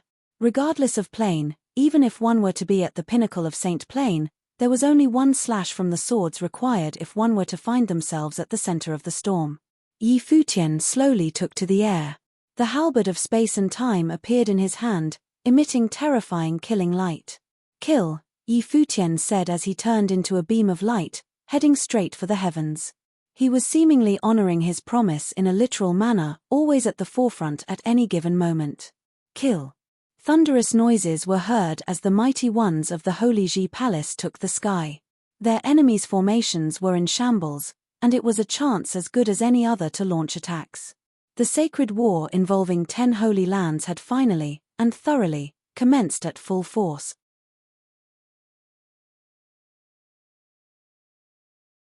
Chapter 974. Futian rode hard with the halberd of time and space in his hands, emitting glorious radiance, smacking the powerful cultivators whose formation had been disrupted in the void. Futian rode hard with the halberd of time and space in his hands, emitting glorious radiance, smacking the powerful cultivators whose formation had been disrupted in the void. However, at the same moment Futian took action, shadows levitated alongside him, following closely behind, vaguely suggesting a winged formation with Futian out in front and people on both sides of him guarding his flanks. The two closest to him were Hua Jiyu on the left and Yu Sheng on the right. Behind them were Huang Zhouge on the left and Sword Saint on the right. Further back there were two battle matrices, Qin Zhuang and the 9 swordsmen, who were experts in offense, and the Lord of the Ice Temple, who was excellent at control, were manning the sorcerer's battle matrix and were responsible for attacks and guarding Futian. No matter how great Futian's personal strength was, this was a battle between great armies. In any case, nothing could happen to Futian. If any mishaps should happen to Futian, the morale of the army of the Holy Ji Palace would disintegrate immediately, and what awaited them would be an apocalypse. At this time, an illusion of a saint faintly appeared behind Hua Jiyu. Gold-beating whip in hand, her alluring beauty appeared in the battlefield like a unique landscape. But at this time her body exuded an extremely dangerous atmosphere, so that wherever she passed everyone felt that their spiritual will was extremely threatened. Behind Hua Jiyu a brilliant glory was upon the body of Huang Zhouge, and behind him the life spirit of Renhuang bloomed so that his element increased tremendously. With the Renhuang bow in hand, wherever the arrow pointed to those in the void felt that they had been locked onto. As for the other side, a great demonic power was permeating into the bodies of Yu Sheng and Sword Saint, sweeping through the sky and the void. The group moved swiftly and drove into the army of the opponent in an instant. Numerous cultivators formed a frightening mass, enough to cause fear in many of the beholders. However, under the observation of countless people, Futian rushed toward it without hesitation. The glory of the halberd of time and space shrouded the vast void, and the halberd in Futian's hands pierced toward the sky. At this moment, the time and space of heaven and earth seemed to be imprisoned and the expressions of many changed slightly. Soon after, the void ruptured and the halberd pierced through the space, and wherever passed the bodies of cultivators were pulverized and exploded, opening a passage of blood by the halberd of time and space. Move forward with the formation, they must be killed at all costs. Saint Ji stood above the sky, his eyes surveying the battlefield where Futian was located. Even if he had to sacrifice large number of people today, he would bury Futian here. People rushed in to attack from all directions at the same time, and Hua Jiyu followed Futian closely, moving forward step by step, her spirit crown beaming with radiant light just like a goddess. An invisible telekinesis power shrouded the spiritual will of many cultivators. Thunder's mind, heavenly punishment. Hua Jiyu said, and suddenly many felt their spiritual will attacked by a thunder telekinetic power, causing their will to collapse, their bodies to tremble, and their minds stopped working. Buzz. Arrows penetrated the void and directly pierced through the heads of those cultivators. With Huang Joga's Renhuang bow supported by Hua Jiyu's telekinesis attack, its power was extremely forceful. From the side, there were cultivators who came to attack Hua Jiyu and Huang Joga. These two were also extremely important targets. Hua Jiyu was the wife of Yi Futian, and the Huang Joga was the reason for this sacred war, who received the inheritance of Ren Huang. As soon as this group was terminated, all this would end. Seeing that many had come in attack mode, the sword diagram appeared between heaven and earth, slaughtering all things. Qin Zhuang and the 9 swordsmen marched forward in the matrix and brought with them the invincible authority of the sacred sword. Great Ju Sacred King looked bad when he saw this. The sacred sword that was used within Qin Zhuang's matrix was the Golden Phoenix sword from the Great Ju Sacred Dynasty. When Zhu Huang was killed, the sword was taken by Yi Futian. On the right side were the battle axe of judgment, wielded by Yu Sheng, and the demonic bladed used by Sword Saint. Wherever these weapons passed through, the heaven and earth seemed to have been split open, not to mention with the help of sorcerers such as Yun Shong, anyone who got too close was sealed in ice, affecting their speed. Cultivators who were lowly had their blood solidified, directly turned into ice sculptures. Individual power was insignificant and completely overwhelmed. Great Ju Sacred King saw this, and the Golden Phoenix battle matrix turned into an immense shadow of the Golden Phoenix attacking Yi Futian, intending on intercepting Yi Futian and the others. But a wild and brutal atmosphere came about, and Zhu Mian, who led the Golden Phoenix battle matrix, saw an immensely large golden ape holding the infinite ruler come towards the void from underneath. Yuan Hong led 1,000 or so martial cultivators from the palace, using the 36 heavenly battle matrices as basis battles, forming a greater battle matrix manned by him, and the infinite ruler swept toward the Golden Phoenix battle matrix. This divine implement was also plundered from the infinite palace in the Great Ju Sacred Dynasty. The Golden Phoenix wings, like the wings from the sky, smashed down with force. Zhu Mian manned the Golden Phoenix battle matrix and collided directly against the heavenly battle matrix. In the void infinite ruler and the Golden Phoenix wings collided, and a devastating storm swept across heaven and earth. The void seemed on the verge of being torn apart, and dull sounds were heard. The body of the golden ape was repelled. He leveraged the heavenly battle matrix, and its strength was terrible. However, the Golden Phoenix army was the most elite army of the Great Ju Sacred Dynasty, its royal army. At this time, the cultivators of the Golden Phoenix army were released the natal spirit of the Golden Phoenix at the same time. The scene played out dazzlingly, and it was once again manned by Zhu Mian. One could only imagine how powerful it was. Booming sounds rumbled like suppressed thunder, the humongous body of the golden ape trembling as it was backing up, and the infinite ruler in its hand waved again, gathering the power of heaven and earth as endless shadows of rulers permeated the firmament, sheltering the sky and sun. Yuan Hong took a step and the golden ape let out a roar that shocked the sky. The infinite ruler, employing the stick method, once again slammed down, with the ruler as the stick, smashing with the power that would break the heavens. Boom! Another loud noise, shocking the void, and Yuan Hong was once again repelled, but he seemed unaware, still waving the infinite ruler again and again. The firmament seemed to have been made prisoner of the power that was released from him, hard to breathe. Continuous strokes of the ruler smacked down, and every collision seemed to tear the void into pieces. All that was left in this space was just the shadows of rulers, with the Golden Phoenix wings chopping down in frenzy, sharper than the sharpest sword, cutting the void, and breaking up the shadows of the ruler, slashing into the body of Yuan Hong. Within the Golden Phoenix battle matrix and the heavenly battle matrix, many cultivators had been killed outright, and many more cultivators spat out blood, their life signs weak. This was war, a sacred war among the 10 holy lands. In this war, it was unknown how many people would perish. After this war, it would change the future power structure of 9 states. Roar! Another snarl came out, and Yuan Hong's body emitted an extremely demonic atmosphere. His body increased again. The golden ape, like a demonic god, shook the firmament with its steps. The infinite ruler that was in his hand swung wildly, and there was a terrible vortex appearing between the heaven and the earth, like a vortex of the great path. Finally, infinite ruler came down with all the force, enveloping the entire sky and covered the golden phoenix battle matrix within. At the same time, the cultivators of the golden phoenix opened their wings almost at the same moment, and the endless infinite wings smashed down from above the sky, colliding madly with the shadows of the ruler that had populated the sky. The shocking sound of explosion spread throughout the land, destructive storm raged, and many cultivators spat blood at the same time, and many even fell, so the battle matrix had collapsed. The cultivators within the golden phoenix battle matrix were instantly split apart and divided, along with the heavenly battle matrix, which also split apart with all the cultivators disrupted. The battle was shocking to behold. Yuan Hong seemed to be not aware of it, the golden blood dripping from his body, but he continued to step towards Zhu Mian, unstoppable. Zhu Mian looked at Yuan Hong's golden pupils that were burning red with demon blood.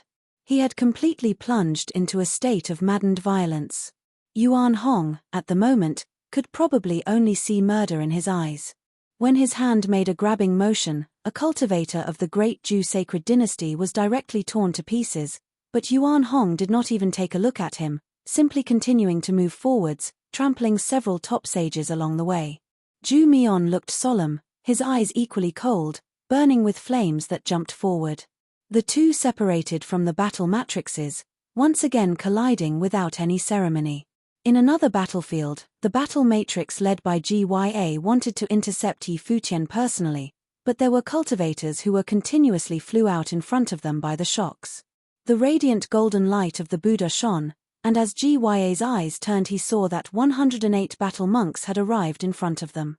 These 108 battle monks stacked together, causing a brilliant halo to form around them, and faintly a shadow of an enormous Buddha loomed, thousands of feet high.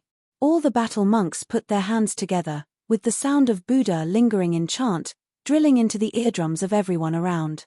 "You bald donkeys are asking for it." GYA looked incredibly frosty. A bright war god started to take shape at the battle matrix where he was, and the light that shone from it had hidden within it a terrible killing power. "I will now bless you into the other world," Monk Tianxin said. And as soon as his voice fell, the glory of the Buddha was even more blazingly bright. GYA said nothing further. The bright war god figure released endless blinding light, and each ray was like an indestructible sharp sword.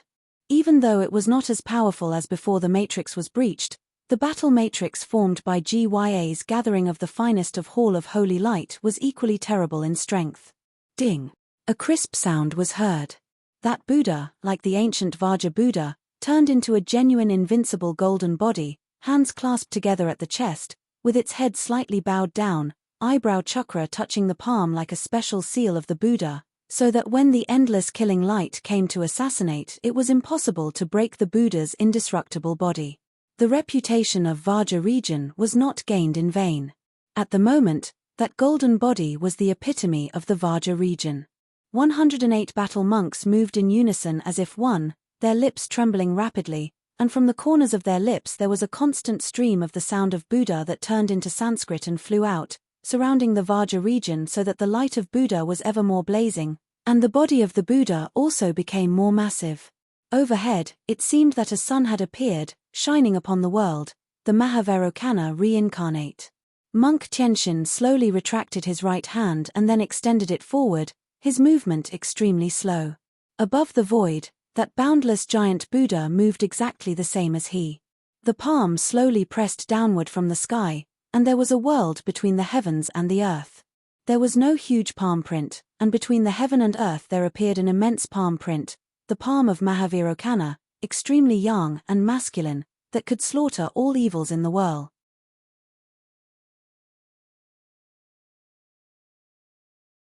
Chapter 975. Upon the palm of Mahavairokkana, great rays of sun bloomed and even overshadowed the light shooting out from the body of the bright god of war. The air seemed to be sucked of its moisture, and the palm that was full of yang and masculine energy slammed down to crush heaven and earth. Upon the palm of Mahavarokana, great rays of sun bloomed and even overshadowed the light shooting out from the body of the bright god of war. The air seemed to be sucked of its moisture, and the palm that was full of yang and masculine energy slammed down to crush heaven and earth. Gya was looking solemn. It was rumored that the battle monks of the Vajra region were experts of warfare. Now the 108 battle monks had turned into a matrix, everyone's movements resonating with each other's exactly the same.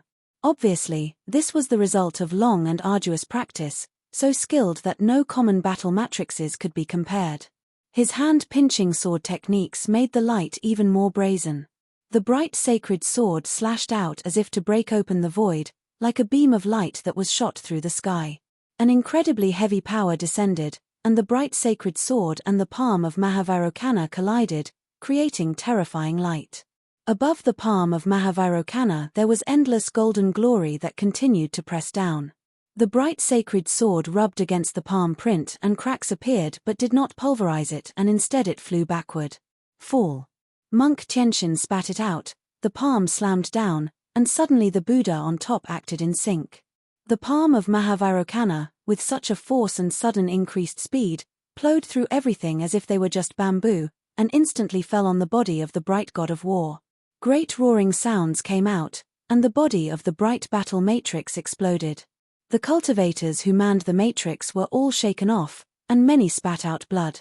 Gya, who was in the lead, also quickly flew in retreat, the eyes that focused on the battle monks of the Vajra region full of cold intent of murder. Resentment and sorrow are both bitter. Allow me to bless you into the great beyond, which would be a great contribution to the world. Monk Tianxian sounded solemn and the light of Buddha was burning ever more brightly, but Gya's face was now more hateful. He ranked second on the sage ranking. That was ahead of Monk Tianxian. If it were one-to-one combat, he felt he would not be weaker than the other, but the Buddha's battle matrix was way too powerful. It was difficult for him to overcome it. Bald donkey, you are full of nonsense. The Buddha has already known of your blasphemy, now go to hell. Gya responded coldly. He extended his hand, and suddenly a sword appeared in his hand. The sword was rather curious, with sharp teeth on its body, frightening to behold. Even more terrifying was that when the sword came out, the power in Gya's body was swallowed madly by it. Saint G was determined to want Yi Futian dead. Further away upon the holy sage pavilion, Saint Li, who was playing chess, whispered. Yes, he had handed over the sword of judgment to Gya. Saint Xia nodded. With the talent that Yi Futian had demonstrated in the imperial mausoleum, if he was not dead, the one who would die might be Saint G. Yi Futian's talent was no longer just simply limited to prove the divine path. Saint G, ranked fifth among the saints on the sage and saint ranking, had a divine implement, though not of the top 3 in the 9 states, that was also a most tyrannical sword of judgment which ranked 8th on the 9 states' divine implement rankings. The strength of Gya was impossible to control, and the tenacity of the sword of judgment was that it could swallow the rules of heaven and earth of its own accord and could cause great repercussions against Gya. His power alone was far from enough. In the hands of Yi Futian, he wielded the 3rd-ranking divine implement, the halberd of time and space, so Saint G handed the sword of judgment over to Gya, apparently as a countermeasure against Yi Futian. However, he was forced to use it in advance by the 108 battle monks of the Vajra region. At this time, Gya's body shivered slightly, and the power of the endless light rushed into the sword of judgment, creating a terrible vortex in the space surrounding it. Not just him, but many cultivators of the Hall of Holy Light gathered together and stood behind Gya, their look solemn, even pious, allowing their own power to flow into the sword of judgment. The sword of judgment trembled in the void, shooting out endless light as if it could judge all the rules of the great path of the world, and the surrounding area already had a terrible intent of destruction. Seeing this, the monk Tianxian was no longer looking so relaxed. Once again, he clasped his hands to his chest, Sanskrit chanting came out from his mouth, and endless symbols surrounded him. The 108 battle monks seemed to be psychically connected to each other, and the power of the great path seeped out, and behind the monks and above them, 108 materialized. Chanting the sutra at the same time, they resonated with the heaven and earth with unspeakable prowess. These Buddha reached their hands downward at the same time, and their palms sheltering the sky and covered the sun. However, Gya seemed to not have seen it, completely ignoring it. The tyranny of Sword of Judgment had its advantages and disadvantages. The disadvantage was that it was extremely difficult to invoke, and it could even consume the power of the holder as its own and cause great harm to the holder. But this disadvantage was also its advantage. For this reason alone, he could borrow the power of the sword and magnify his own, without being limited to his own strength. Furthermore, there were many cultivators from the Hall of Holy Light who were attacking with him. The muscles on Gya's face were faintly distorted, but his eyes were even more indifferent. With him and the Sword of Judgment as the center, a terrible airflow now manifested around them as if the great path of heaven and earth was also to be judged. Countless palm prints slammed towards him, but wherever they impacted the space where the Sword of Judgment was located, the palm prints collapsed bit by bit until they were torn and pulverized. The Sword of the Judgment chimed and the light that was puffing out from it penetrated the void. Go! Gya's palm pushed toward the void, and suddenly the Sword of Judgment turned into a light intending to kill, aiming towards the 108 battle monks. Gya's eyes were filled with rapacious thoughts of slaughter. If these people of Vaja region were seeking death, he would gladly oblige. When the Sword of Judgment was unsheathed, the one who died should have been Futian, but now it seemed that these bald donkeys would die in his place first. The sword chi spewed out far and wide, and people who were battling around it were now flying and backed out from the battlefield. The Sword of Judgment ran through the void to get to the monks. The sound of chanting was now even louder, resonating with the heaven and earth. Monk Tianxin's lips moving rapidly, and the cassock upon his body swayed without wind, and so were the beads hanging about his neck, flying and spinning, bursting with blinding glare. Along with clear sounds, the string of Buddha's beads turned into individual beads, which numbered exactly 108 in total. Each of the beads had an ancient Buddhist symbol carved on it. 108 beads quickly hit the Vaja region that was above the ancient Buddha, and almost at the same time, the Sword of Judgment shot out and hit right on the head of the ancient Buddha. Clearly Gya had no respect for the Buddha, intending to cut off the head of Buddha. The great path seemed to be on the verge of collapse. From the head of the ancient Buddha cracks appeared and creeped downward and seemed to tear and pulverize the Vaja region. However, the light released from the 108 beads was now integrated into the Vaja region, so that despite the cracks, it was still unbroken. Even so, the 108 beads rapidly spun and flew above the head of the ancient Buddha of the Vaja region, blocking the strikes of the Sword of Judgment. Chop! Gya pointed to the Sword of Judgment, his murderous intent rocketed to the sky, wanting to break the Buddhist beads and split open the head of the Buddha. Om Mani Padme Hum. A string of characters flew out of the Buddhist beads, and suddenly the light of Buddha became more powerful. The Sword of Judgment collided with the Buddhist beads, and the heavens and the earth were all emblazoned with the light of Buddha. At the moment, the sound of Buddha that came out of the mouths of the 108 battle monks of the Vaja region was the Avalokiteshvara mantra of compassion. The power of the recitation of the 108 battle monks resonated into one. The sound of continuous collisions was sharp and harsh, and the light of destruction turned into a horrible stream of light, radiating outwards. Gya took a step back, and the Sword of Judgment flew back in front of him and chimed. It is no wonder that the Vaja region lord dared to let the battle monks come down the mountain. The Vaja region battle monks are known for their combat power. This monk Tianxin ranked second on the sage ranking. In one-to-one battle, his strength won't be less than that of Gya. Now even Gya relies on the Sword of Judgment to gain an advantage. It won't be easy to break through the Vaja region battle monks. Saint Li said while still playing chess. Although their eyes were on the chessboard, their hearts were on the battlefield. And it seemed that the battles between the vast worlds were appearing in their minds, and there was no longer any need to look at them with their eyes. The Yu clan launched the offensive from the rear. The cultivators of the Shihua Sacred Mountain were the first to be impacted, and they have had enough. That Liu Zong was indeed the disciple of the three saints, because Saint Shihua really valued him and allowed him to lead the battle matrix. His strength is indeed strong, but unfortunately, the 9 states already had such talents as Yi Futian and Yu Sheng, which was enough to overshadow all the others of the same generation.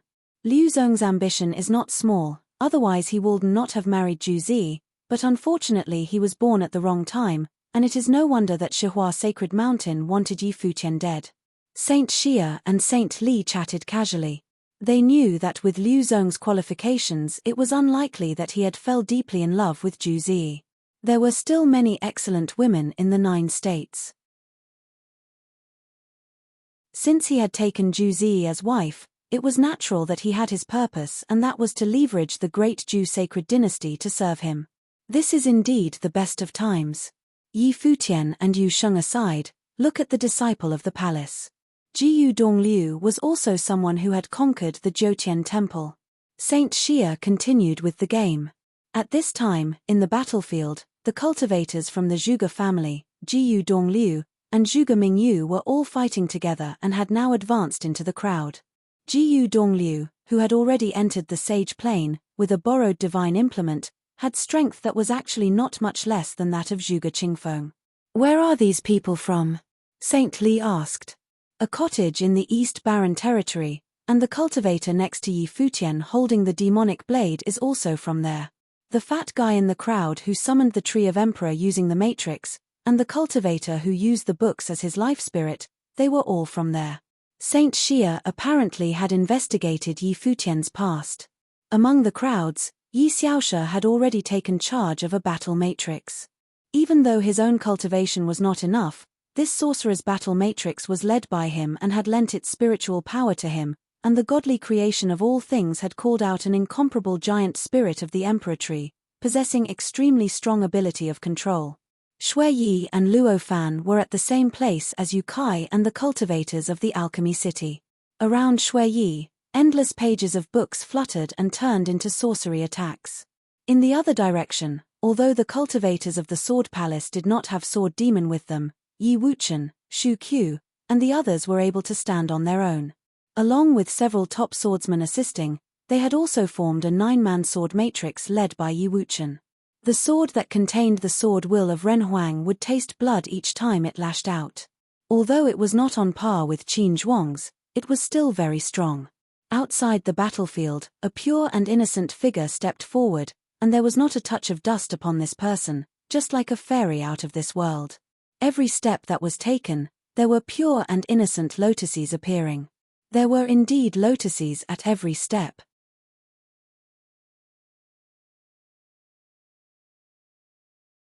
Chapter 976. A strange look came over the faces of Saint Xia and Saint Li who were playing chess in Holy Sage Pavilion.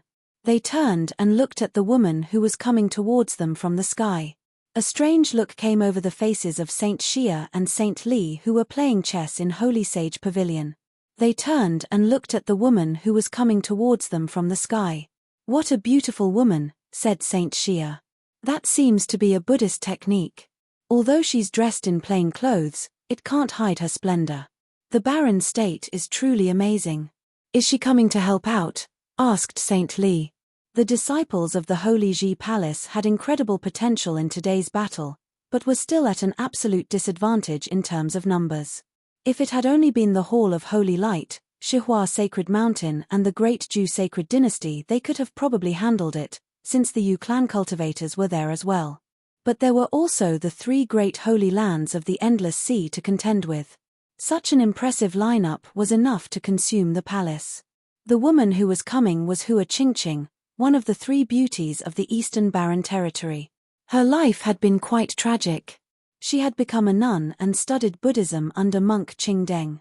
At the Battle of the Palace all those years ago she had turned into a lotus lantern and had enhanced Yi Futian's spiritual willpower and then left the world of mortals. This time monk Qingdeng did not come with her. She came alone and barefoot, and her white feet were like jade. Everywhere she stepped lotuses bloomed. She was so beautiful it was suffocating. Even in the midst of battle her beauty would drive those who beheld her to distraction. Her eyes were clear and pure, and her body shone with radiance and brilliance, illuminating everything. She was surrounded by lotuses in full bloom, and a divine light. She seemed to be burning in Buddha's light, turning her into a lotus lantern. Her beautiful figure acted as the lantern's wick, and her endless Buddha light radiated towards the battlefield. Soon, a line of figures were illuminated by the light. The lotus lantern grew brighter and brighter as it gradually lit up some of the cultivators from the palace. The line seemed to enter their heads, just like the light of Buddha was truly shining into the world. When the sacred war had broken out, everyone had an emblem that represented their holy land on their clothes. Otherwise, once this huge battle had become chaotic, it would have been difficult to tell friend from foe. Thus, it was very easy for Hua Qingqing to find the cultivators from the palace. Soon, everyone from the palace felt that their spiritual will had been enhanced and now resonated with the entire world. Not only that, they could sense where all the disciples of the Holy Ji Palace were and what was happening to them. Is that the Buddhist lotus lantern? A strange look came over Saint Xia's face. This kind of power was simply extraordinary. It connected all the disciples of the palace together and let them see the overall situation of the battle clearly. They could reinforce each other and avoid danger whenever they wanted, and their personal power had been increased. Although it was subtle, everyone on the battlefield's power had been increased a little bit, and the effect was devastating.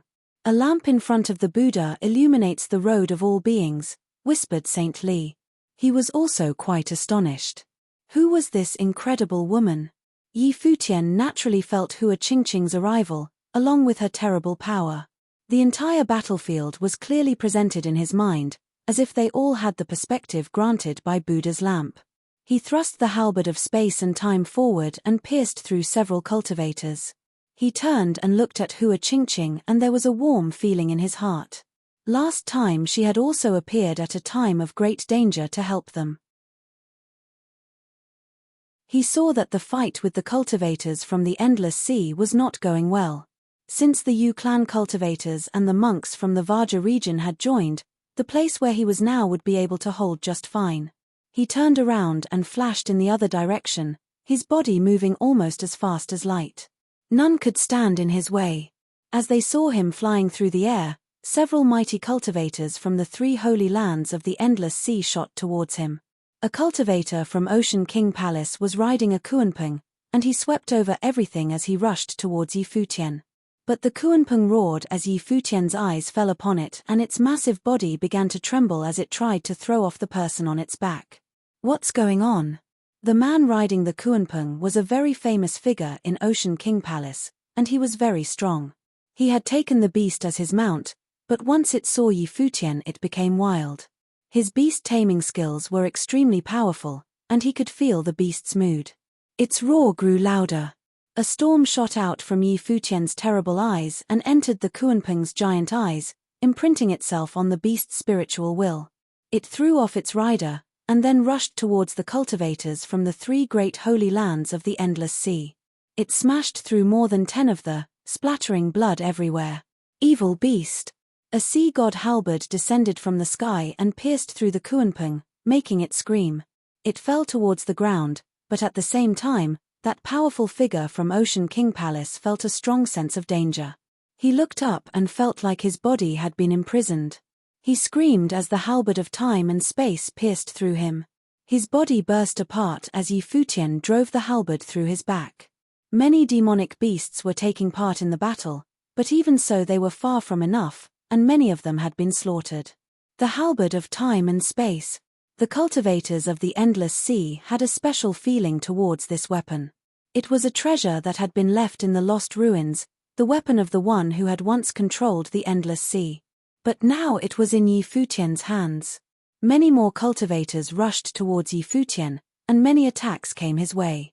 They hoped to bury him under the weight of their assault.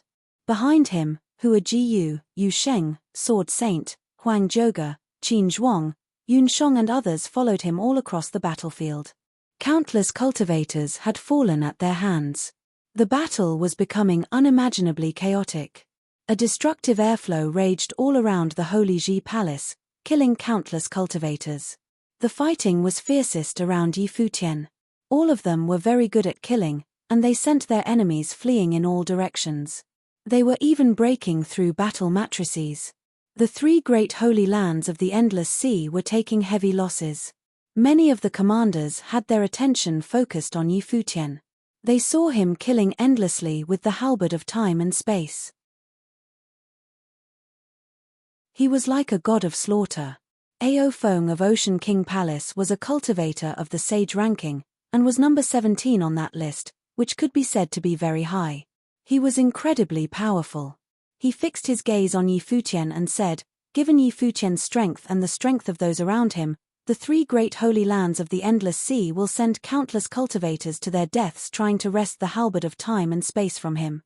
Do you have any ideas?" asked a sage from the North Deep. "There." Ao Feng pointed to where two cultivators were fighting, a man and a woman. The man was wearing black and giving off a poisonous aura. Every punch that he threw carried poison sorcery with it which could kill even a sage in an instant. His manner was so cold that it made people tremble to behold. But the woman beside him was completely opposite. She was like a fairy. Countless colorful butterflies flew around her.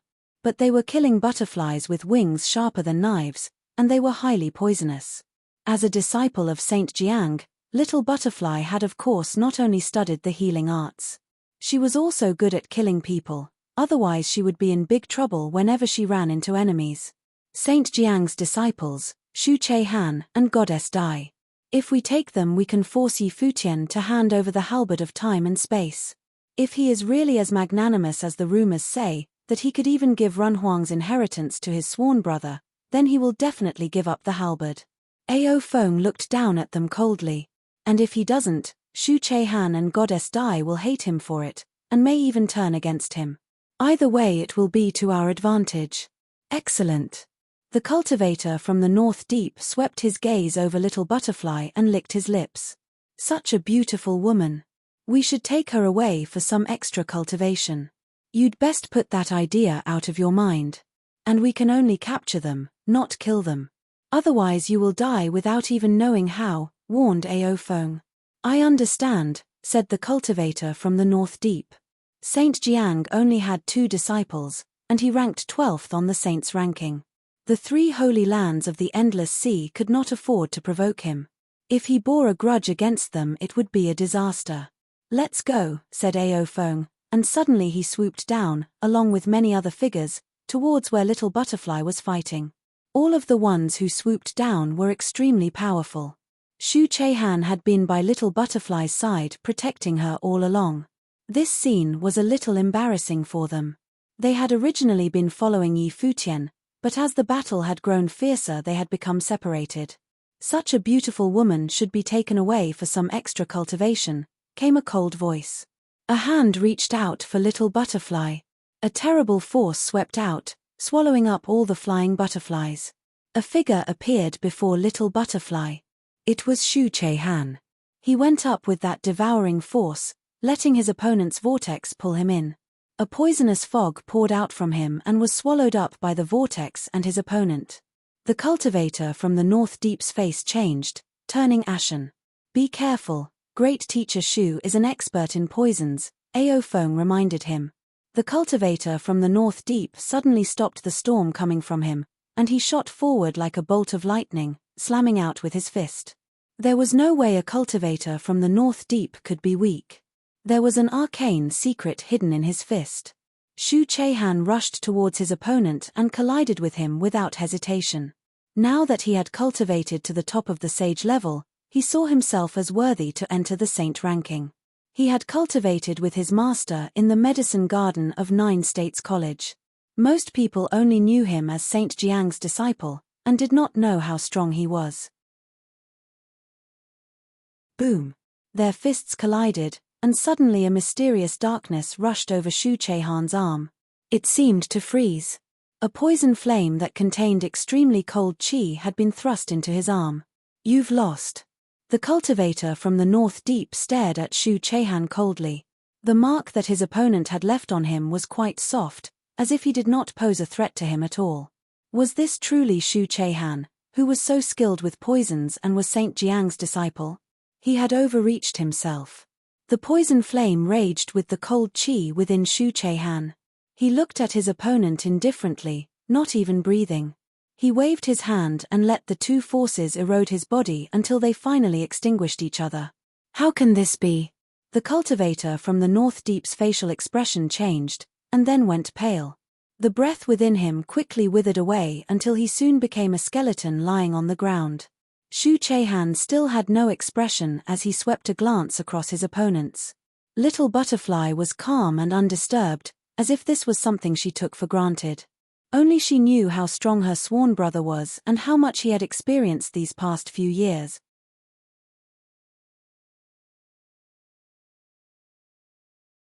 Chapter 977. Ao Feng saw the fall of the cultivator from the North Deep, then looked at Shu Chehan.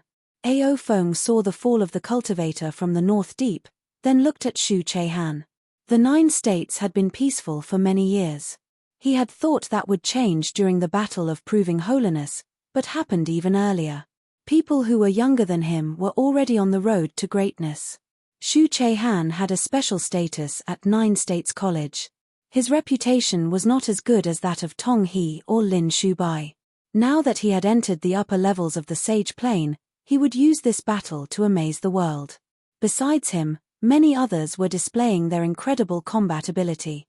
But the cultivator from the North Deep whom Shu Chehan had killed was not ordinary. The North Deep would not just let him get away with it.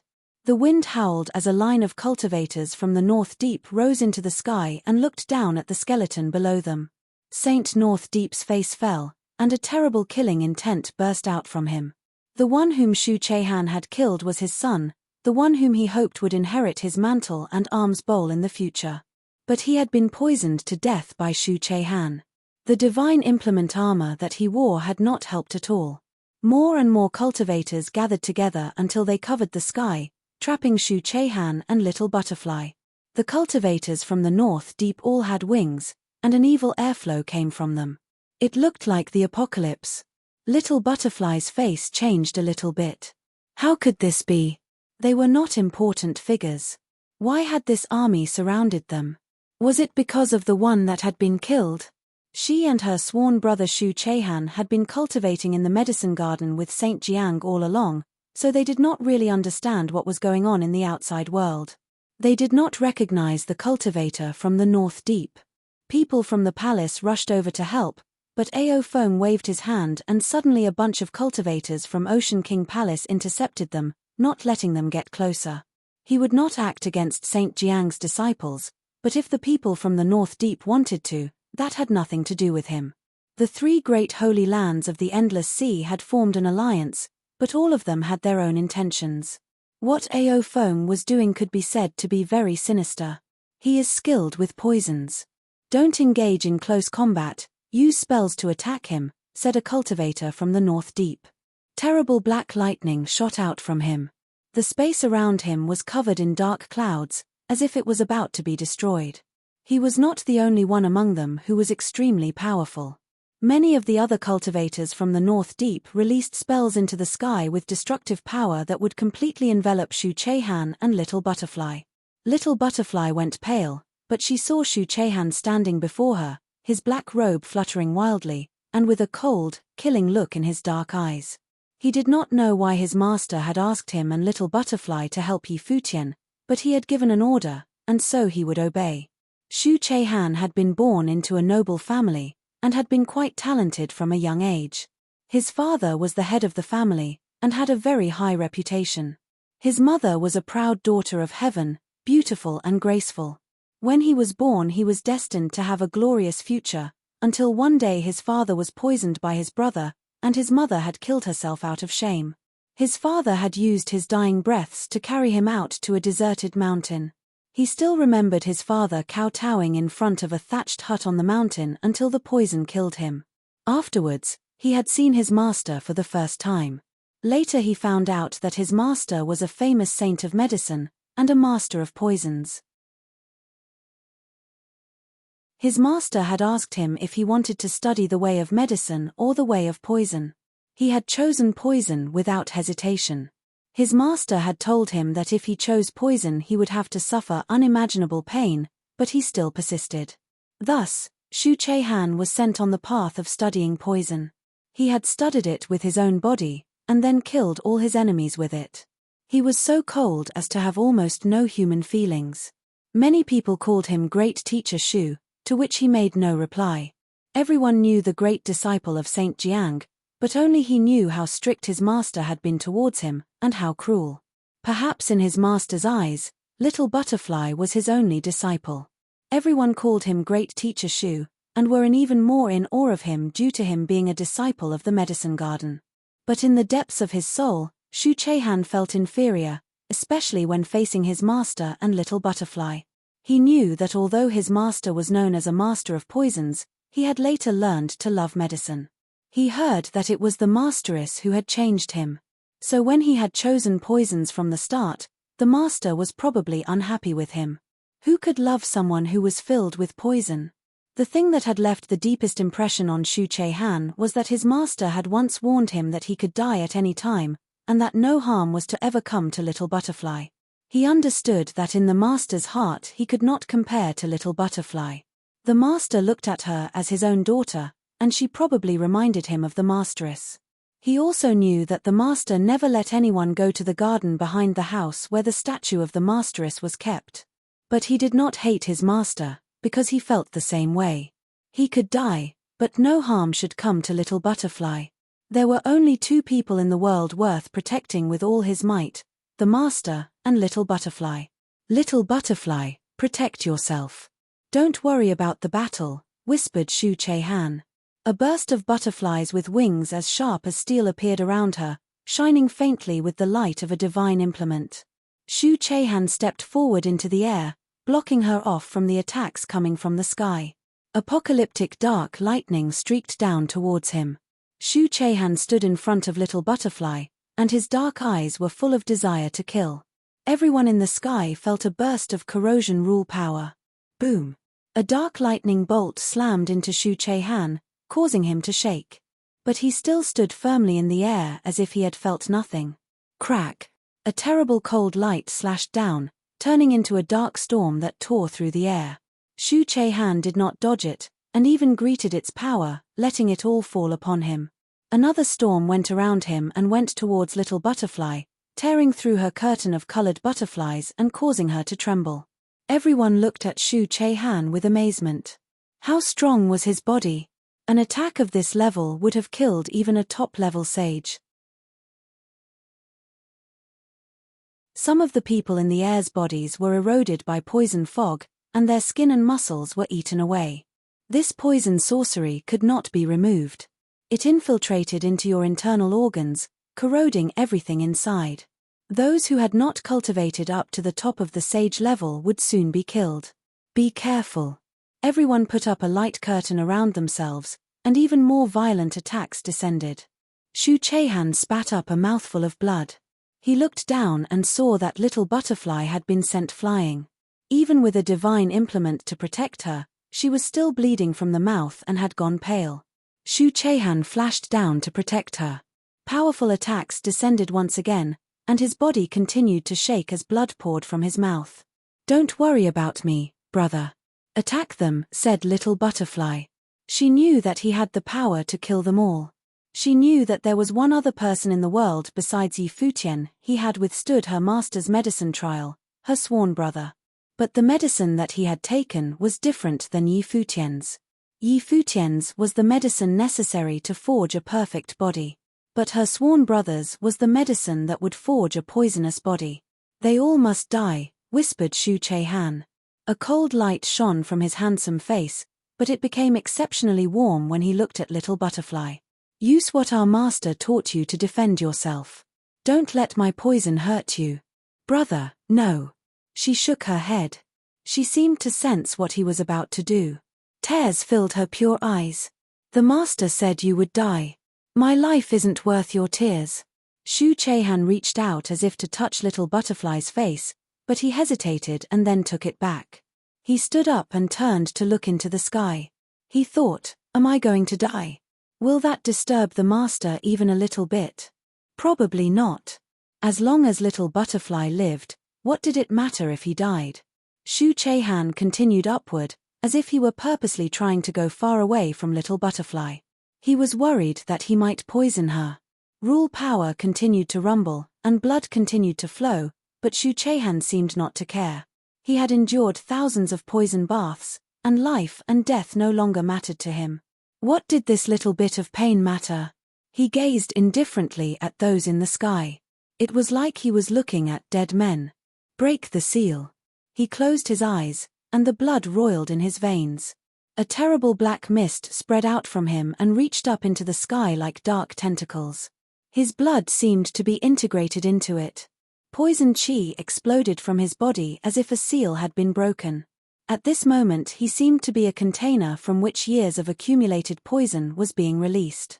Behind him appeared a dark figure like a god of poison that ignored everything. The world went dark as the poison mist filled the sky. Even rule spell defenses were gradually eroded. Their spiritual willpower went numb, and their thoughts stopped. Once a little bit of the poison gas got into their body, they began to turn black as their internal organs were eaten away little by little. Their bodies began to fall from the sky. There were no more violent attacks, just bodies falling. Shu Chehan's face had also gone dark. There was no emotion in his eyes, but as he stood there no one could get close to Little Butterfly. "Brother," tears streamed from Little Butterfly's eyes. Shu Chehan smiled when he heard her voice, and a tear rolled down from the corner of his eye. His whole body was poisonous. He could not be by her side. From the distance, Futian shot over towards them. He had obviously seen the situation here. Saint Jiang had asked them to come and help him. He could not just watch them die. This part of the battlefield had attracted much attention, including that of Saint Xia and Saint Li. Saint Jiang is quite severe. Saint Li shook his head. What is going on? How could he let both of his disciples fall into this situation? Asked Saint Xia. Saint Jiang had always cultivated at 9 States College. Saint Li was the one who knew him best. I'm afraid that Shu Chehan has always thought that Saint Jiang looked at Little Butterfly as his own daughter because she reminded him of his wife. But he does not realize who he himself reminds him of, nor what position he occupies in his heart, said Saint Li.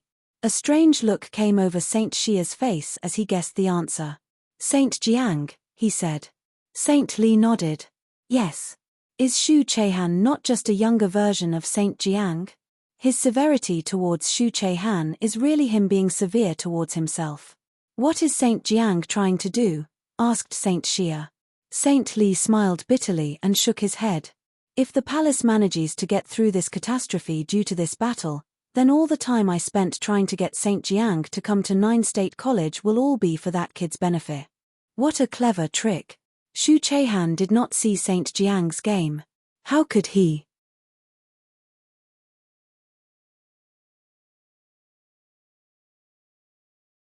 Chapter 978. The poison cloud spread over the battlefield with Shu Chehan at its center. It killed everything it came across. Bodies were piled up on the ground. More than 100 cultivators had died at his hands. Among them were many sage-level cultivators. This type of large-scale poison sorcery attack was truly terrible. The poison cloud spread over the battlefield with Shu Chehan at its center. It killed everything it came across. Bodies were piled up on the ground. More than 100 cultivators had died at his hands. Among them were many sage-level cultivators. This type of large-scale poison sorcery attack was truly terrible. Of course, not many of those who were skilled at poison sorcery were good at defense, but Shu Chehan was. His body was incredibly strong, so much so that other people's rule spells could not kill him. Moreover, at this moment, he could be said to be completely poisonous. No one dared get near him. That was why he could not grab Little Butterfly and break out of there. Otherwise, the poison bursting from him was enough to cut a bloody road through his enemies, and none of them could stop him. But he couldn't leave, he could only stay and protect Little Butterfly. His face grew darker and darker as his handsome features grew horrible. His arms were turning black as well. This terrible poison sorcery was turning against him. Brother. Tears streamed down Little Butterfly's face continuously as the little details of her and her sworn brother's life together flashed through her mind. She naturally understood his inner nature and knew that although others called him Great Teacher Shu, he was still very hard on himself. Once the situation involved her, he would always do the most important thing and stand before her to protect her.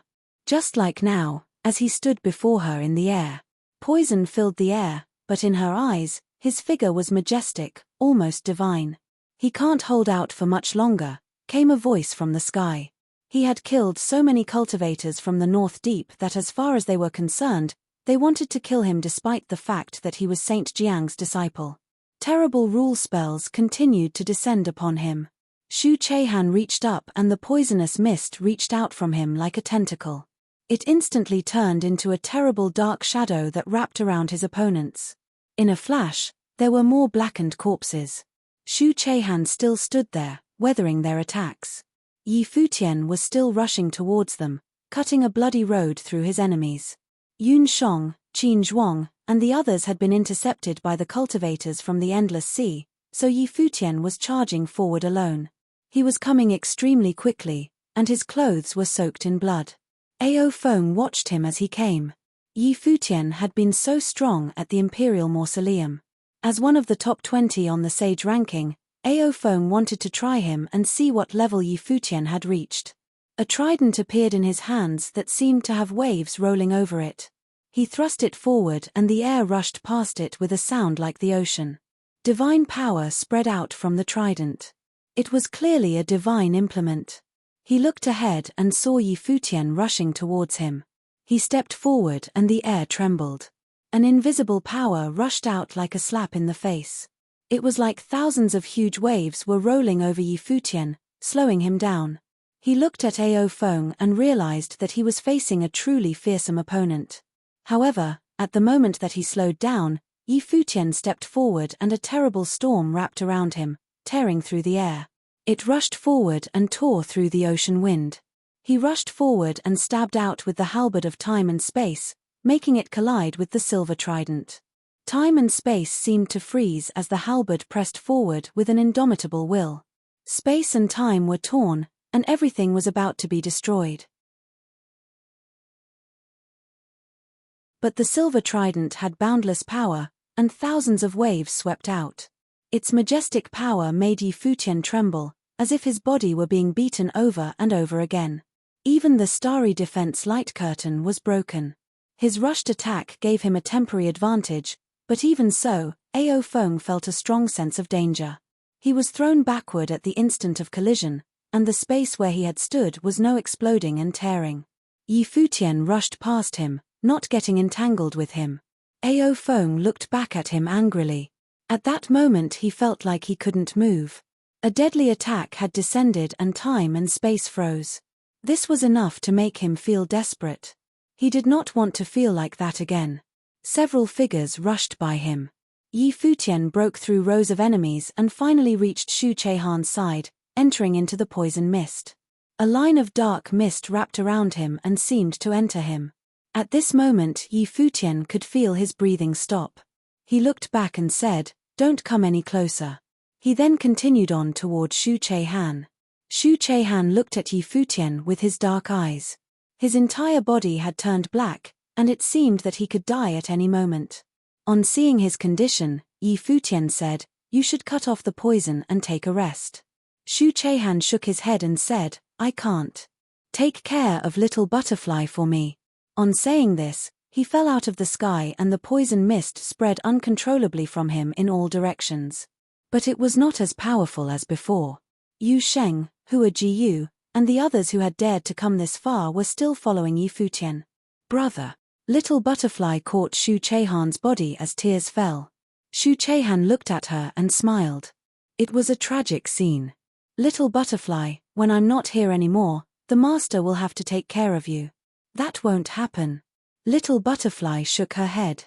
Xu Chehan looked at her, and then looked up at Yi Futian who was protecting them up in the sky. He whispered, "If you really love him, little butterfly, then let him give you a good status." "You idiot," scolded Yi Futian. As he said this, he reached into the air and the attacking cultivators were imprisoned by stars. He thrust out his right hand and a beam of light pierced the sky, destroying the starry prisons and making it so that the ones rushing towards them did not dare come closer. "Protect them both," said Yi Futian to Yu Sheng and the other three. They all nodded.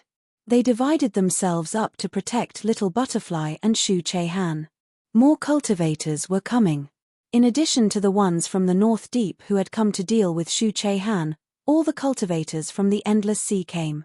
Yi Futian and Huang Zhouge were there, so that's where the halberd of time and space and Run Huang's inheritance were. Yi Futian's face grew ugly as he looked at them gathering together densely. He was strong, but if they restricted his movements he would be in trouble. It was just like it had been for Shu Che-han. No matter how strong you were, you could not endure limitless attacks by yourself. Violent attacks rained down, and Yi Futian stepped forward, guarding the air where he was. He truly became a choke point for the enemies. When he heard Yi Futian's words, Shu Che-han looked angrily at him, but when he saw what was happening, the anger in his eyes disappeared.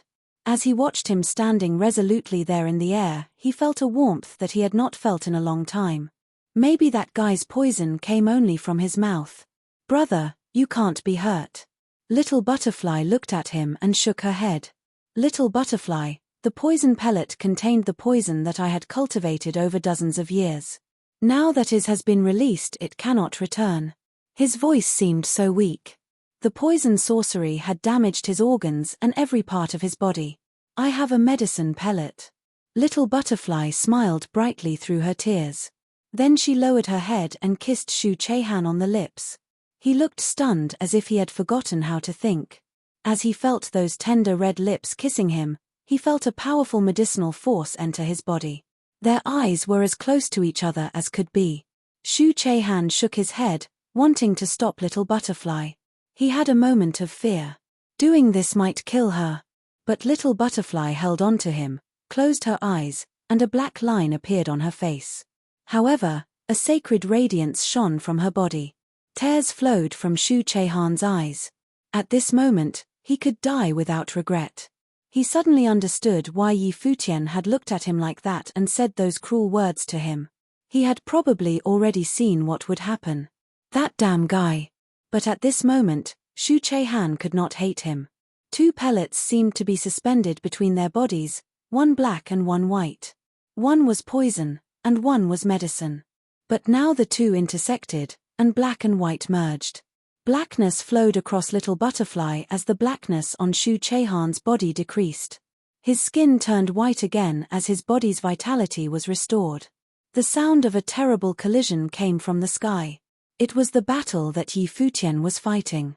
But Shu Che-han seemed not to feel it. Up in the air, a powerful figure stepped forward. Saint North Deep swept his gaze over the one who had come with an ugly look on his face. It was Saint Jiang. "North Deep, I wish to take away my disciples. Do you have any objections?" said Saint Jiang. "Look at all the corpses down there, Saint Jiang," said Saint North Deep. Saint Jiang seemed not to hear him. He said, "I hereby announce that I am entering the sacred war. If the 3 holy lands of the Endless Sea will let me through, then I will not target them. Otherwise," Saint North Deep's face grew hard. As number 12 on the saints' ranking, this man who had once been a master of poisons was still quite powerful. "Ocean King Palace will let you through," said Ocean Saint. Since the 2 people down there were leaving the battle, they had no need to make an enemy of Saint Jiang. The celestial cliffs were the same and said that they would let him through. Only Saint North Deep's face remained firm. Most of the people that Shu Che-han had just killed had been his, including one of his sons. In his heart, he cursed the unruly bastard. But Saint Jiang's calm words had been so forceful. "If you don't let me through, I will threaten the saints of the Endless Sea. Do you dare to try and stop me?" Emperor Xia had said that anyone in the 9 states could freely launch a sacred war. They did not need to notify him, and they did not need a reason. "I'll let you through," said Saint North Deep with his face held hard. Saint Jiang would firmly fight him if it came to blows, even at great cost to himself.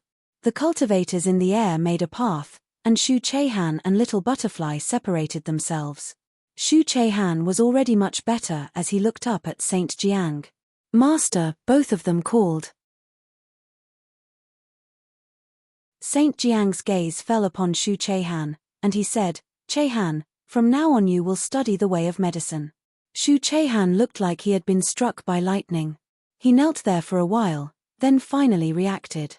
He bowed down and touched his head to the ground, and the sound of sobbing could be heard. "Thank you, Master." When he looked up, his face was covered in tears. How could he not understand his master's good intentions towards him now? His master had always cared for him. He let go of all the darkness he had accumulated over the years. His heart was clear, and his emotions had been released. Shu Chehan was the great disciple of Saint Jiang. You're tuning in to the Celestial War YouTube channel. Don't forget to subscribe and join us on this journey to catch the most captivating stories,